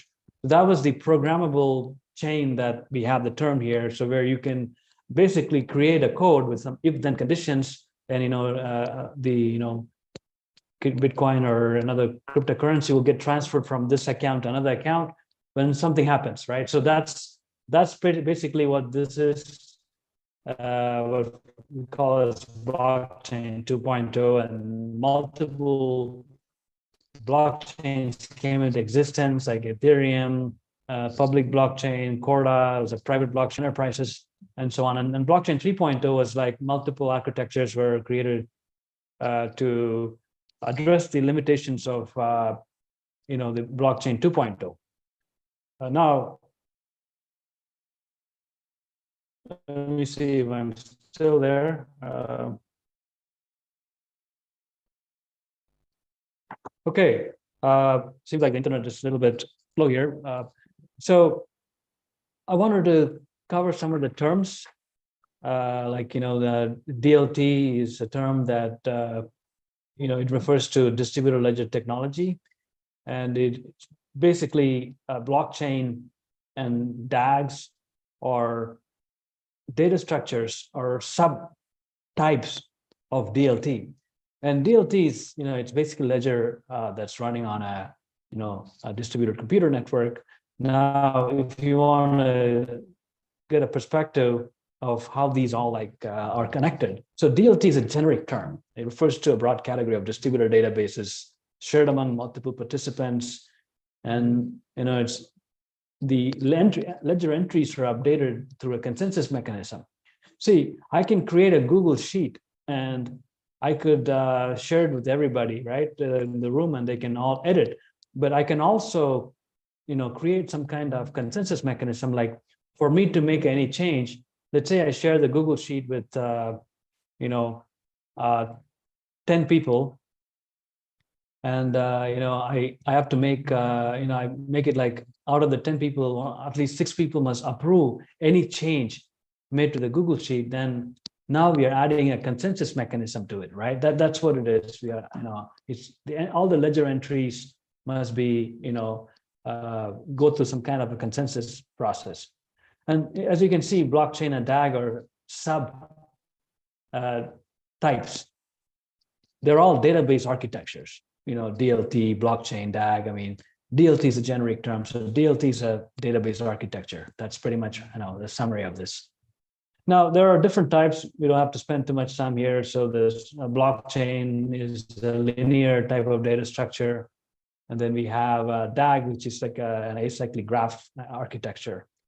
Now, most of the talks, like the rest of the presentation will primarily focus on blockchain. So let's stick to that. So now if you want to, since we have engineers in the room, so if you want to, understand the key components, so we have a ledger. We talked about a ledger, and then there's a consensus mechanism or protocol that we talked about, how, it's like how the participating parties come to an agreement in the entries, ledger entries. Now, those are the two key things, right? You have the ledger, and then you have the consensus protocol. And of course, there are validators who basically are, folks who would approve the transactions or entries that go into the ledger. Now, again, all of this is running on a distributed computer network. That's why sometimes, we refer to this as a distributed ledger.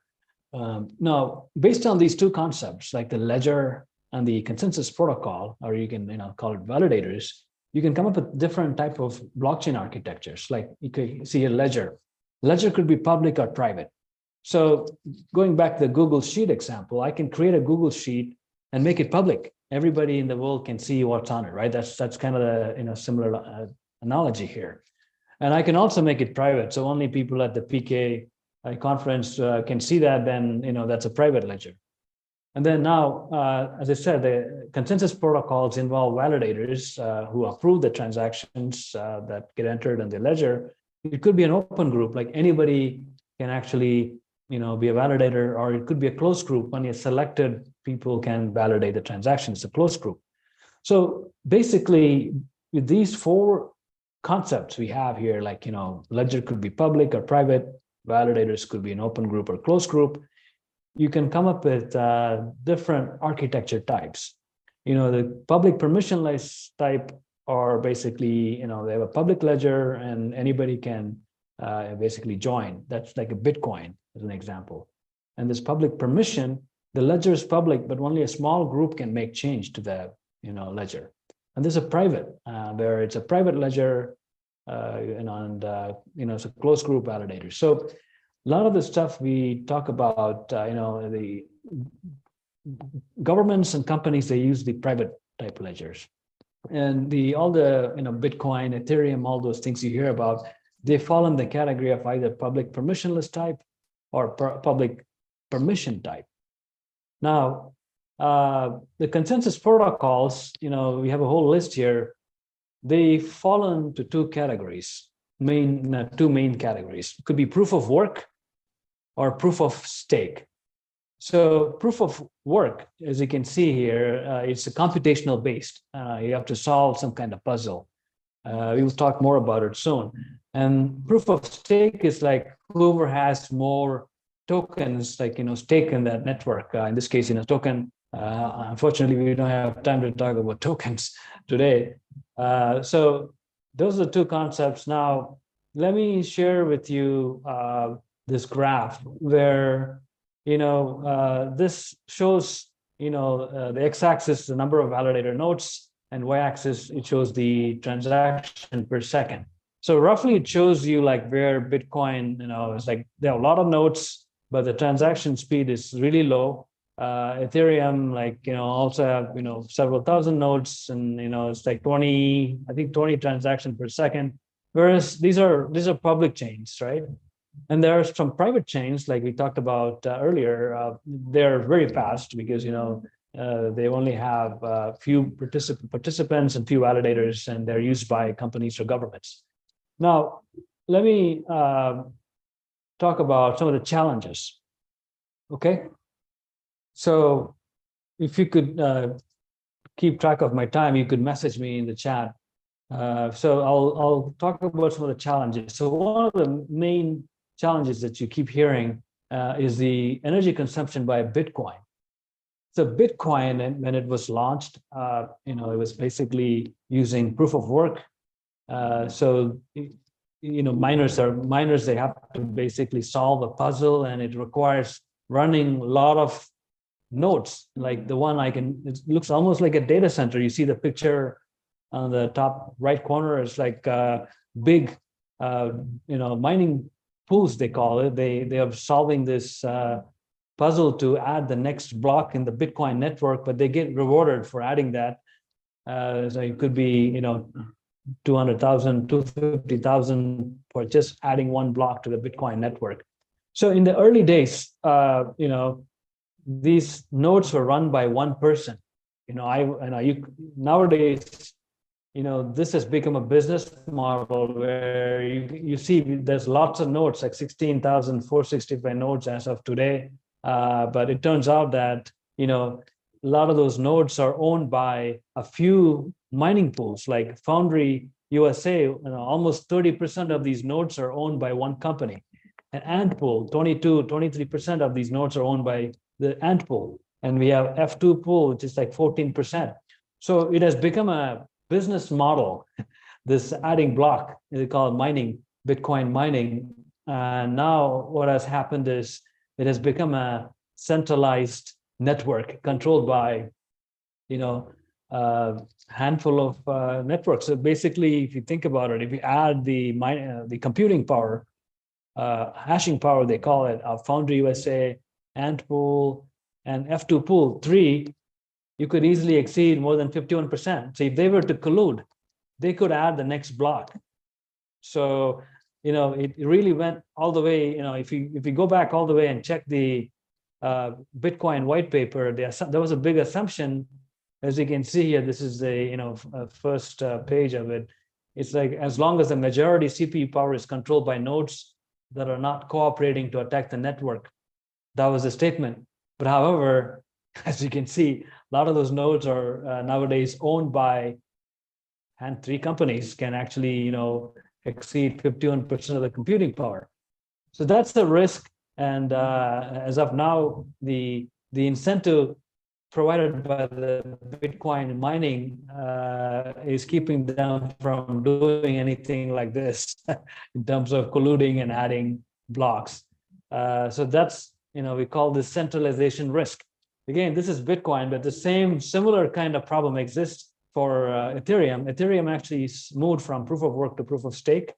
And then it turns out that you can see on the graph, again, majority of the tokens are held by like one company. It says unknown, but it's all like one company, or Lido, like almost 30%.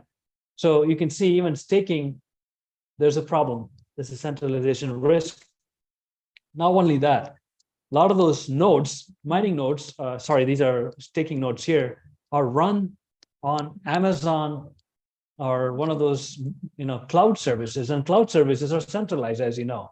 So you can see there's double levels of centralization going on in the Ethereum network. One is at the validator's ownership, staking, as well as where they're hosted.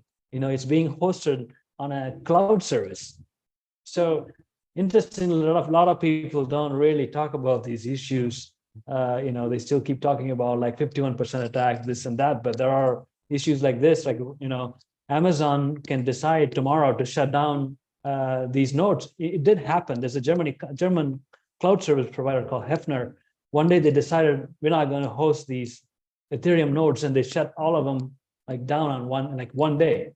So obviously, this is not really a decentralized scenario. You can follow the logic here. Now let's get into some other topics here. Like there's a coefficient called Nakamoto coefficient. It basically is a measure of how decentralized or centralized a blockchain is. And you can see some numbers. You can take a look at this to get an idea. So when people use this term decentralization, question them, because a lot of times people overuse the term. And there's a lot of details in it. Now, this shows like an architecture of a blockchain or DLT network. You have this, public blockchains like Ethereum, Cardano, and all that. And on top of it, you can deploy smart contracts for DeFi, DAOs, NFTs, games, and so on. So it turns out like a lot of these smart contracts, computer programs, deployed on these blockchain networks have been prone to attacks. You can see, breakdown of hacked projects. This is a little bit old, but still gives you an idea. Like a lot of hacks, there's bugs, hacks happening at the application level. The hacks you hear are typically at the application level. It could be like an exchange, or it could be like a DeFi. These are all what they call it smart contracts. These are computer codes deployed on the blockchain networks. So these are things that's happening. And of course, overall, this industry is facing adoption challenges because of the wallet interface, which is not that user-friendly for a common person, because you have to remember like some, 12-word phrase and hexadecimal like address and all that stuff. And it's just, it's a little bit sophisticated. Probably for this community, you guys are, you guys can handle that, but not a common person. A common person can't really deal with these kind of things, right? And also, if you forget, it's gone. I mean, if you forget your private key, you will never be able to recover your assets. And it has happened. A lot of people have lost their assets like Bitcoin or Ethereum just because they forgot the private key, or they misplaced or lost, whatever, right? So this is an issue, user adoption. So without solving this, it's really going to be hard for this technology to become like a reach mass adoption. Now, there's also one more. I'm sure a lot of the folks in the room might have heard about this. Cryptocurrency is a gray area depending on where you are. It could be a green area, red area, gray area. You can see the map here. In some countries, it's completely banned, right? They'll put you in jail if you do mining or anything like that. In some of those red countries, it's a legal offense. It's a crime. And then in some countries, like in green, it's okay. And some countries it's gray, like US is a gray. So that's another risk. So I think I'll stop here. And if you have any questions, I'll be happy to take it. And that's, by the way, that's my LinkedIn. The right side is our blockchain website.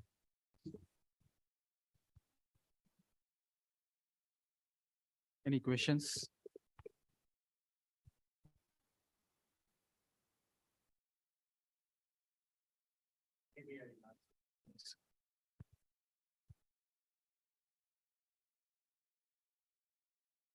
Is there a question? Yeah, thank you. You had a slide on decentralization. I cannot hear you very well. Somebody has to repeat the question. Slide which compared all the blockchains to Bitcoin centralization and decentralization. Can you go to that slide? Yeah, you're talking about the slide that shows you like a plot of number of nodes and transaction speed. Now you had set for Ethereum number two, right? So yeah, my audio, I can't really hear you guys very well.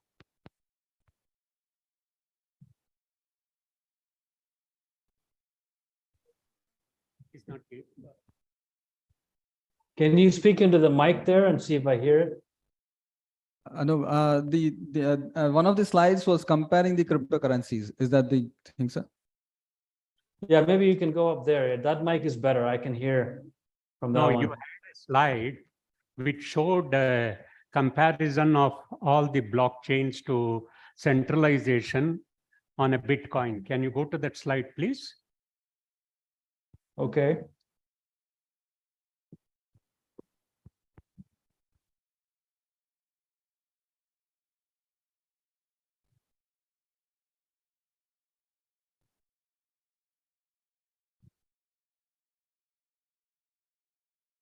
Is it a plot or was it? Can you go back 4 slides back from the last slide?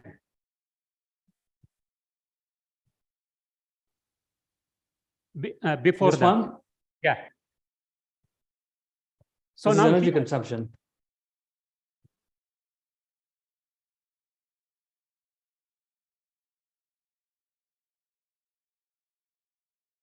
This is one talks about centralization of Bitcoin. You were on that slide. You go to the next slide.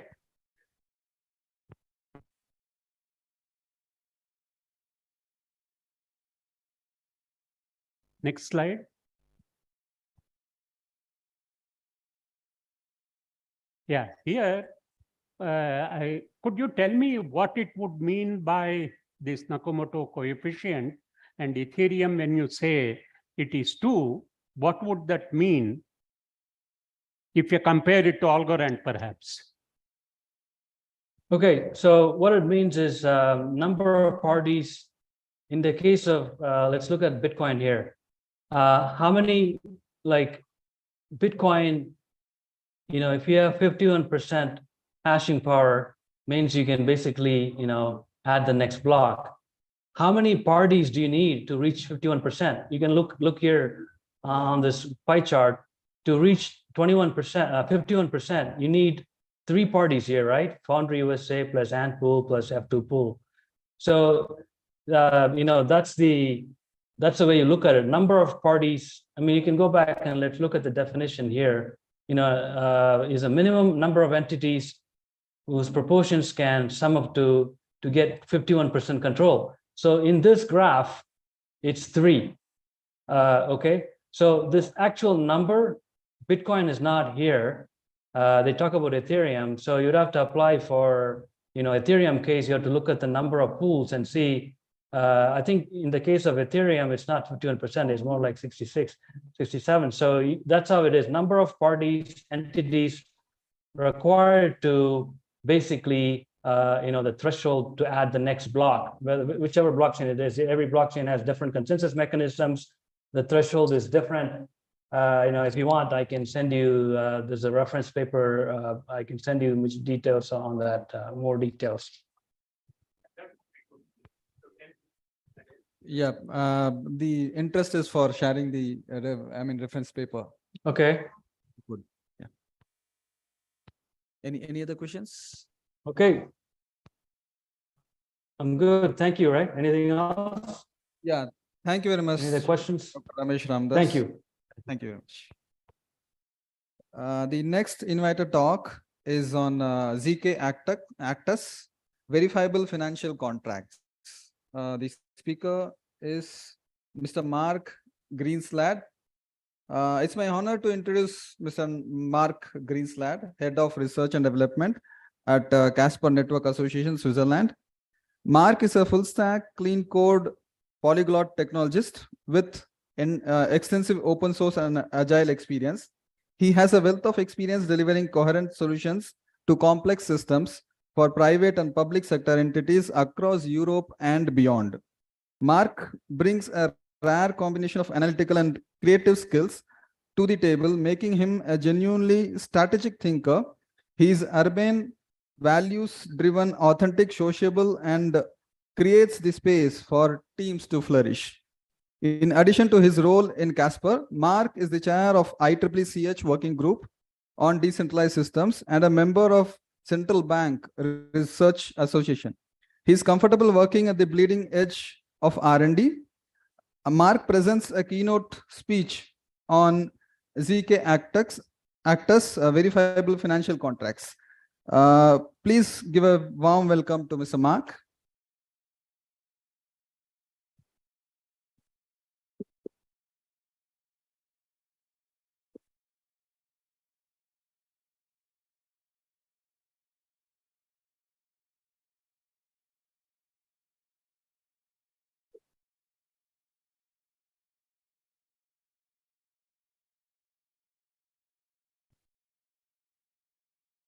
Okay, well, thank you so much for that extended introduction there. I think you know quite a lot about me at this point. So let's just go straight into the talk. So yeah, ZK-ACTUS, verifiable financial contracts. ZK stands for zero knowledge, which is an advanced form of cryptography that is really now coming into kind of production systems. ACTUS stands for algorithmic contract type unified standard, which is an emerging financial standard coming out of the kind of field of economics. And so during the course of this presentation, I want to communicate to you how we at the Casper Network use this ACTUS financial framework as a focalizing use case for our R&D efforts. So you already know all this about me, so there's no point talking again. Okay, so the first part of the talk is going to focus very much on ACTUS. So it's an emerging financial standard, and let's kind of switch to the move that out of the way, the ACTUS Foundation's website. So ACTUS as a standard emerged in 2009, 2010 in response to the global financial crisis that was caused by if you recall, the opacity of portfolios of subprime mortgages. So they kind of, financial engineers had kind of constructed these portfolios of fairly low grade mortgages and then built derivatives products on top of that. And the end result was that nobody could really understand what was inside these portfolios. And in actual fact, they ended up as high risk and fairly toxic kind of asset bases. And, we had an implosion event. It almost brought down the US banking system. So in response to that crisis, a group of economists, academics, people from the private sector came together. In particular, Alan Mendelowitz, who's up here, and Willy Brammertz. So Willy Brammertz is a Swiss-based economist. He's very much the intellectual architect of this standard. And Alan Mendelowitz holds the record for the most congressional hearings in Congress, and was former chairman of the Federal Housing Finance Board. So these are serious people coming together to propose this framework. So let's kind of explore the framework a little bit. So what ACTUS provides is a taxonomy of financial contract types. So if you look at this infographic, you can read it from the top downwards. And from the top, you've got a classification schema. So, you know, it says financial contracts, basic fixed income maturities down towards the left, or financial contracts, combined derivatives, options, plain vanilla, following another pathway. This is a classification schema. And if you look from the bottom upwards, you can see these boxes with these capitalized acronyms. And these are each of the individual financial contract types that this standard supports. Now, these are composable, so you can like issue a contract in isolation. For example, here we have a PAM, principal at maturity, which you could use to run a mortgage, for example, or you can compose them into what's called a structured product or a structured instrument. So you could imagine a stock option with a swap. So stock option swap. So you get these kind of permutations and combinations. So this is like at a very high level, what the standard brings you is unifying the universe of financial contracts. And if you think about it, financial contracts are at the heart of finance. So, okay, this is actually interesting. Now, what's unique about this standard is not that it's a taxonomy, because there are other taxonomies. It's not that each of the contract types has machine readable terms associated with it, which is a very useful property. But the key thing is that each of the contract types are associated with a clearly defined set of algorithms. And it's the algorithmic dimension of this standard, which is actually truly unique. This standard has just been adopted by ISO, which implies that it's going to be, you know, that it's going to be a real thing. So we're really at an inflection point in the evolution of this standard. So that's kind of like the higher level. Let's just look into these algorithms a little bit. If you go to the home page, you can see these technical specifications. If I open those up, here is the kind of white paper for that. And the white paper will talk about kind of different mathematical notations, a whole set of utility functions that need to be specified for each of the financial contract types. And then it gives you the algorithms for each supported contract type. So in this case, we have the PAM, principal at maturity, which, as I said, you could use to run a mortgage. And you've got a whole set of mathematical notations there. It's not formal mathematics, but it's you know, semi-formalized. And so, you know, you coming to this standard, you've kind of got some information here that you can use to implement it if you want, but we're kind of missing some aspects, and that's the metadata. I.e., in ACTUS talk, they call it the data dictionary. So the economists came together over a series of workshops using a kind of spreadsheet. They specified the metadata associated with the contract types. So here's the declaration of the set of contract types, and then here's the superset of contract terms, and then here's scoping of those contract terms in the context of a type, contract type, and then lastly, this is what's called the event, so contract events, which we're going to return to a little bit later. But you know, so the economists came together and collectively defined the standard, defined the mathematics behind the standard.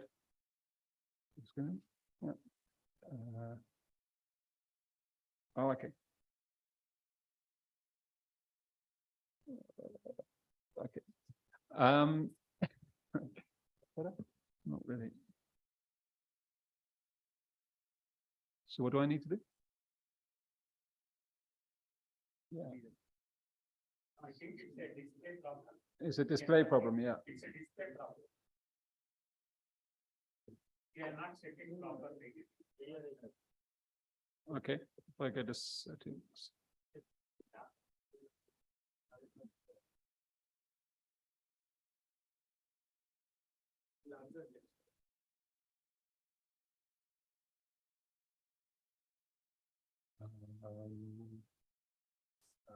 Okay.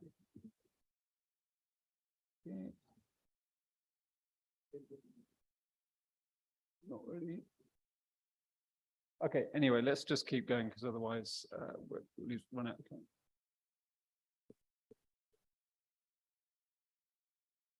Okay, so you just have to bear with me, and all these slides will be available online afterwards anyway. But the whole point is that the economists come together, they've specified the mathematics, they've specified the taxonomy, they've specified the machine readable terms associated with the contract types.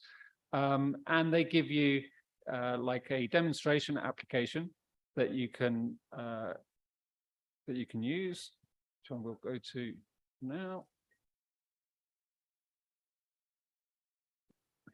And for example, for an annuity, we can just pull down an example test.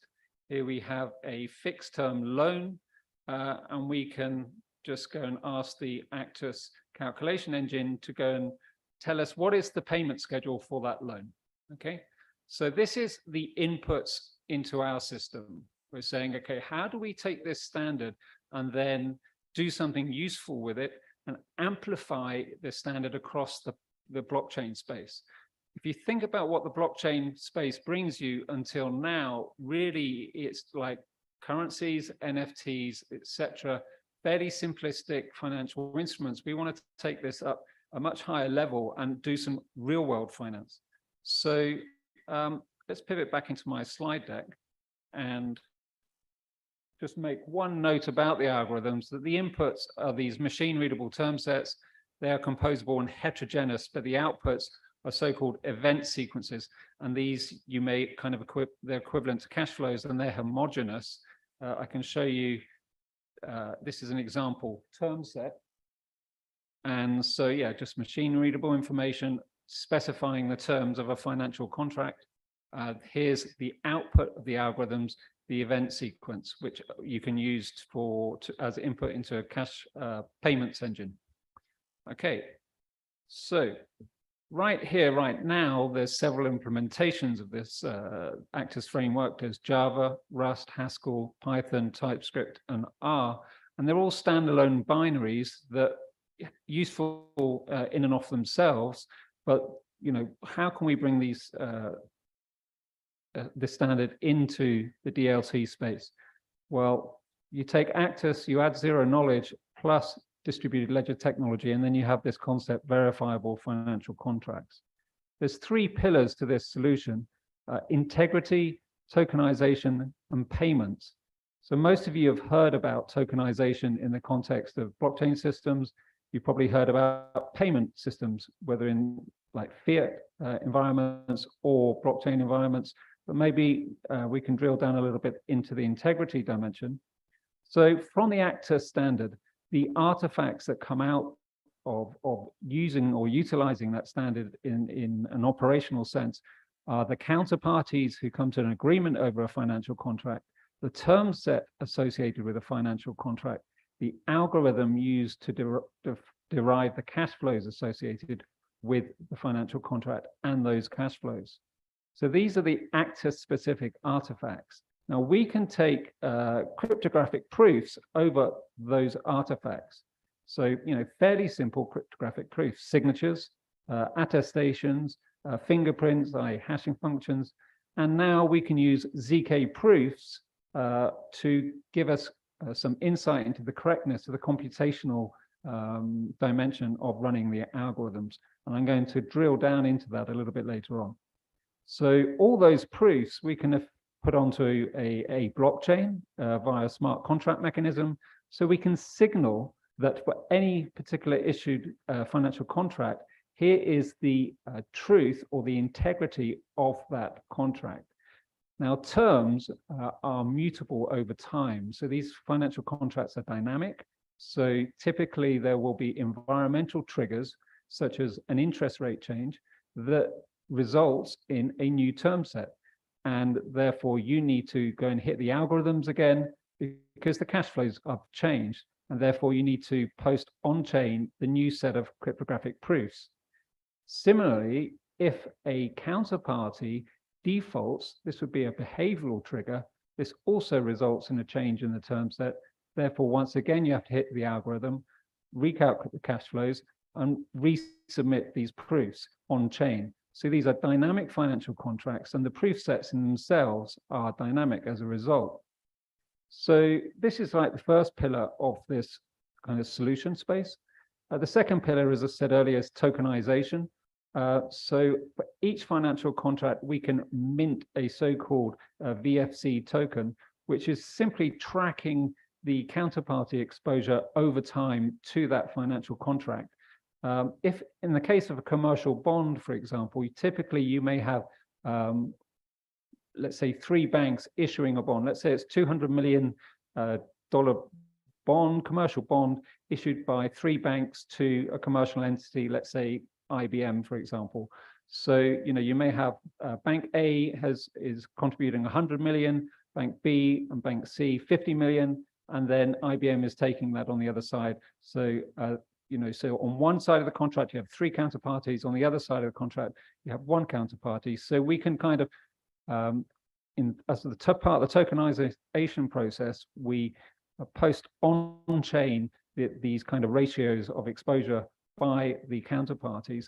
And those counterparty sets themselves are mutable. So for example, Bank C could sell their allotment to Bank D, and now you've changed the counterparties on that side of the contract. Or maybe IBM could one day be taken over and therefore, or be part of a merger. So maybe, it may sell its aspect of the financial contract to another counterparty. So counterparty sets are mutable over time. All this information can be posted on chain. And then auditors, ratings agencies, regulators can query the chain in order to understand what are the counterparties, what are their exposure to these financial contracts. And then you can kind of incubate secondary markets to allow exchanges or transfers between counterparties.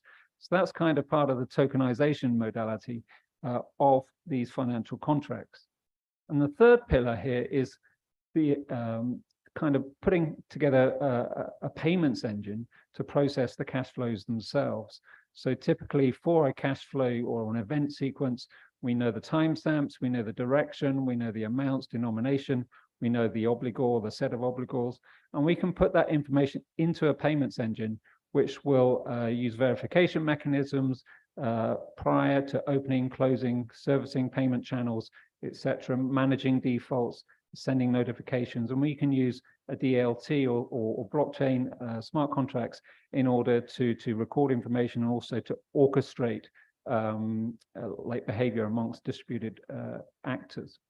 So that's the kind of 3 pillars of our kind of solution. But there's some principles, and one principle we follow is Occam's razor. So blockchain networks are very bad like places to put data. You do not want to put large amounts of data on a blockchain. So you want to put as little as possible, as much as necessary, hence why we only submit proofs to the chain. We want to incubate a system that's chain agnostic. So yes, I work for the Casper network, but we want to create a system that's going to be amplified across the blockchain space. Privacy preserving. So, privacy is dynamic. It's like who can see what, when, and why. So we absolutely need to respect that. Trust but verify.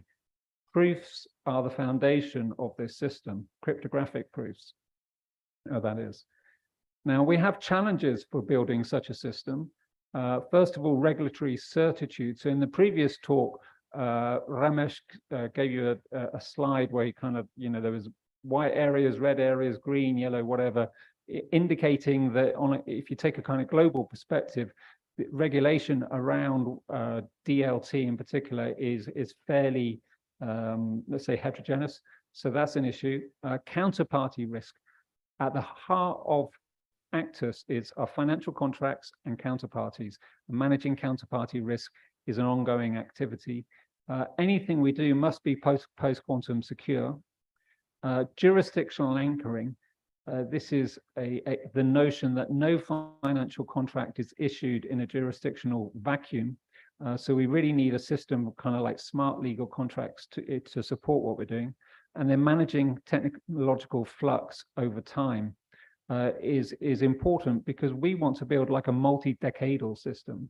We really want to be able to allow an open source platform of platforms for issuing, managing, servicing financial contracts, plus also running simulations over portfolios, risk simulations over portfolios, so that you get much more insight into the risk dimension of what's happening in the real financial world, which, as I said earlier, is why this ACTUS standard came about in the first place.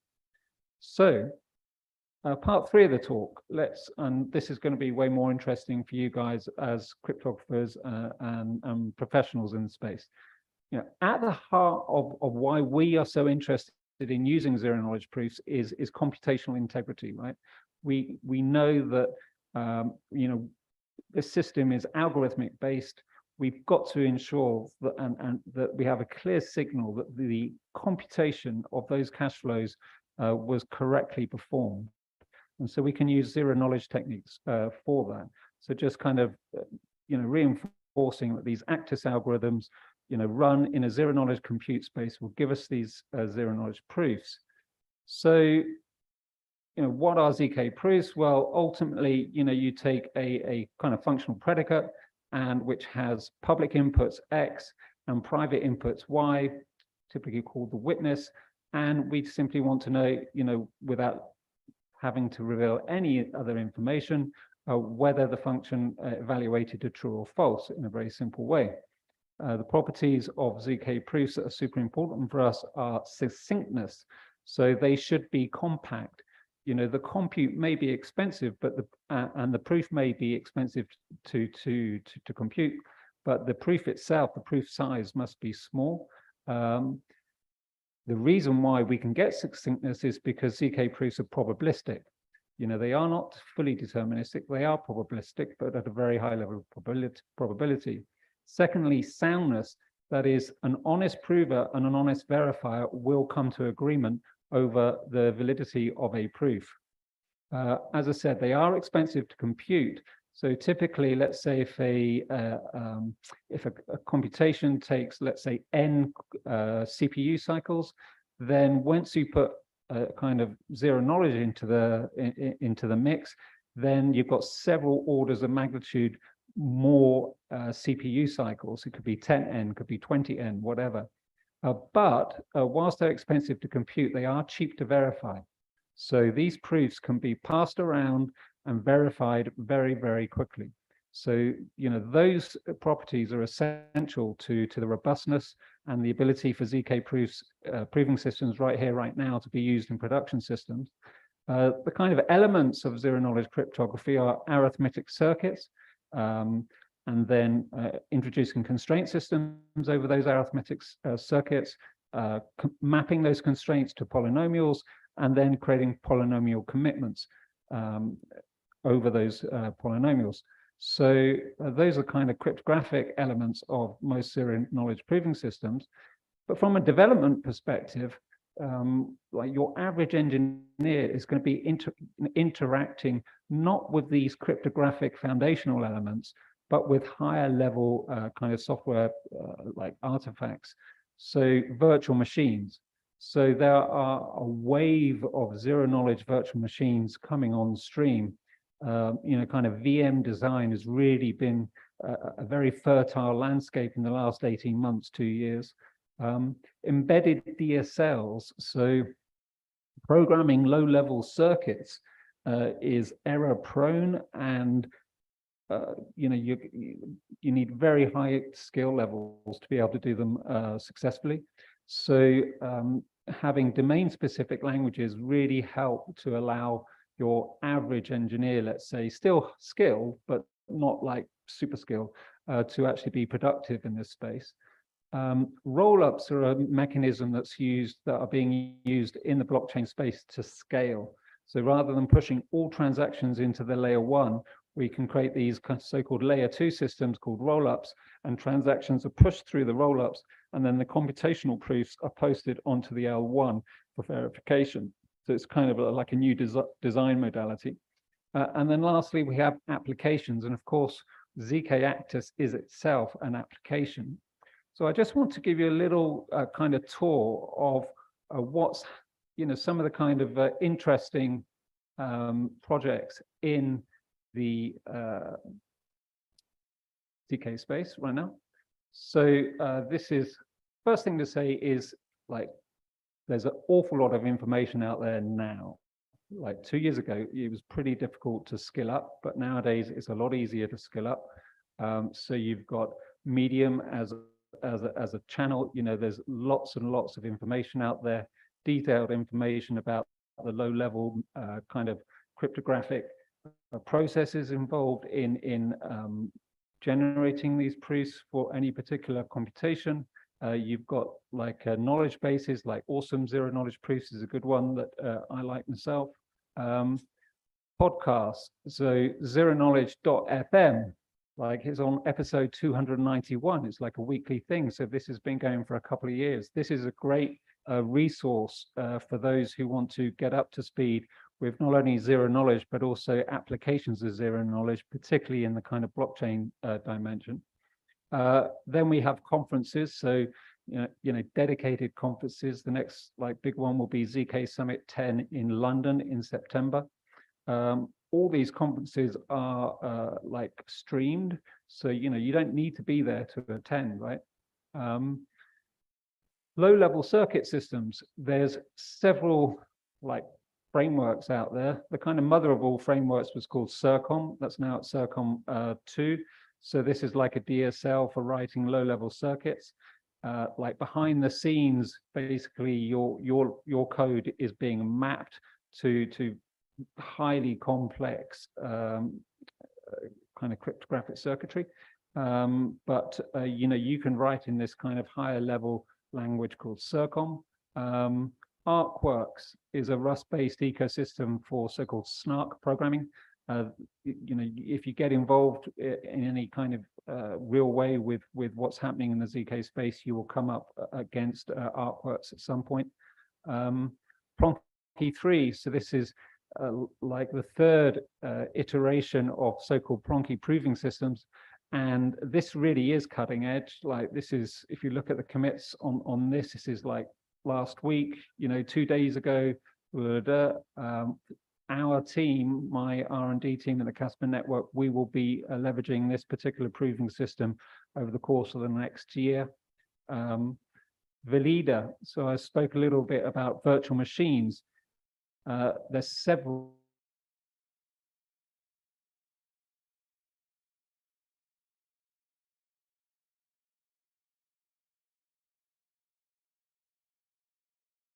yesterday, yada yada, is that in using Valida, you can write your code in C++, Rust, C or whatever, and use standard compiler chains, and then the bytecode can be interpreted by the VM.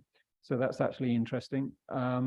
Maiden virtual machines, another Stark-based virtual machines, super interesting. If you actually look at the code base, it's a very, very clean implementation. So if you're kind of Rust aficionados, you will appreciate this project simply from just looking at the source code. It's so, you know, well constructed and clean. Snark VM, yet another virtual machine. So, you know, one of the messages here is that not only is, you know, an awful lot of investment in terms of monetary investment, but also time and engineering investment is being put into these systems, and virtual machines are kind of where you know, most of you will come will kind of be porting your applications into. But as I said earlier, you know, embedded domain-specific languages really streamline the process of getting up to speed with porting your application into a ZK space. So here's a language called Leo from the Alio project. Here's another one called Noir from the Aztec project. So, you know, very much both of these have kind of Rust-like semantics, but they're high-level languages which compile to the bytecode that the associated virtual machines can interpret. And lastly, I just want to kind of bring your attention to the fact that these virtual machines or the circuit systems, they're going to be running on hardware, and we're seeing special purpose hardware coming into existence. So this is a company called Fabric of Truth. I was at Stanford last week. We had a conversation about porting some of our work onto specialized hardware because, you know, running the mathematics of the cryptography, there's an awful lot of optimization that you can do at the hardware level. So you're seeing so-called VPUs, or verifiable processing units, or sometimes they're called ZPUs, zero knowledge processing units. And these are coming on stream. This company had a $50 million investment just recently by a Bitcoin mining company, actually. So they want to pivot into this space. So, so that was just like a brief tour of, you know, what ZK proofs are at a fairly high level, but also where we are right here, right now in this space. It's very fertile, very active, very dynamic. So going back to my talk, really what I'm proposing here is a holistic end-to-end system for financial contracts and for verifiable financial contracts, which is actually a new thing in the world. And we really want to do this, A, because the tech is available for us, B, because this standard, that, you know, this ACTUS standard, which is being fast-tracked by ISO, is available to us. But most importantly is that we want to make a contribution, and this comes from my membership of the Central Bank Research Association. We want to make a contribution to improving the financial stability of global financial systems by, and we're doing that by introducing this notion of verifiable financial contracts. So you should be able to, for any particular financial contract, be given a set of zero knowledge proofs that you can verify, and we will give you confidence that the cash flows associated with that financial contract are correct, and therefore you will have much more confidence in the portfolios that are constructed upon you know, the financial contracts within those portfolios. So at that, I will say thank you and invite any questions.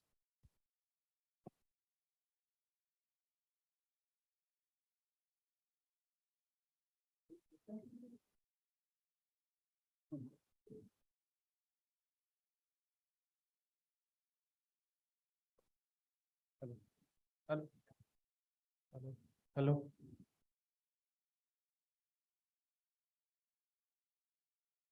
Thank you for a very interesting talk. I'm interested from a perspective of a researcher in the application of running computer data intensive applications on ZK snarks. And I've been researching this area also.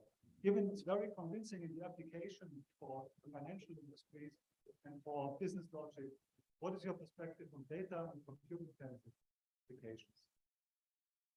So like machine learning kind of applications, for example. Well, where do you see limitations? Yeah, the limitations, yeah, scaling, like how, you know, like one of my backgrounds is in, I work for Climate Change Research Institute, and we do very large scale simulations of climate models. I don't see those models running on zero knowledge compute spaces. They're extremely like horizontal compute problems, right? And so, yeah, I don't see those kind of problem spaces. Large scale machine learning, I don't see those problem spaces necessarily.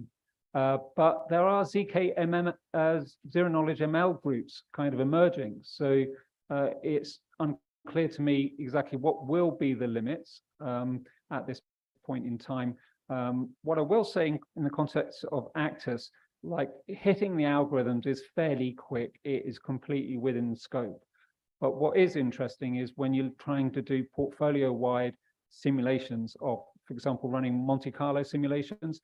I mean, you would really want a zero knowledge proof of your Monte Carlo simulation. But as you say, you know, it's still not clear what are the limits of these systems. Yeah, good question. Does that answer your question? Yes, I think not. Yeah. Yeah.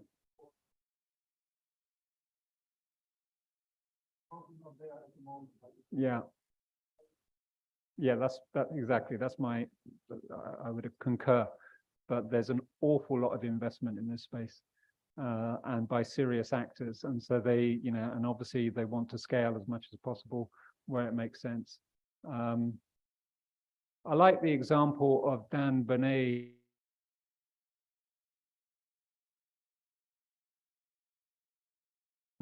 taking like journalists who are taking photos and then start transforming those photos and having a kind of a chain of zero knowledge proofs of the transformation, so that you can always kind of go back to, because of like a fake information, right, and deep fakes being injected into imaging.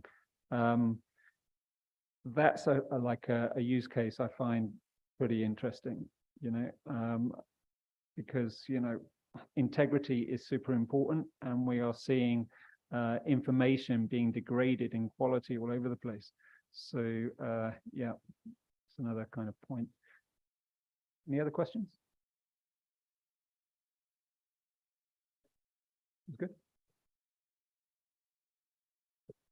Thank you, Mark. So I will request Dr. Muhammad Mizauddin sir to felicitate our speaker.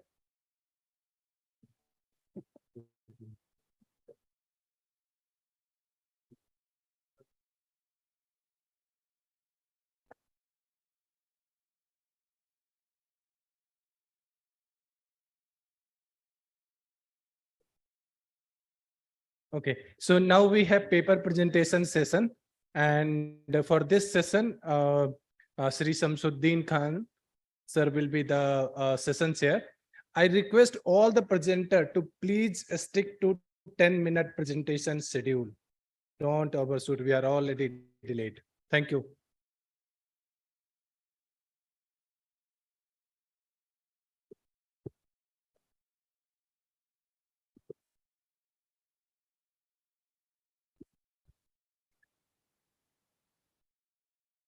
Good afternoon to everyone. After continuing the post-lunch session, we have still 3 presenters over here, and they have allotted 10 minutes time each to finish their presentation come talks. I invite Mr. Felix on the topic decentralized applications on blockchain and cloud platforms, execution and instance tracking. So may I call Mr. Felix?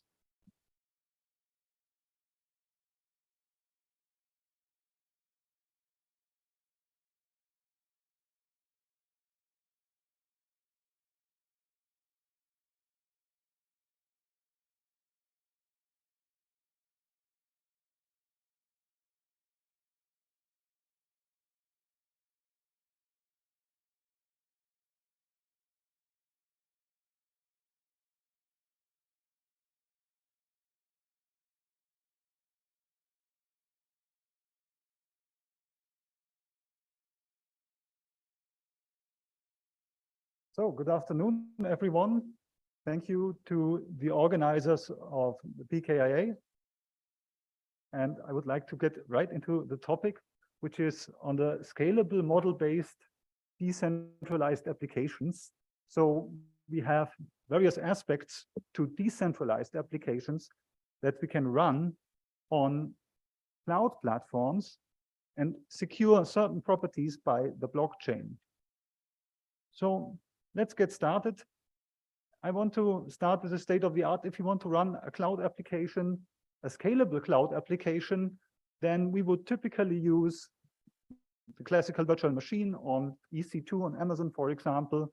And there's auto-scaling implemented in them. And there we can utilize horizontal vertical scaling solutions. So this means that VM, it's going to get more resources automatically, or we will also have additional VMs automatically.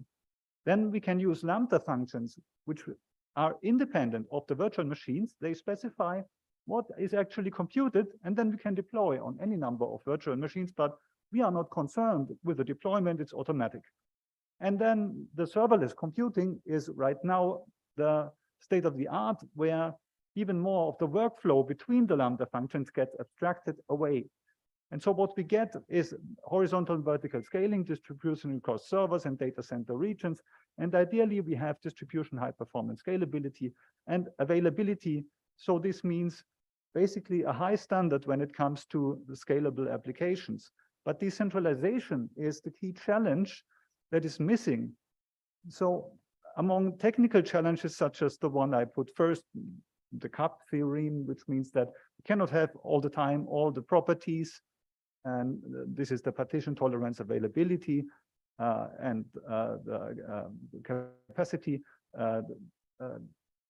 is the consistency, excuse me, for all these properties. We can't guarantee them at every time, but this is for the technical issues. What this is really about is the decentralized properties. So centralized architectures of cloud providers, there we depend on their architectures and on the technical infrastructures, and we depend on the organizational structures as well. So the centralized coordination of application executions is limited because we need to have certain trust assumptions, and we have no trust beyond running in these kinds of environments. So if there's an outage, there's been an outage in Google and Amazon data centers several times over the years where large infrastructures went down. So this means that distribution does not necessarily imply that we also have decentralization, and therefore we want decentralization, ideally the distribution and the non-centralized coordination, which is how I see the decentralization for applications. So how do we run such applications? We run them on the blockchain either, or we run them on a combination of cloud platforms and blockchains. And this paper is about extending such an approach, which I demonstrated, which I introduced before. And the research objective here is the extension of this architecture for authentic and scalable distribution, execution, and tracking of application. So the architecture that is extended, we can see here, and I will not have time to go over it in full, but I will just make a few key points. You see, there is a client application which wants to control the execution, and there's an executable model in it. If we go down, there's the cloud platform where this model is run. And on the right-hand side, we can see that it is registered on the blockchain. And then we can go up again to the instance tracking, where the tracking of the execution is facilitated with each execution state. And I will now go into a few details how this is working. So here we see that the model-based specification, it is used instead of a source code of this program, is a state machine model that we see here as example on Amazon step functions. And it uses a JSON syntax where we can specify with Lambda functions. There is other functions, for example, here reading from a distributed message queue, and we transform data, update a warehouse, and so on. And we use this model as a basis because it is scalable and also because it has various formal properties. And now we can use, first of all, this model and start the instantiation. Now the question is, how do we secure the states of these executable states of the execution that we have here on the blockchain? So we move on to the setup we need for that. First of all, we assume that we create a key pair that is public-private keys. If we use Ethereum, then we use their key generation with ECDSA. And then certificate and blockchain domain. We want to couple down the web world, so to say, with the blockchain world. So we will create a certificate and domain. This will be a standard X509 certificate, and we register it using a blockchain domain. So the blockchain domain is going to link specifically the domain with a certificate that exists on the web to an Ethereum address, to a blockchain address. And additionally, it has records we can put, such as the DNS records that are in the normal domain name system. So on the right-hand side, we see there's a text record, and there we can even bind to the URL this blockchain secured domain name entry. And now finally, we register the client certificate and also create a signature. We can sign using our Ethereum address, and the Ethereum address is the identity we have. And that is then in the signature, we can later verify that the blockchain domain and everything we register for the state of the execution, it really was from this initial party that set this up. And we can, of course, have any number of parties taking part in the system.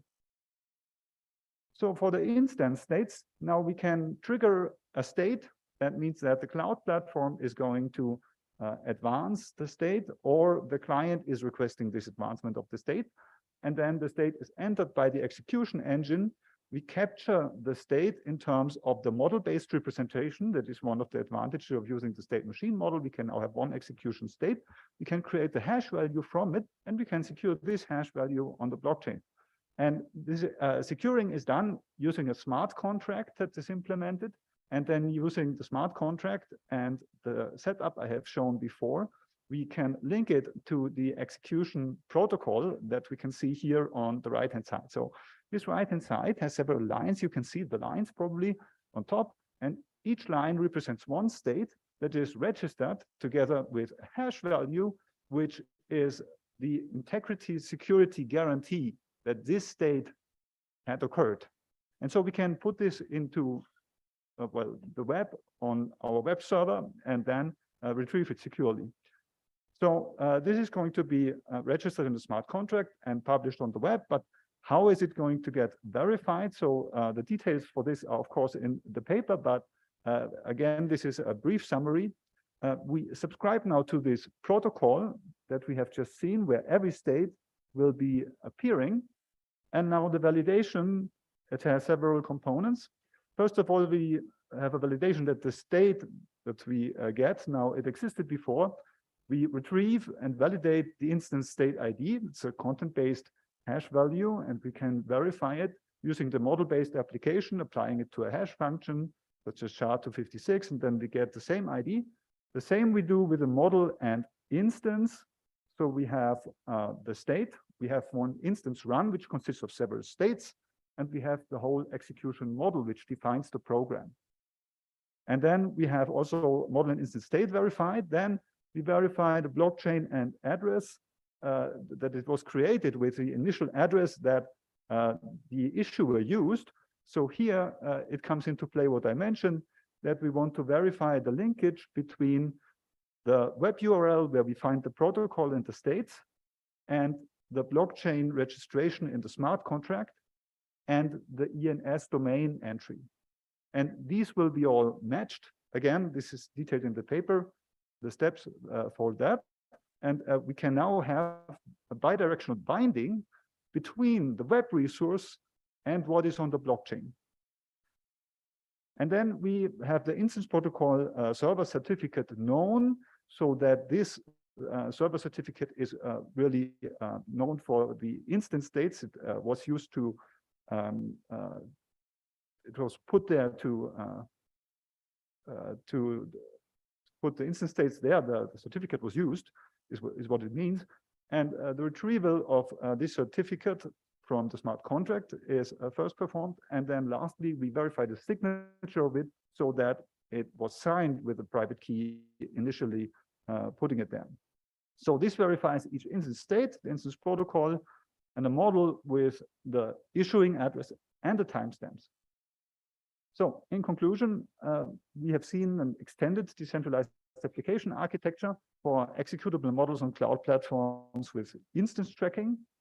And what is new in this approach is the web and blockchain-based authentication, which now uses web servers to distribute executable models on and instances. Web architectures tend to be very scalable. And this creates notably a binding between web resources, certificates and blockchain identities, which is very interesting in general, that we can create this binding because we can make identity known on the blockchain. We can bind it to a resource on the web.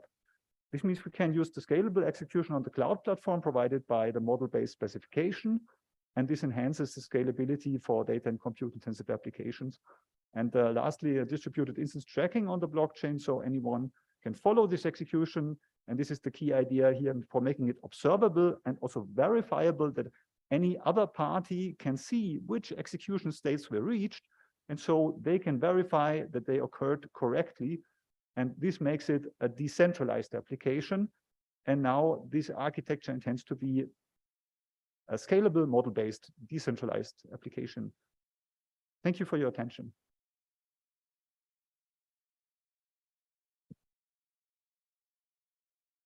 Thank you, Mr. Felix, for your in-depth decentralized applications on blockchain proliferation and cloud platforms, execution on instance tracking. Any questions? Any questions from audience, right? No questions.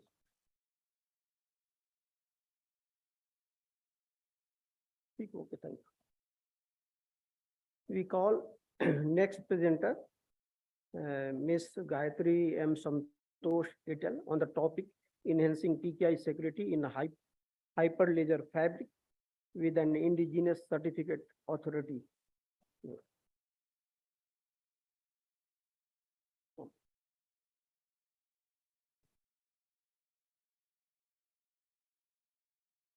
Good afternoon, everyone. This is Gayatri. I'm very happy to present our project titled Enhancing PKI Security in Hyperledger Fabric with an Indigenous Certificate Authority. This is Gayatri and my principal investigator is Reshmi ma'am. And here blockchain. Blockchain is a collection of cryptographically linked blocks, whereas in each block, it holds the transaction logs and also it also has the headers of all the transaction and also the previous blocks header. And these all these blocks are cryptographically changed in chronological order, and this uses distributed ledger technology. In blockchain, basically there are two types: permissionless, which is also known as public blockchain. It is open. Here anybody can join the network and there is no any central authority, and anonymous user also present in the network, and this is suitable for cryptocurrency. And the example for this public blockchain is Bitcoin and Ethereum.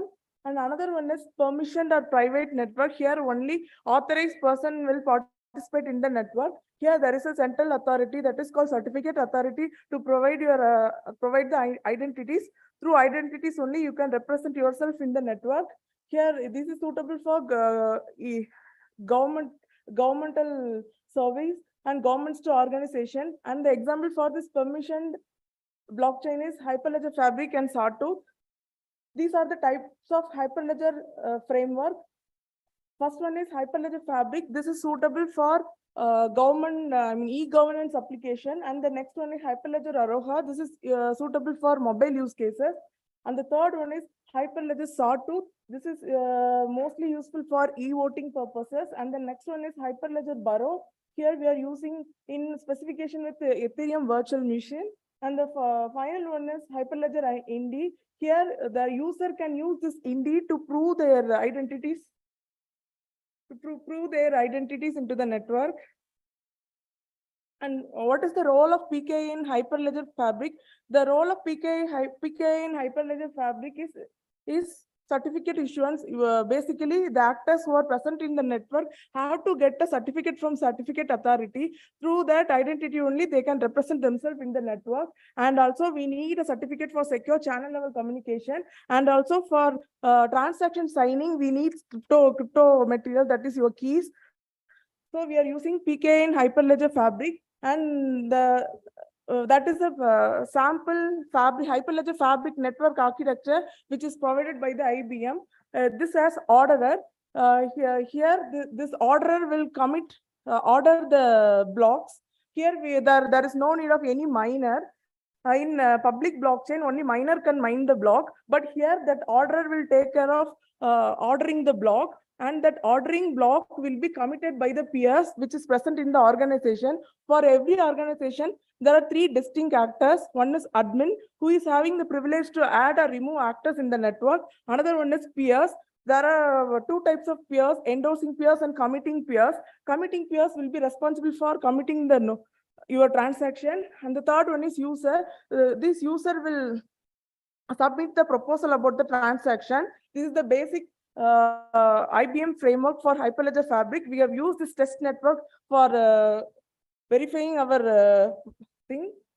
And this project is a meaty initiative of National Blockchain Framework for hosting your e-governance services. It is a consortium project which includes 8 organizations. CDAC Hyderabad is a chief implementing agency. Then CDAC Mumbai, IIT Hyderabad, IIT Hyderabad, IDRBT and SETS. Basically, in Hyperledger Fabric, Hyperledger Fabric needs a membership identity service provider to manage all the identities of the actors in the network. This membership service provider is like a structure. In that structure, you will store your keys, certificate. From this structure only, your keys and certificates will be retrieved for transaction or for your work purposes. We are placing our CA by removing the Fabric CA, which is already present with the network.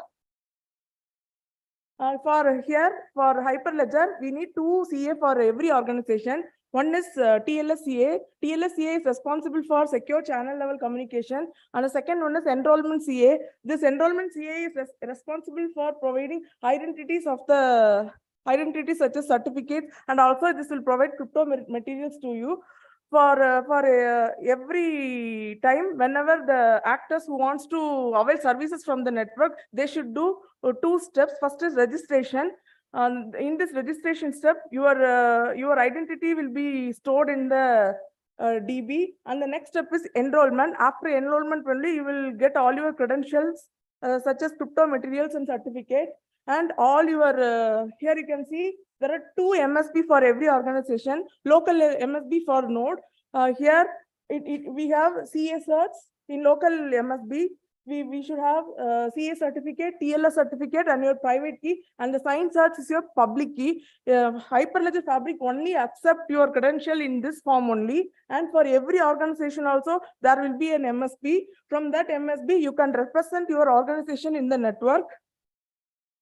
After developing your CA, we are placing our CA inside the Docker container, and we are integrating our Docker container with the network script in test network folder. After successful integration, your channel will be established and Genesis block will be created.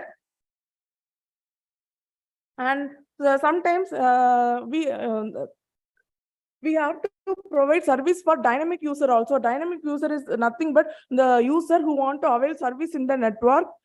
Here we are using API to avail services through POST. Here also we have to go through 2 steps. Registration step. For registration, we have to state it as register and the role. Your role may be admin or peers or user. You have to mention that, and you have to give your mail ID and organization name and CA, to which CA you want to avail the service. You have to mention in that API. And the next one is, after you are getting the successful registration message from the CA, you have to again enroll with all the same credential what you have specified in the registration phase also. After your enrollment is successful, you will get all your credential in the MSB folder. And we have also evaluated our integrated CA in terms of throughput, signing time, and issue time. And throughput, we are having high transaction rate. We have tested with 1,000 transaction with whereas for every 200 transaction per second, our CA is able to do. And the signing time for dynamic user is little high because of network latency that we are also looking for. And the next is issuance time. This issuance time composed of both registration time and enrollment time. And here we have achieved by we have provided our CA as a bundle to our chief implementing agency, and it is working fine. Now in future, as of now, in Hyperledger Fabric, all your credentials are stored in the local machine only. That is vulnerable. So what we are trying to do is we are trying to move all your keys in software security model. From that, we will try to generate keys and certificate. We are working in this direction only. And our proposed solution enhance the network security, and also it works well with all the Hyperledger based solution Fabric networks. That's it. Thank you.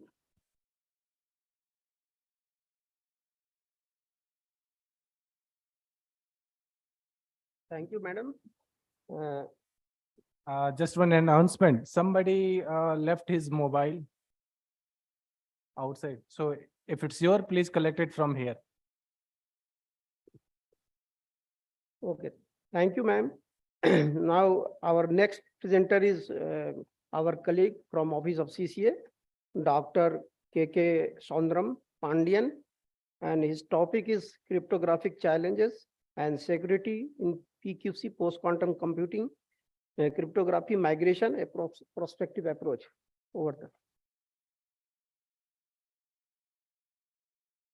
Thank you, Kansa. Hi.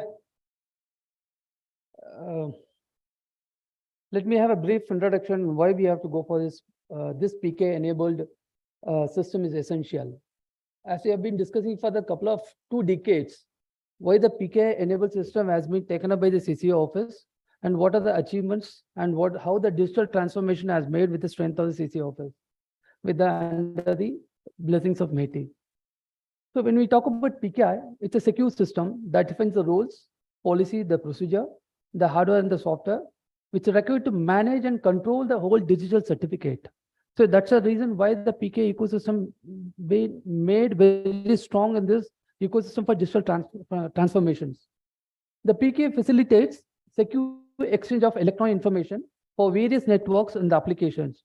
But what happens when it comes in the model of vulnerability? There is a challenge comes up. So as we all know, this Shor's algorithm, the factorization problem in the terms of integer factorization and discrete logarithmic problem in finite element and elliptical curves as well as in general class groups. So this motivates or this enhances the work of organizers as well as the CCA to move towards the post-quantum. So when we transform the digital signature from the classical method to the post-quantum, what are the challenges the system has, how to deploy it? So this, as a part of the researchers, you will be working in terms of the research, how to deploy, how to get into the activity. But as a CCA, so we have to think in terms of the deployment in the real world and how it has to be enhanced to the digital signature in terms of hardware implementation, software implementation, how it has to enhance my digital signing signatures because it's not too heavy to work it on.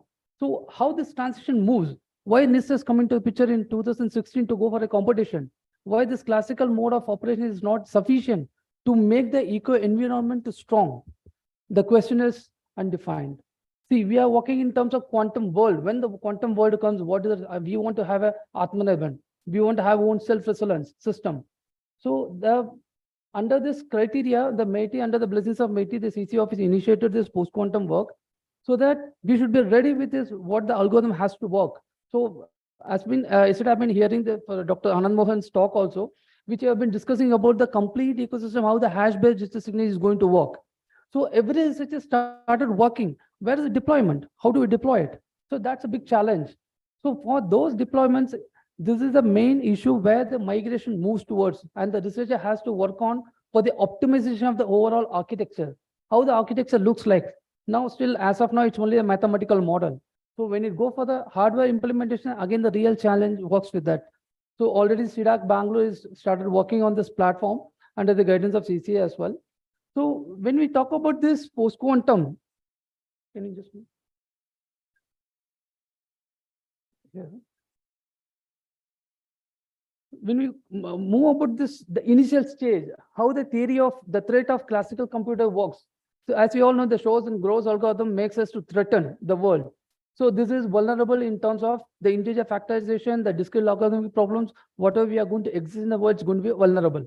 What happens when the classical, why this, the existing, the post-quantum can be implemented on classical computer? Yes, but the computation time, it needs more because of the key size, because we are not going to work on the key size, we are going to work on the kilobytes.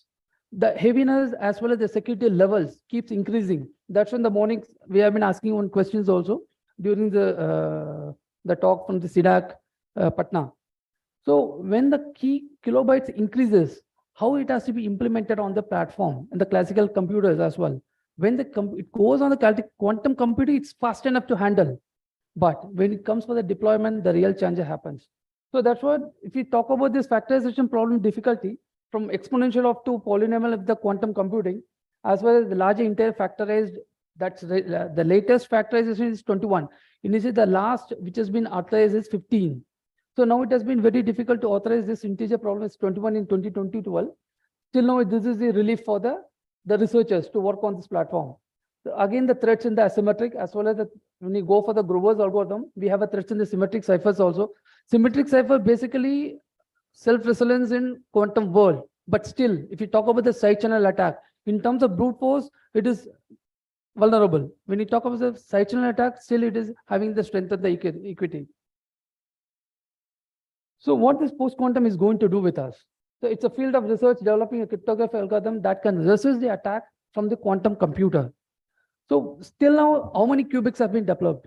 What are the attacks has been done? Because the latest research which is worked on, it's still not relieved with the conflict ideas. The approach, so as we all know, it's a lattice-based, it's a code-based, the multivariant-based, the hash-based. So these are the different variable models where it has been working also. And it has its own complications as well as limitations. When we talk about this lattice-based, how based on the computational problems associated with the lattice.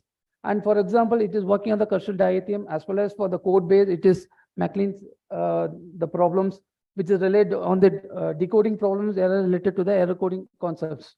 And when we talk about the multivariant as well as the hash base, so the approach that differs upon the algorithm which is insisting. See, every algorithm, every coding concept which is going to resist in the quantum world has its own plus and minus pros and cons.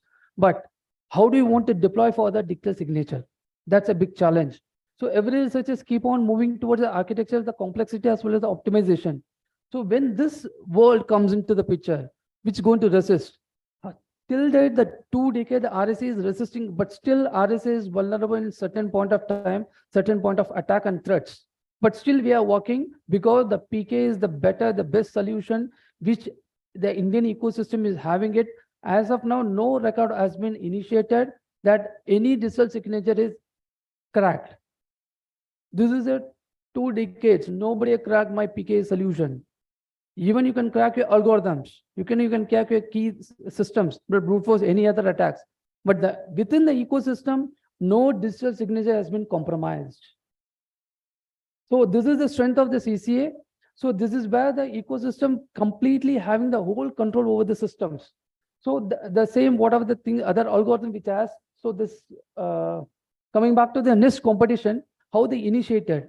They have started this activity in 2016. So it has been a 3 level of rounds has been completed, hopefully. So again, in the 4th round, the type of cryptography, the course base, there's a key encryption module, the classical McClinchy, BIAC, SQ, as well as the other different things have been shortlisted. When you talk about the 3rd round, the alternate candidates, so the thing is the lattice based as well as the code based, multivariant, and the hash based, which have been discussed yesterday also, the super singular elliptic curve, and zero knowledge proof. So among this, which one I have to go for it?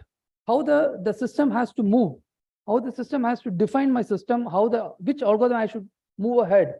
So that's again the complexity of the system which are going to integrate towards the world. How the world is moving forward. Whether they started working, yes, couple of globally people have started working, they are going to ready with the self-resilient systems. Are they integrated? No, because the global is cannot work on individual. If a border sharing country started integrating, since we have not integrated, it cannot be like it lays in the global browsers also. So every global has being ready with the system.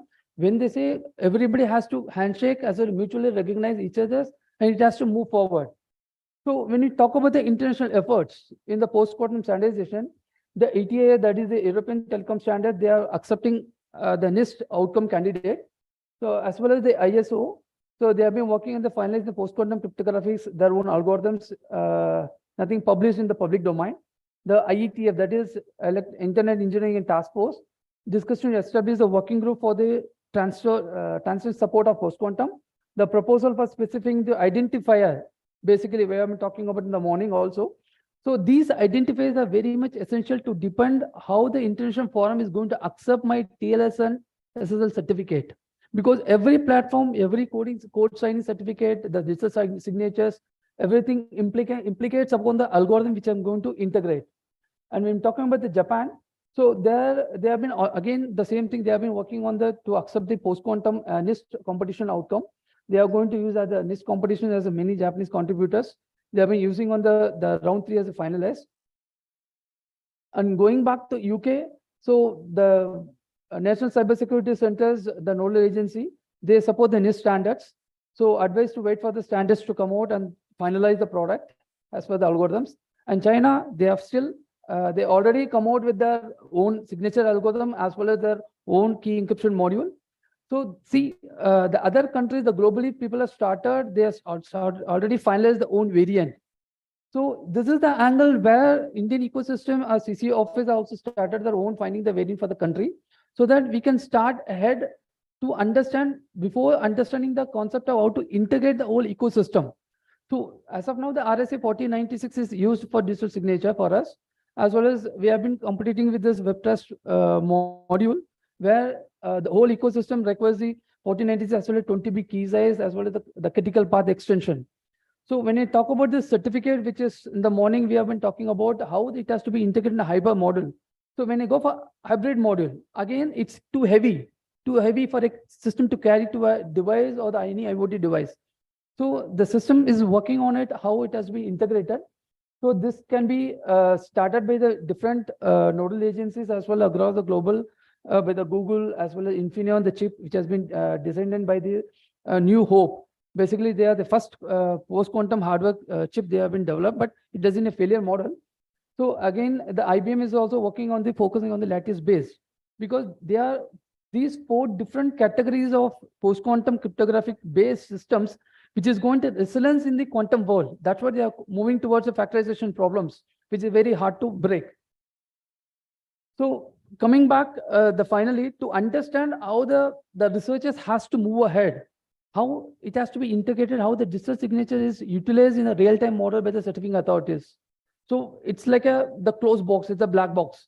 Nobody knows how it is, they are signing the signature, how it has been used by the user. Basically, you'll be getting a token DSA certificate, that's it. So what is the background in the PK ecosystem? How the signature is designed, used by any algorithm. Just I cannot replace the RSA with the post-quantum algorithm, right? So it has been a lot of implication has to be there. I'll call upon Anup to give the demonstration. So this will give you the brief idea how the signature is going to be signed, how the digital signature certificate has been shown, how the X certificate, it is formulated by using the CSR request, but basically the customer service request. So with this reference to this, we have taken a small demo with reference to this crystal diatheme signature.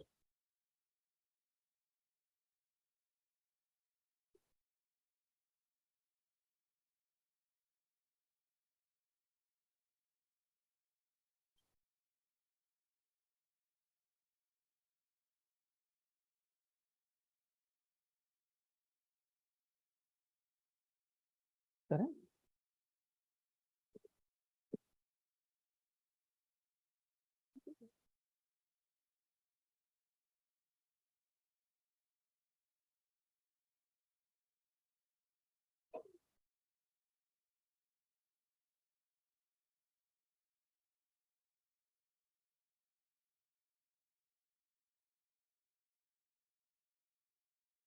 Over to Anup.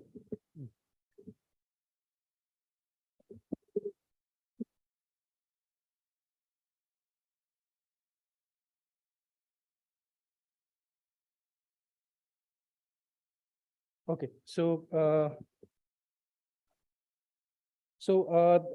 first morning somebody was asking how to learn about PKI and something. So we have our portal. To add upon this, this is a small CA setup module. It's a UAT system which is developed by CDAC Bangalore itself. So they have been working in this for the last 1.5 years along with CCA office with all the inputs. They have made this portal. So this portal will show you the real-time application, how the deployment has been done, how the DSA is issued, how the user is going to use that certificate. Okay, so this is our website pkiindia.in, where you can find all the related resources.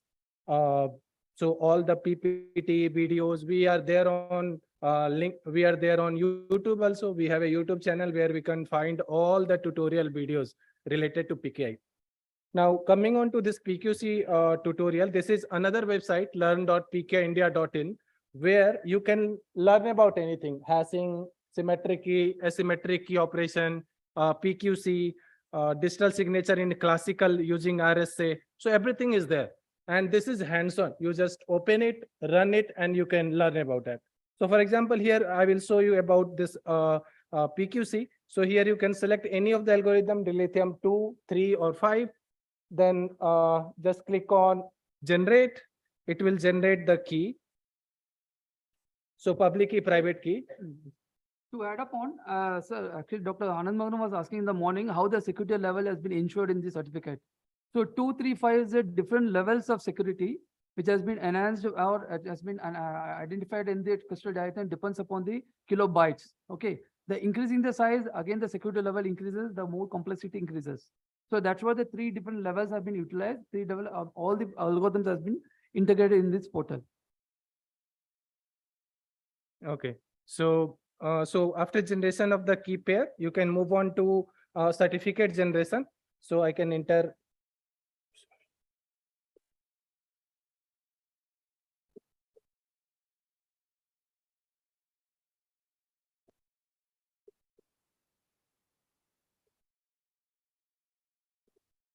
And then there are 2 ways. Either you can generate a self-signed certificate. So in that case, the certificate will be signed using dilithium itself.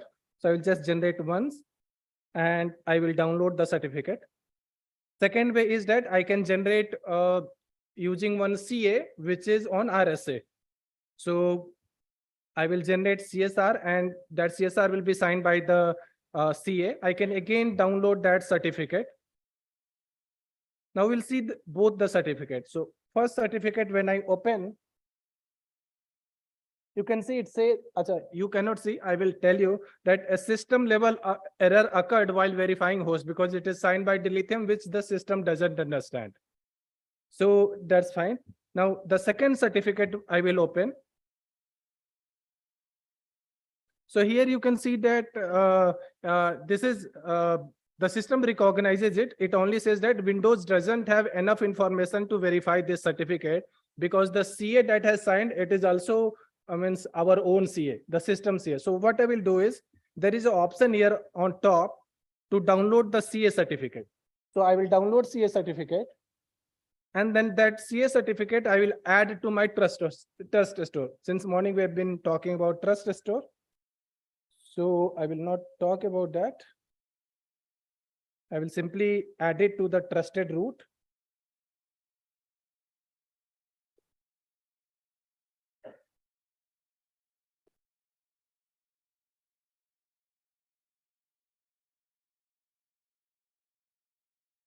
So once the import is successful, now if I again open that old certificate, this time it simply says that the certificate is intended for all application policy, and it will also show the certification path. So that's the certificate generation process. Next part was the signing part. So I will just click on next. Here you can add one message, and then this is my private key, which is already taken from when I generated. So I will simply say hi, click on generate digital signature, and at the bottom it will generate the digital signature. Now we'll go to next, and here already the message is already there and public key is already there, because for verification we need the public key. I will simply click on verify. It will say verified, okay. But if I change anything in the message, even adding one space, it will say verification failure. I can again remove the space and click on verify, and it will say verified, okay. So that's the small demo. That's all. Thank you.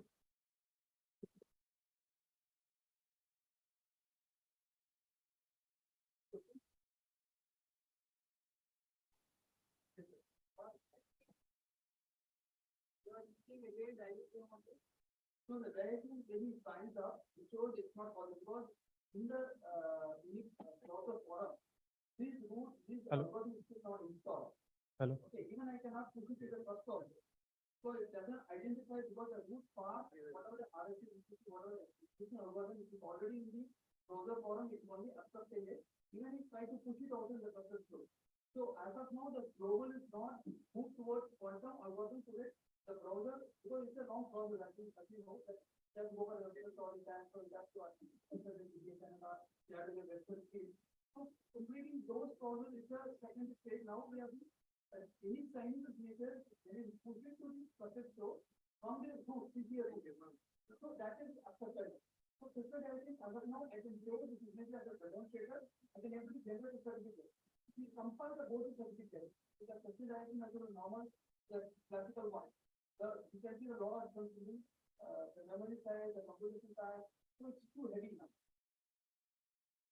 Pandian, on my question, like root is on the traditional RSA, and can we make CA certificates on PQC? It's not a hybrid type of. Is there? So like our CCA route is RSA, so we can make PQC or post quantum user certificates or CS. Is it possible? So currently, the system doesn't recognize that dilithium certificate. Just now I showed, but but you can do.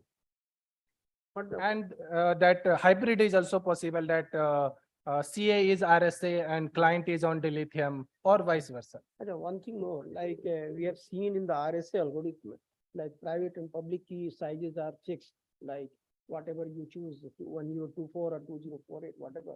But here we see in PQC, like both sizes differs. Like some private keys different size and public keys of different size. In this quantum algorithms, I think there are three stages. One is a generation, one is a signing, one is a verification module. There are three modules are there. So every module, it has its own parameter, the complexity, as well as the iteration mode. So because of this iteration mode, the public and private key, which is going to generate it through this pair, differs. So that's the reason in quantum computing, the understanding, because it basically, as I have been discussing about the shows and grows algorithm, the symmetric is completely unbroken in a quantum world also. Okay, so in that case, they are mixed matched both the symmetric as well as asymmetric cipher in the quantum world. So that's the reason both the symmetric cipher key size in the private and public key, it's completely different. It's not equal as we saw in the classical computing. So we cannot expect the size of the private or public key. Whatever anyone, you can choose the fixed size. The other size may vary. No, again, that's the reason they're segregated into 3 levels of security. 2, 3, 5. So it depends upon the requirement and the application need. You can able to go for the complete security analysis. Okay. Thank you. Thank you. Thank you, Pandian and Anu, for good presentation.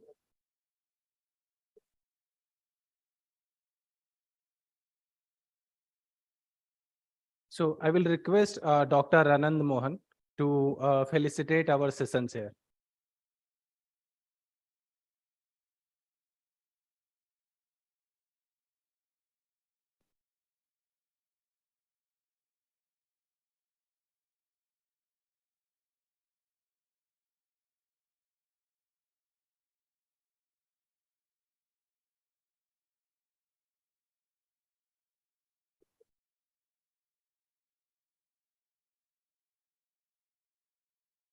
Okay, so we'll move on to our next invited talk. The next invited talk is on PKI for privacy, and our speaker is Christopher Gorog. He is Chair IEEE Digital Privacy Initiative, CEO Blockframe, Colorado Springs, US. Christopher Gorog, CEO, he has published several papers. He's author, inventor, co-founder of blockchain development community, founder of International Alliance of Trust Chains, blockchain SME to the state of Colorado legislator, the host of the new Cyber Frontier podcast, and research partner with Pacific Northwest National Laboratory, Arizona State University, University of Colorado, University of Denver, and Colorado State University. He's a certified information system security professional by the International Information System Security Certification Consortium, and certified project management professional by the Project Management Institute, and has over 25 years in industry designing cryptographic applications for cyber physical embedded system, and has worked to several supply chains for several leading manufacturers. Chris, over to you. All right, thank you for that introduction. And I was asked to talk today more from the term of privacy and some of the work that I do with the Digital Privacy Initiative. So I wanted to kind of frame around that, and I'll share some slides I have where I'll go through our efforts in digital privacy. Some of those leverage PKI, others use several different types of technology that look at privacy and the future of privacy, the requirements and the needs for moving forward, and what does that landscape look like. I will share my screen here and start kind of with the overview of the Digital Privacy Initiative. And that is a future directions initiative where we're looking at, it's in its second year. We're looking at the needs for future technology and identified privacy as one of the primary needs and areas that needed to have a community built around it, of practitioners, defining of what direction could be supported, and what the IEEE's position could be. So this presentation, I'll go just kind of briefly look at what's in it, is the vision of where that digital privacy initiative is heading, some of the elements and relations for digital privacy that we've created through the last 2 years with factors influencing individuals' expectation of privacy, decisions that are made in the direction of decisions in privacy that is kind of the initiative's direction of its different components and different working groups. Overview of the life cycle, when decisions are made, and then dimensions of privacy related to technology. And that's kind of the connection with the technological piece that you might see with PKI and some of the elements related to privacy. And then some disparity in what we're working to cover as we look towards the future. The Digital Privacy Initiative has had quite a bit of participation across many different areas. We identified, where our efforts and had sub-working groups in these areas shown on the screen here, where we have foundations, frameworks, and policy legislative influence, efforts around conferences and some standards, as well as 3 vertical industries that we have working groups for. And each one of these working groups is then putting together different pieces. And I'll go over some of these and show you some of the outcome of the great work that's been done by some of our professionals in these working groups. We have had quite an interest from partnering OUs within IEEE, and this is a list of all our committed organizational units that are supporting the Digital Privacy Initiative. Our website, you can check out at digitalprivacy.ieee.org, and there's many resources on there. This is kind of one of the first initiatives to take a new approach with a lot of social outreach and engagement in the social media and different things that people can watch video-wise, engage with in content to understand what it is that we're doing and hear the voice of several of not just individuals or an organization, but many people, kind of collages of what their impression are of digital privacy. And that really kind of leads to, our efforts are in many different areas. These are just some of the splash of what we're doing in each of the working groups, and many good things to come and many deliverables and outputs of the group. And I'll go into some of those next. The elements of digital privacy was our frameworks and foundation group, where we looked at a tiered approach. How could we divide out? Because we have so many different voices coming in regarding digital privacy in different areas, and they're really concerned with what their area, what their focus area, what their focus technology, what their focus portion of is in privacy. And those were so different in the first year that we spent a lot of time just putting together what are people's main area of concern when it comes to privacy, and divided those into the first kind of 3 areas to just start putting the categorization and the definitions together. And those kind of three main topic areas were verified information management, the second one, ethics and compliance, and the third one, education and implementation. And we looked at what people thought of and the things that fell into the first category, the verified information management. You get your data lifecycle here on the left, which is a big component a lot of us technical or information technology people come in with, is how and what type of things are related to the management of the data products or the data within our products. And then the central piece to that would be the governance of those, the control structures. Many times this is where our technologies around public infrastructure, PKI, might fit as well. And then on the right, the data processing, exploration, the AI, the side channel attacks and things like that came in and kind of fit into this category.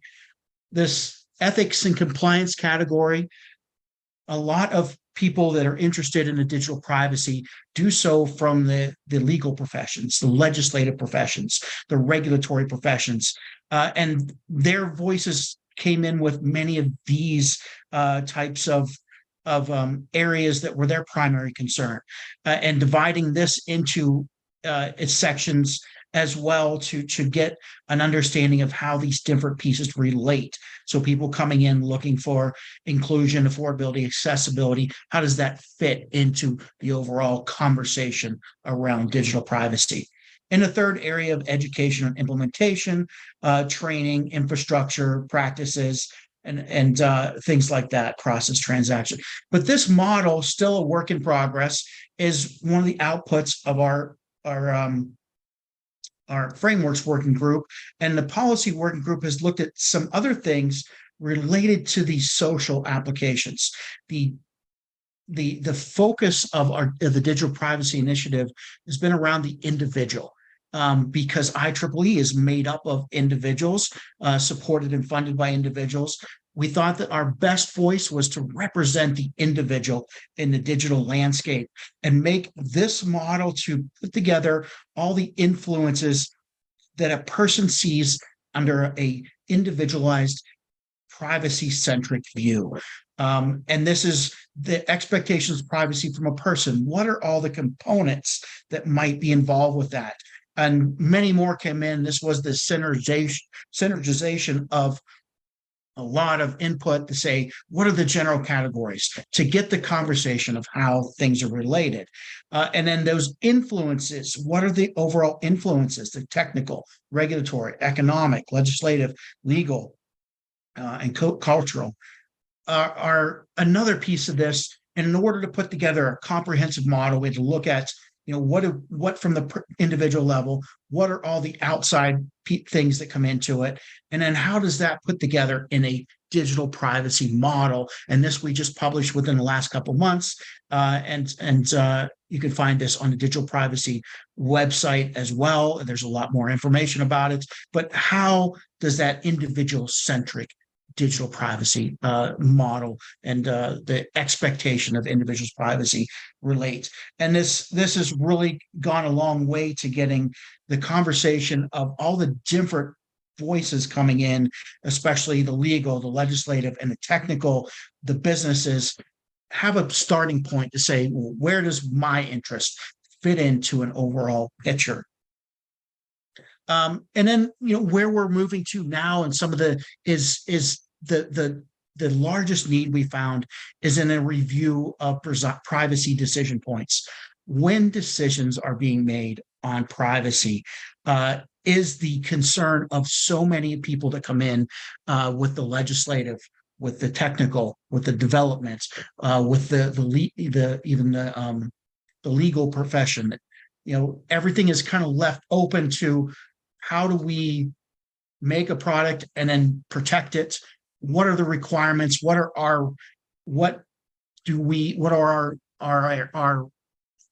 we owe to the individual whose data we might be storing? What are our obligations to them? Apologize for the wording there. But the decision, when decisions are made, and the decisions that are made, and this is just a splash of some of those decisions, is often such a brazed over part during the process that our effort has started to put together and collaborate list of decision points as the first area, and our future work is taking 4 areas, and this being the first, to put together an output that we would review. This being actually the second area, so this is the third, is the product life cycle. Those decisions are made at some time during the product life cycle. When should they be made? When are they being made? What is the disparity there? Are often major points of contention. But mapping out the area of product life cycle and relating those to decisions. Then looking at decision makers. This, the last one should be the second area. This is the third. But who are decision makers? And this is just looking at a lot of types. The decision maker by category. The decision maker might not be a person, but it could be assigned to a category of persons. And you see, this is just a splash you can read through. But a lot of times decisions are not being made by the right decision maker, or decisions are not being made at the right point in the product life cycle, or the right decision is totally omitted from the process. And then we're finding, oh, there's a big gap come down to the product release. The fourth area, dimensions of privacy, we pulled all the IEEE OUs, and this really interfaces with the technical portion. What are the technical dimensions? And quite often these dimensions represent a polar opposite scale of, public visibility and private are opposite ends of a scale, but on the same dimension. And we know often what types of technology to implement with these. We know how to implement it, but we don't know when, who makes the decision, and what decision should be made. And pulling these 4 areas together for each of the dimensions is kind of where we're focusing now. How can we put together a model that then the technical people can say, I'm interested in this dimension. The decisions that have to be made on my dimension should happen in this part of the life cycle. The regulators say that this person should make that decision, and this person should be allowed to have decision making on who makes the decision. Oftentimes, like the user might have opt-in and opt-out, or the owner or the data owner might have opt-in and opt-out. But this relation of these 4 areas is now where we're working to consolidate so that we can kind of work on this disparity where many assumptions are made, decisions are made during development, during a unknown time in the life cycle. And the products are released with assumptions in there. Wide collection of data becomes just open aggregation of data, where a decision wasn't made to separate and isolate, and how well that should be done. And classifications on the data might have been a decision at what time. But this disparity of these things either not being decided on or being loosely just allowed to flow and ebb as the product lifecycle comes together. And oftentimes the developers came back and said, hey, we are starting product development, product design with these type of decisions being made on the product. Very minimal business use case. What do we have to do to meet compliance? But during the development and design lifecycle, they have to have all this information put together. And what ends up happening is a product is made with temporary decisions in it. And then the legal profession puts together, the lawyers put together at release time a clause that says, here's what you have to do to use our product, and you have no decision other than I use it or not, and I accept all the conditions in the product. And that's kind of what we're trying to get to, a point where we can make an impact on the industry by providing this decision-making kind of triage capability at the right time by the right people, so that all the areas can be addressed. And I look at it as this kind of mixer. If we know how to set all those decisions, and we put each slide in each dimension where it needs to go, and we know at what time those decisions are made, an output of beautiful performance output can be received, and more effective use of our design process, and able to make a digital privacy by design, using, like I said, many of those tools that are in technology that we already know how to use, but how does it come together? So a lot of this effort is looking at so much of the people aspect of digital privacy and the needs around those type of coordinations. So I can open up for questions, but I'd like to thank everybody for taking the time to listen to this, and having me join this conference. And I know it might not be exactly in the technical vein that you're looking at here, but it's definitely an area that is a great social concern, a need for products. And I think that we should definitely be all considering the needs for privacy as we look through the development life cycle of our products. Thank you. Thank you, Chris. Any question? Okay, so no questions are there. So thank you. Thank you, Chris. Thanks a lot for joining. So all right, thanks for having me speak today. Okay, so our next speaker is Janith Lal Seta. He is from Genesis, Canada. He'll be talking about PKI as a service and overview. He is a software development and test automation engineer in Genesis Cloud. He has almost 5 years of experience. Hey, hello guys. Hi everyone. Good morning. It's morning in Canada. So yeah, and good evening to all of you. Yeah, so thank you, Balaji sir, for giving me this great opportunity over here to speak about PKI as a service. So I won't take much time of you guys. I think I will be the last one. Yeah. So yeah, I can share my screen.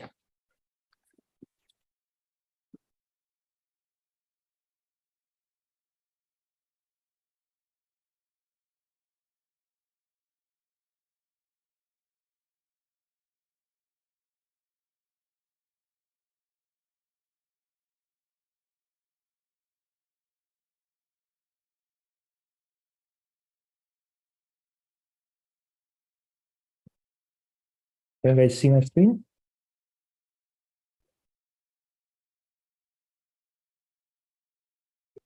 Yes, it is visible. You can. Oh, perfect. Okay. Yeah. So as from last like 2 days, I think we are discussing completely on PKI. So let's do some digging inside of PKI as a service.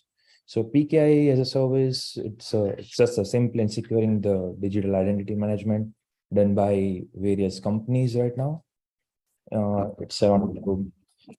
So today's agenda will be, it's not that big. I won't take much time of you guys. So it will be introduction of PKI and something about PKIS and the key benefits and different models and their implementations.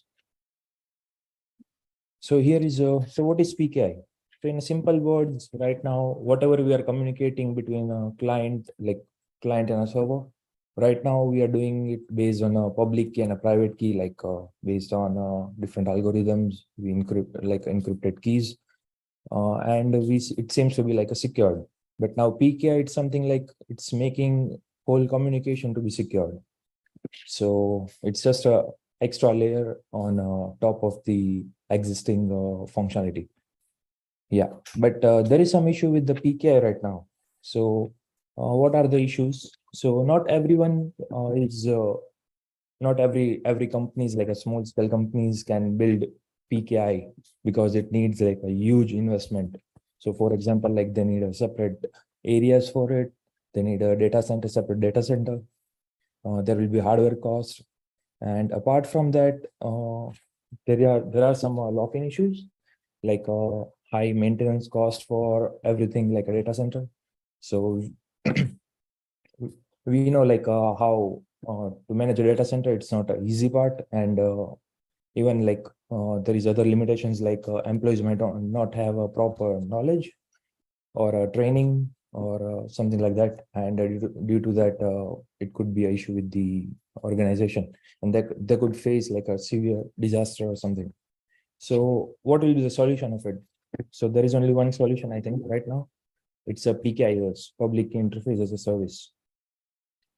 So what does it provide? So it provides like a benefit to the benefit without any benefit to the customers or to the companies, like a small scale companies or business who cannot manage an infrastructure or maintain anything. So it's easy for them, but they can make a secured communication. So what are the benefits of it? So the key benefits are it's a predictable cost. So whatever service you want, based on that, you have to pay to the client to the vendor. Second is a best-in-class PKI. So based on the requirements of a customer, a vendor will design based on that. He or she vendors will decide or design PKI based on that. My bad. Okay. So same thing, like it's a custom PKI. Then there will be an end-to-end automation. So customer need to be worried about anything about how it works or how it got implemented. Everything will be automated, like whole life cycle of PKI and a certificate. And there is no complexity over there. They don't have to handle any complexity like maintaining the data centers or anything. Everything will be on a vendor side. And it will be pricing will be based on a subscription. So whatever functionality or service you are gonna take it from the vendor, based on that you have to provide the pricing. And it's easy to deploy, so it could be deployed based on different APIs or something, or just like a different algorithms. Not the algorithms, sorry, my bad. Just a different API through or interface. So there are several components in the PKIS. So let's go with it. First is a certificate authority. So certificate authority, it's a main part of a PKI, like where it will store all the main certificates, and apart from that, inside CA there will be a sub CAs. Then there will be a registry authority. So registry authority will identify whether the certificate authority is providing a right certificate or not.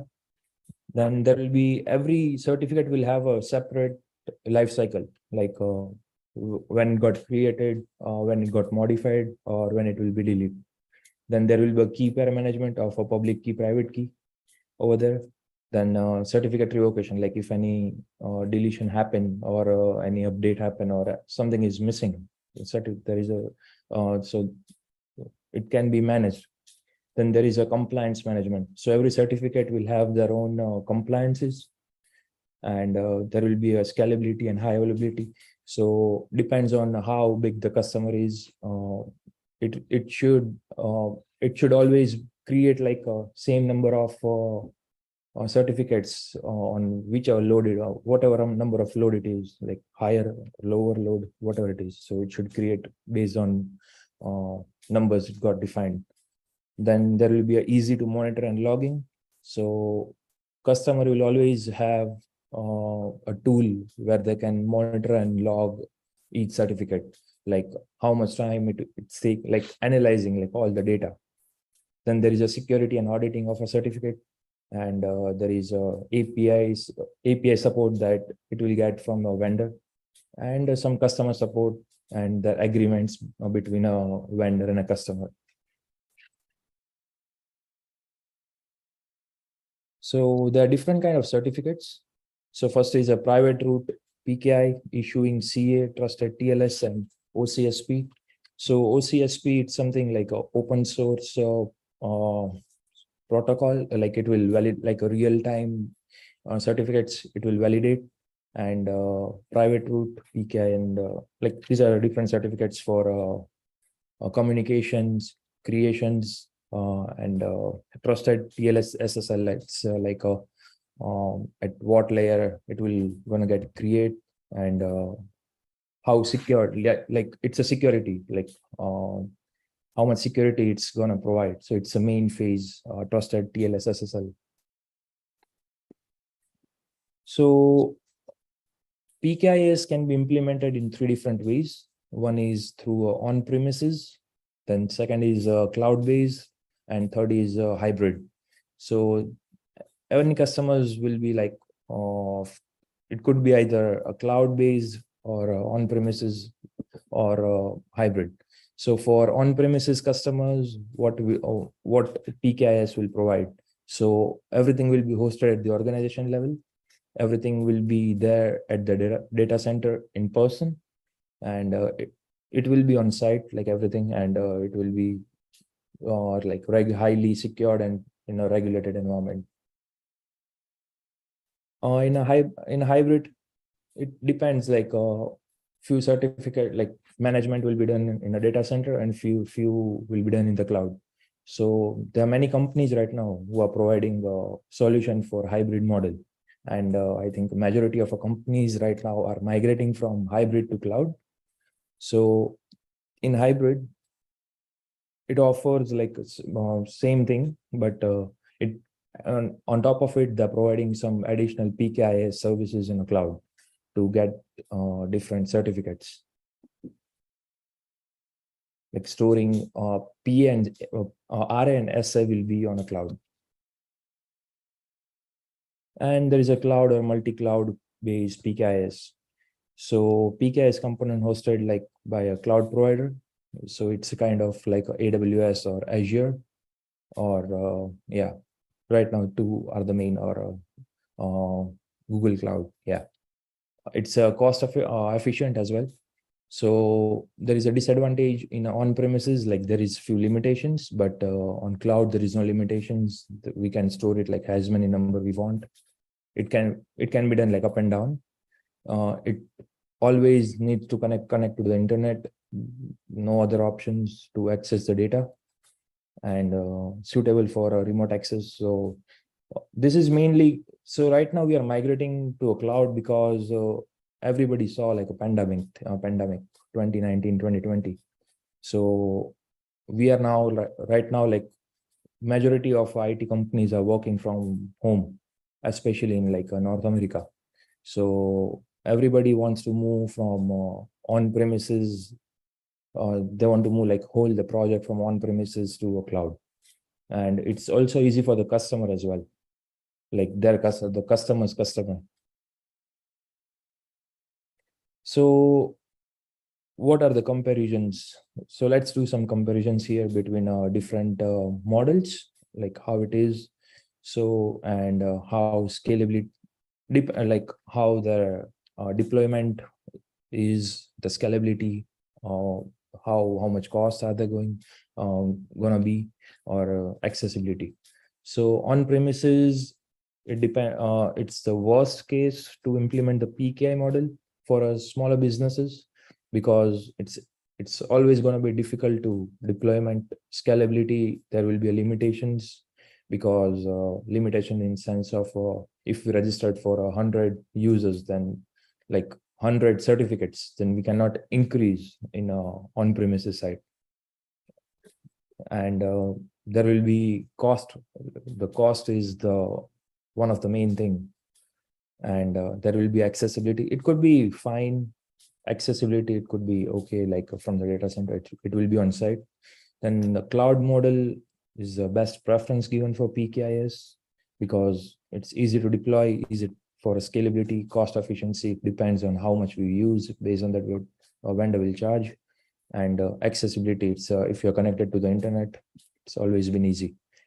And in a hybrid, so difficult, normal to difficult ratio. Scalability, it's normal. Cost efficiency is normal, because half of the data are in cloud, half of the data are in a data center. So the load can be managed. And always, not always, but sometimes it's tough to manage on-premises data on hybrid compared to the cloud one. So that's why it's normal to easy. And there is one small example that I found out from internet. So right now it's a cloud-based PKIS that how we are using with respect to for e-sign.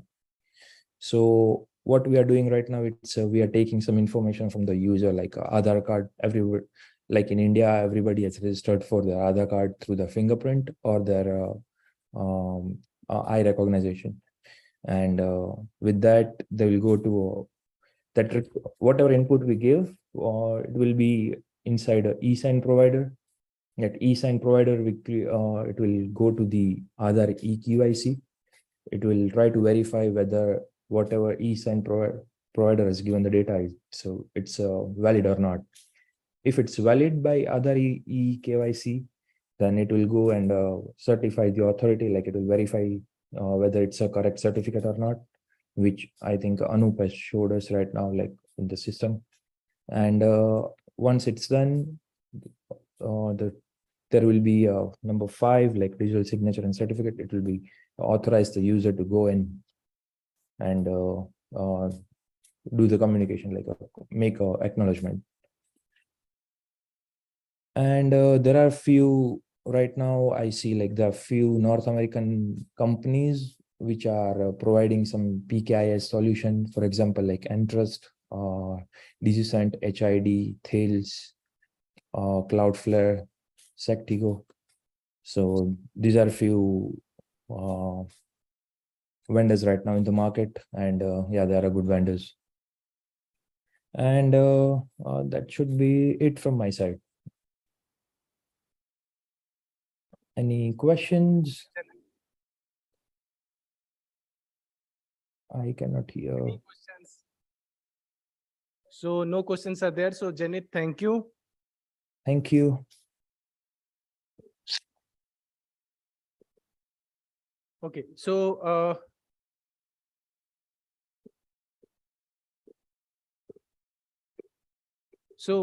we how many times? So we have now we have reached to the end of the conference. We have our valedictory ceremony in another 5 minutes. So while we set up the stage, if you have not taken already, please take tea outside and then reconvene within 5 minutes. And in this valedictory, we will also announce the best paper award. So be with us. Thank you.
Good evening, everyone.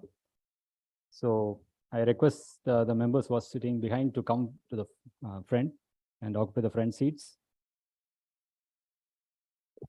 For the valedictory session, I request the following dignitaries to be on the dais: Professor R.K. Shamsundar sir, Dr. P.V. Anandamohan sir, Dr. S.T. Sudarshan sir, and Ms. Tulika Pandey madam from IT.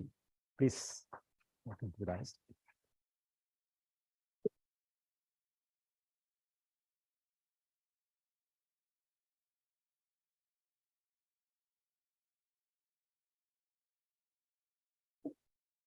I request Professor Shamsundar sir to welcome Ms. Tulika Pandey with his shawl, please.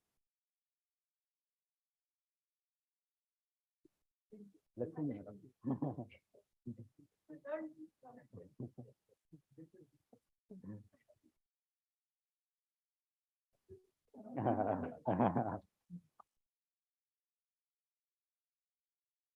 So actually, we had missed out Dr. S.D. Sudarshan in the inaugural session. So we request Professor Shamsundar sir to felicitate Dr. S.D. Sudarshan also with the shawl. Welcome.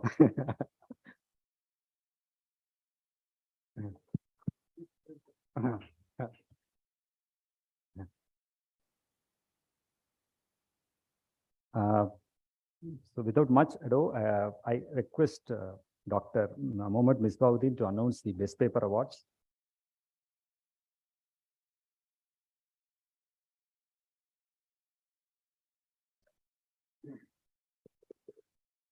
Quickly, I'll just conclude this. We have received 125 papers in this conference, out of which 9 are selected for paper presentation. It was based on the conference theme, because this is a very focused theme-based conference. So 9 papers were there. 2 authors presented online, while 7 authors presented offline. And among all those papers, based on the review marks from the reviewers, as well as the thematic area which is matching more with the conference, the best paper award goes to Mr. Felix, who is presently here, whose paper is Decentralized Applications on Blockchains and Cloud Platforms, Execution and Instance Tracking. I request Felix to please come over here. I request Professor Shyam Sundar sir, the TPC chair, Dr. P.V. Anand Mohan sir, and all of the dignitaries to kindly present the memento. The welcome is also there. Professor Dr. Anand Mohan.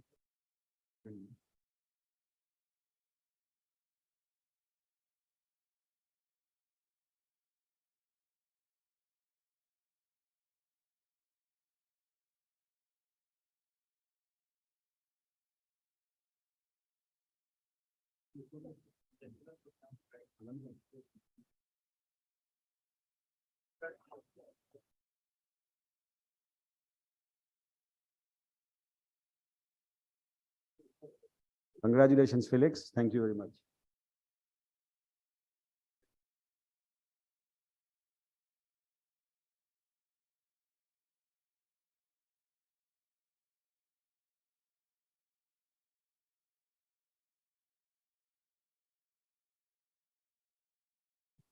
Now I request Ms. Tulika Pante, Scientist G, Group Coordinator, Cybersecurity, Ministry of Electronics and Information Technology, Government of India. Actually, we are delighted to have you here. I know that you have been doing a lot of tough journeys in the past couple of days. Despite that, you have made it here thanks to being here. I request you to make a few, share your thoughts here now.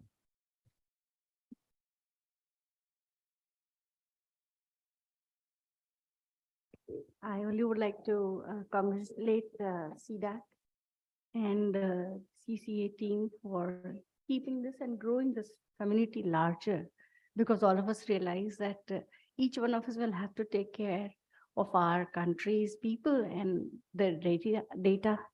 And the government of India is very clear that we will reach out to all parts of the country to, find out all of you who are hidden in some community, some college somewhere. So the intent is to, these occasions are platforms where it is accessible to everybody.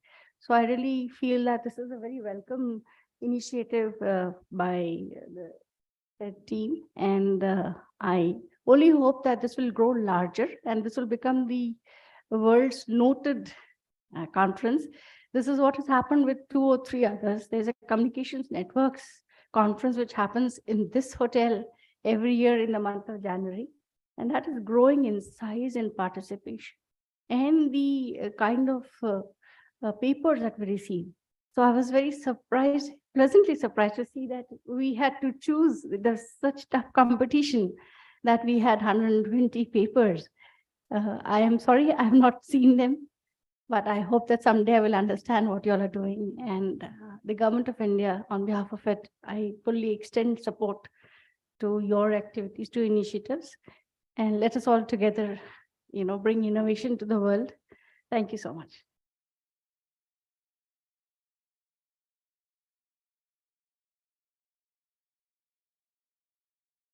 Thank you, madam, for sharing the METI's perspective as well as the government's perspective here.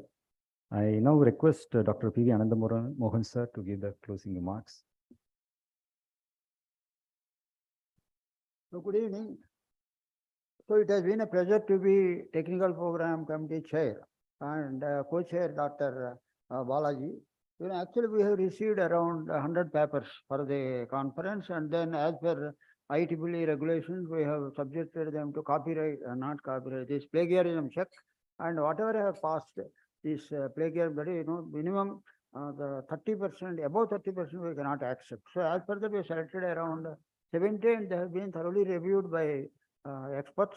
And then, but most of the papers were not connected to the theme of the conference, because especially, we thought it will be should be somehow related to cryptography or applications, like maybe blockchain or IoT security, something like that. So only such things have been selected.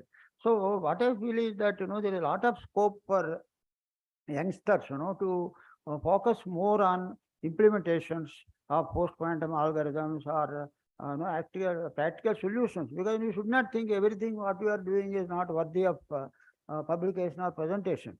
So what you should do is you should have confidence and then try to see how you are achieving state-of-the-art level contributions. That means there should be some novelty. Okay, and you should compare with the contemporary work and say how you have improved that. So that you should be able to do. Then what happens, advantage is you should be able to participate in some of the competitions. Because, for example, this NIST has announced this post-quantum cryptography competition. How many Indian submissions were there? No, but some were there, in lightweight cryptography. So what I feel is that, that much has to come from India now, because a lot of talented people are there, So innovation should be there in algorithms as well as implementations also. Because today a lot of people can focus on attacks on post-quantum cryptography algorithms. Because, there are so many attacks like fault attacks, side channel attacks, so many attacks are there. So take some algorithm and try to do something. So that is what my feeling. Okay, so I hope to see, maybe if we conduct the program next year, we want to see more in the area of cryptography and applications rather than in other areas. So thank you, everyone.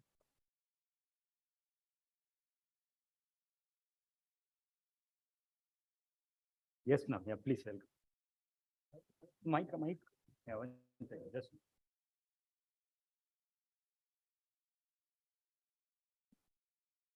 I'm sorry, I'm not the right person, but one thing that I've observed and one thing that I see down here is we understand, the scriptures. We understand some of the relics that, and that I see only down here. I see that many of the families continue the religion and that remain in that post, and also coming to science. So this mix, this beautiful mix, is what we are trying to see. That when you're going for innovation, do not always get biased by a very Western approach of breaking down everything first, then reassembling them, and then trying to build possible solutions.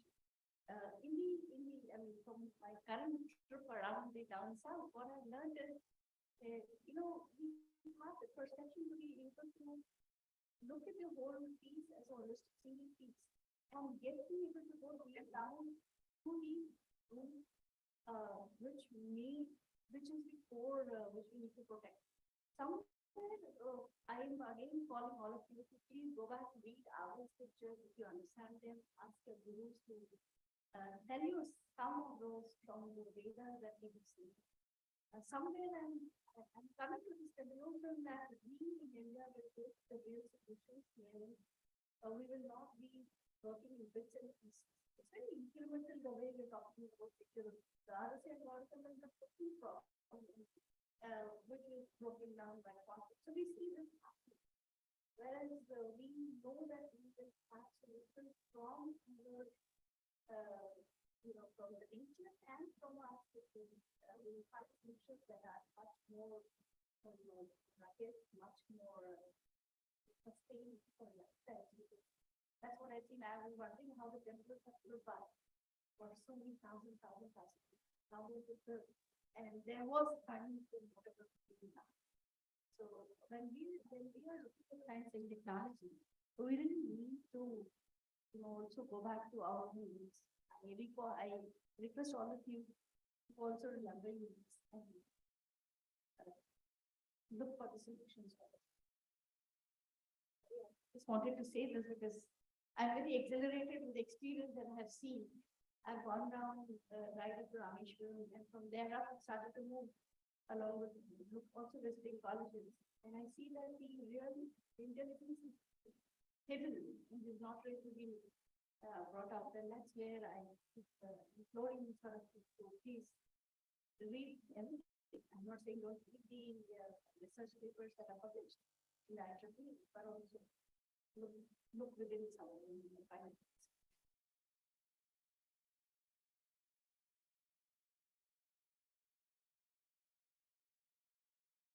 Thank you, ma'am, for the wonderful words and the wonderful knowledge that you have shared with us.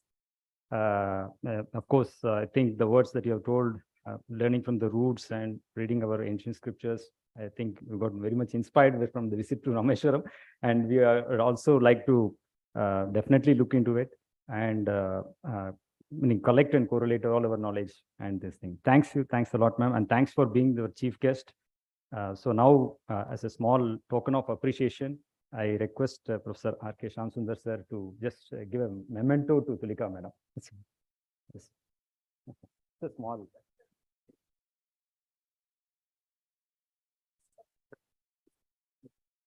Okay.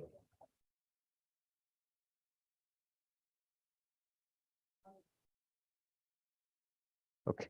So now, Professor Samsundar sir, we request you to continuously felicitate some people. First is Dr. S.D. Sudarshan sir. Just a memento, just like yeah. As a award of recognition for getting a TPC chair.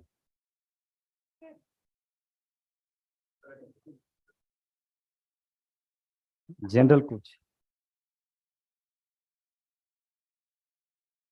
Then Dr. Mohammed Misbahuddin.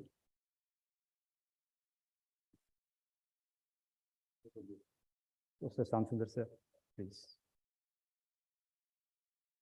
General chair. Mr. Anup Kumar Pandey.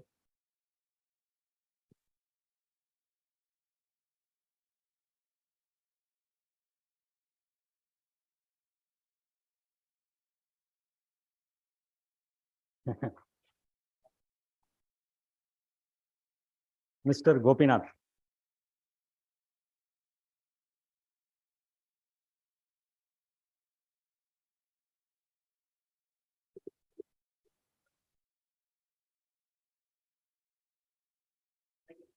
And at last, not the least, but the most, Dr. Balaji.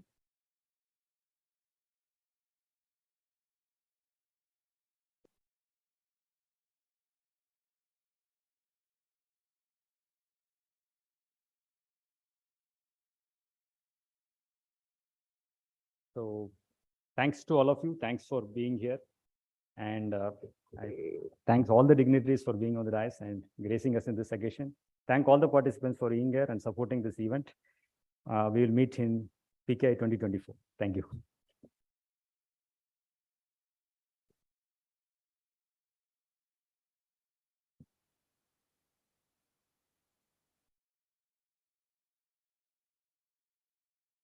One small request, a group photo of all the participants who are